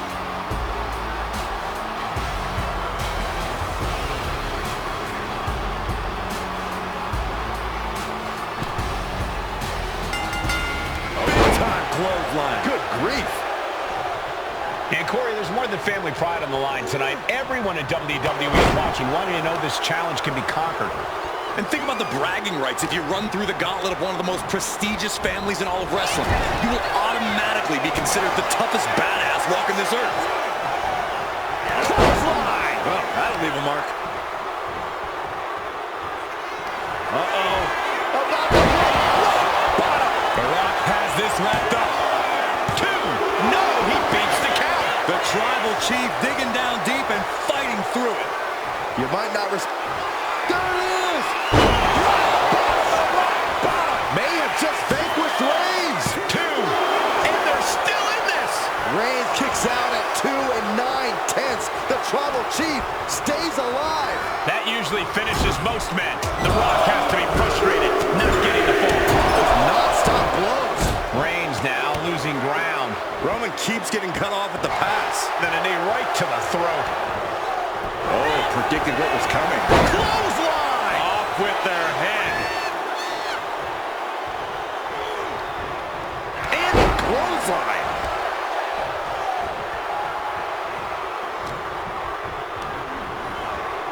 Placed him in the corner here. Clothesline in the corner! And Reigns got clobbered by that move. And a stomp to the gut. Boom! Momentum completely in the corner of The Rock. Laying the smack down on Roman Reigns. The Rock clearly hasn't missed a step.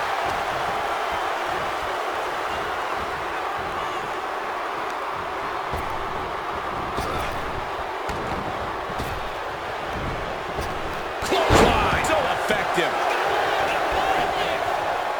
How are they going to get away with this? Oh, this is bull. I don't know what more this superstar can do to put him away. This is quickly turning into a slugfest. Ooh. Big shots being fired right now. Neither competitor letting up. Looks like a hockey fight's just broken out. The willpower, the sheer guts of these two. This is a war of attrition with neither superstar wanting to be the one who surrenders. What impressive determination from both competitors, keeping at each other no matter what. Big clothesline.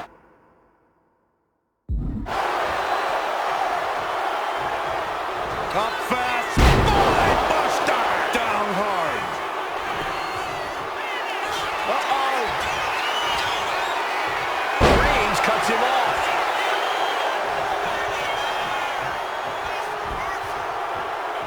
Oh, Roman Reigns locked and loaded, measuring his opponent. Here we go.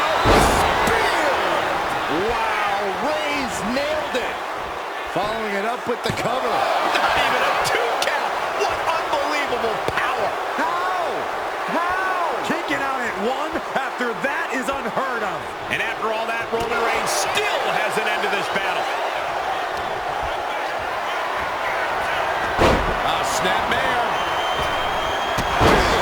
Boot. So well matched. These men aren't giving up any ground. Showing their strength of will, their refusal to back down.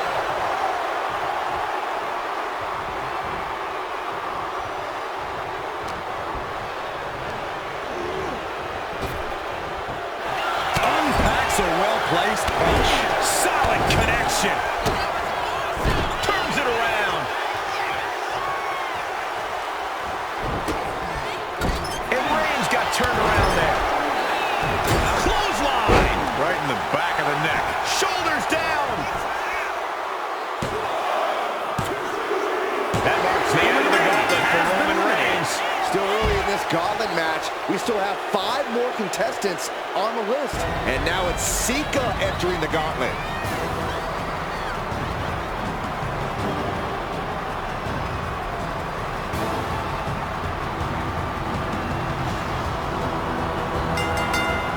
Big time clothesline. Good grief. Up fast. Spine buster. Down hard. The cover. Oh, he kicked out. The end was in sight. Just mounted with punches. And a stop to the gut, too. Sika just getting knocked around. Here it comes. No way Sika's getting up now. Cover! There's two. Sika's time is coming to an end in the gauntlet. This one is far from over with 4 more combatants still to come. And here's the next opponent. You know Fatu's come to the gauntlet with a plan.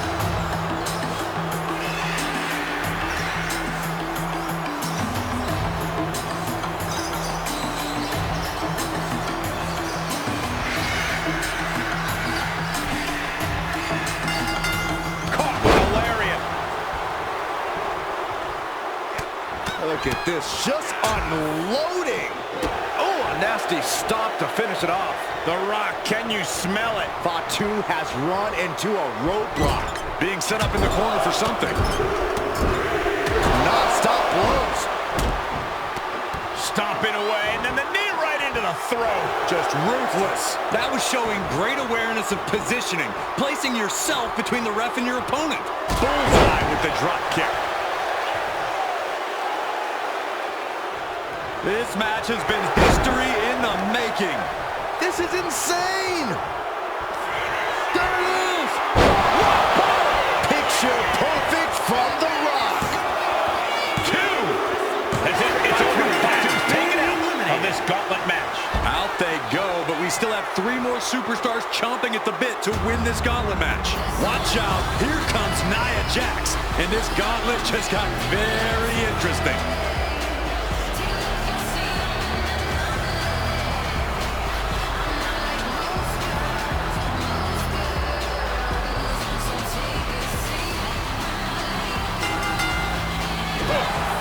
At this point in the gauntlet, are you gentlemen stunned by how long this combatant has been able to survive? Look, you should never underestimate the fire of a Samoan. In any other circumstance, I wouldn't be surprised. But if you look at the caliber of relatives already eliminated, you can't help but be impressed. Oh, God.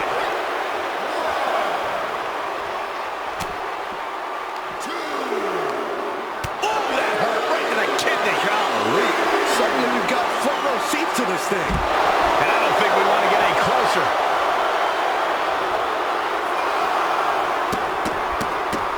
Oh, yes. Stop after stop after stop. Discouraging situation for the People's Champion. This is exactly why Jax is so dominant. And gets tossed back into the mat. Don't know if the ref is loud enough, but this is getting close.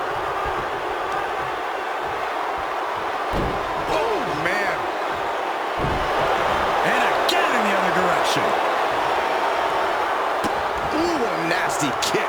Kick to the cranium of their opponent. That's telling your opponent, you don't deserve to share this stage with me. Stop in the leg. Just nasty. Gotta respect the strategy to work over the arm. Nia Jax has complete control here. An unfamiliar spot for the Great One.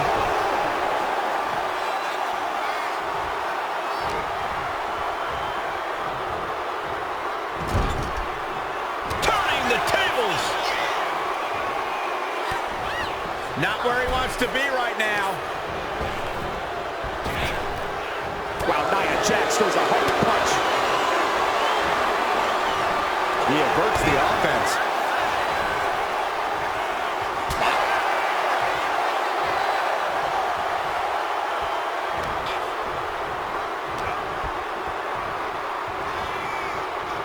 He's in a bad way, but still has something left in the tank.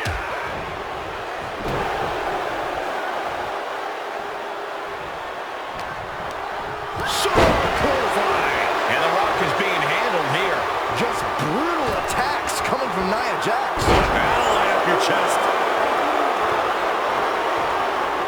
Oh, look at this. Boot right to the throat.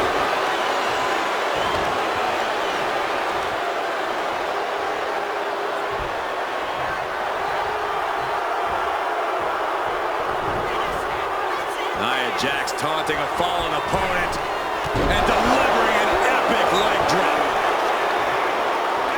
And now the cover. Kick out before the count. We are this far into the match. Where is this energy coming from?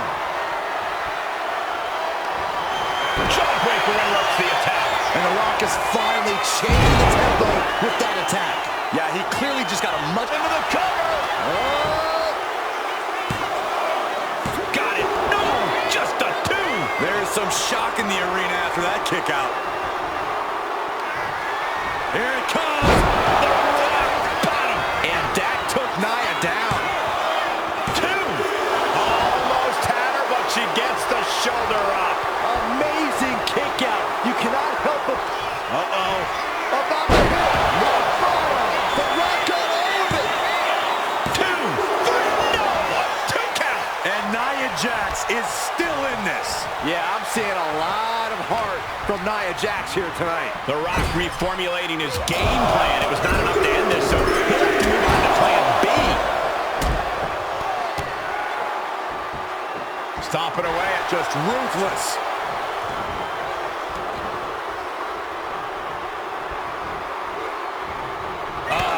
that can make an opening for her. Trying to end this right now. Wait a second. Fear on the ropes. This is illegal. Giving a massive effort to overcome the pin attempt. Backs them off with it. This could be over right here. The Rock just got checked in. What? I'm absolutely stunned. A display of near superhuman resilience. After seeing that, it's hard to imagine what it's going to take to keep this competitor down. And Nia Jax is astonished that she didn't close it out with that one. Headbutt. You have got to be kidding me. A deadlift military press. This is unreal power. And face first they go. This one's all but over.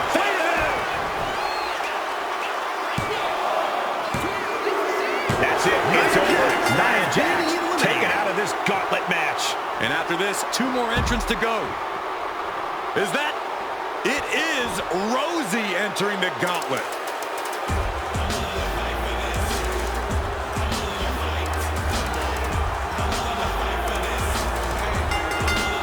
Big time clothesline. Good grief.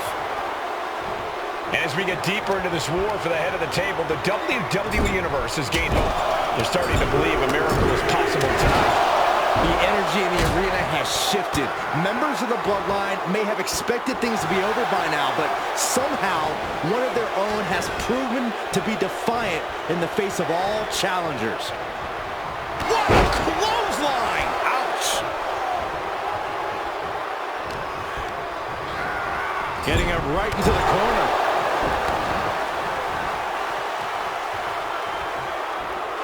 There it is, the People's Punch. Electrifying offense from the Brahma Bull. Tough spot for Rosie. Oh, man. Inside out. He's no longer looking at his best. Yeah, as The Rock was taking the boots to asses mentality to hurt there. And that might be the start of the momentum swing he needed. Going from the defensive to the offensive, he is ready to go. Oh, clothesline. Look at this, just stop after stop after stop.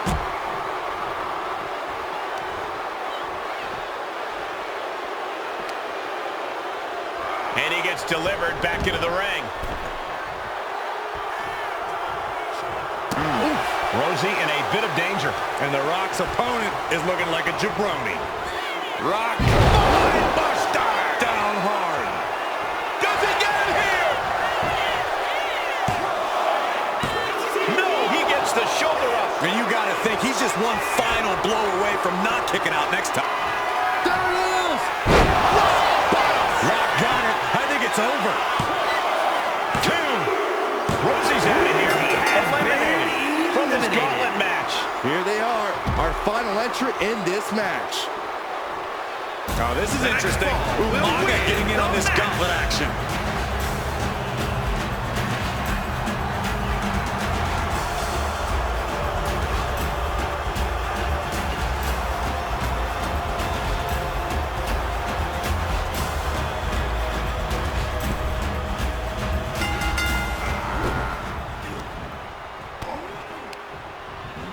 Rock sent flying to the outside.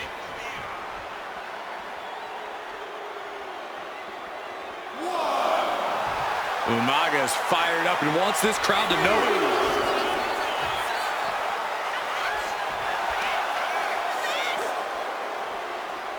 Big blow could be felt throughout the arena.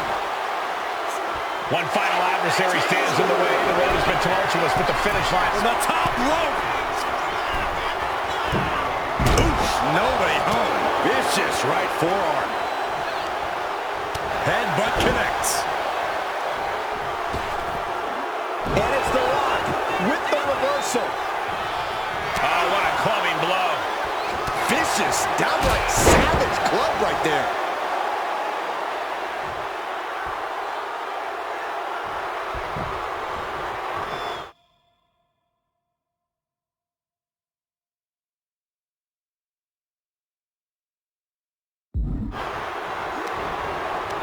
Oh, and he stops that offense. There it is! Boom! The Rock has this wrapped up. Two. Somehow he kicked out. If a kick out like that isn't a wake-up call as to the kind of monster, the kind of beast that Umaga is, I don't know what is. This pin could put The Rock away for good. Into the cover. And a shoulder is lifted before one. What a kick out. Drop kick! Great athleticism.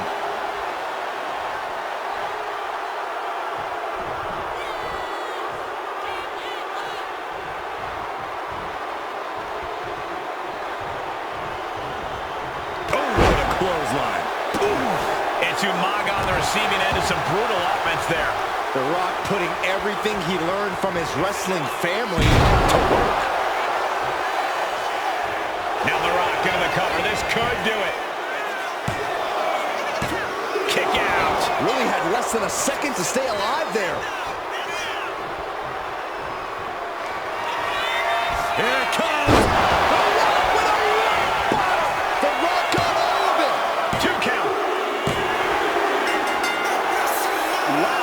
What a win, The Rock with the victory.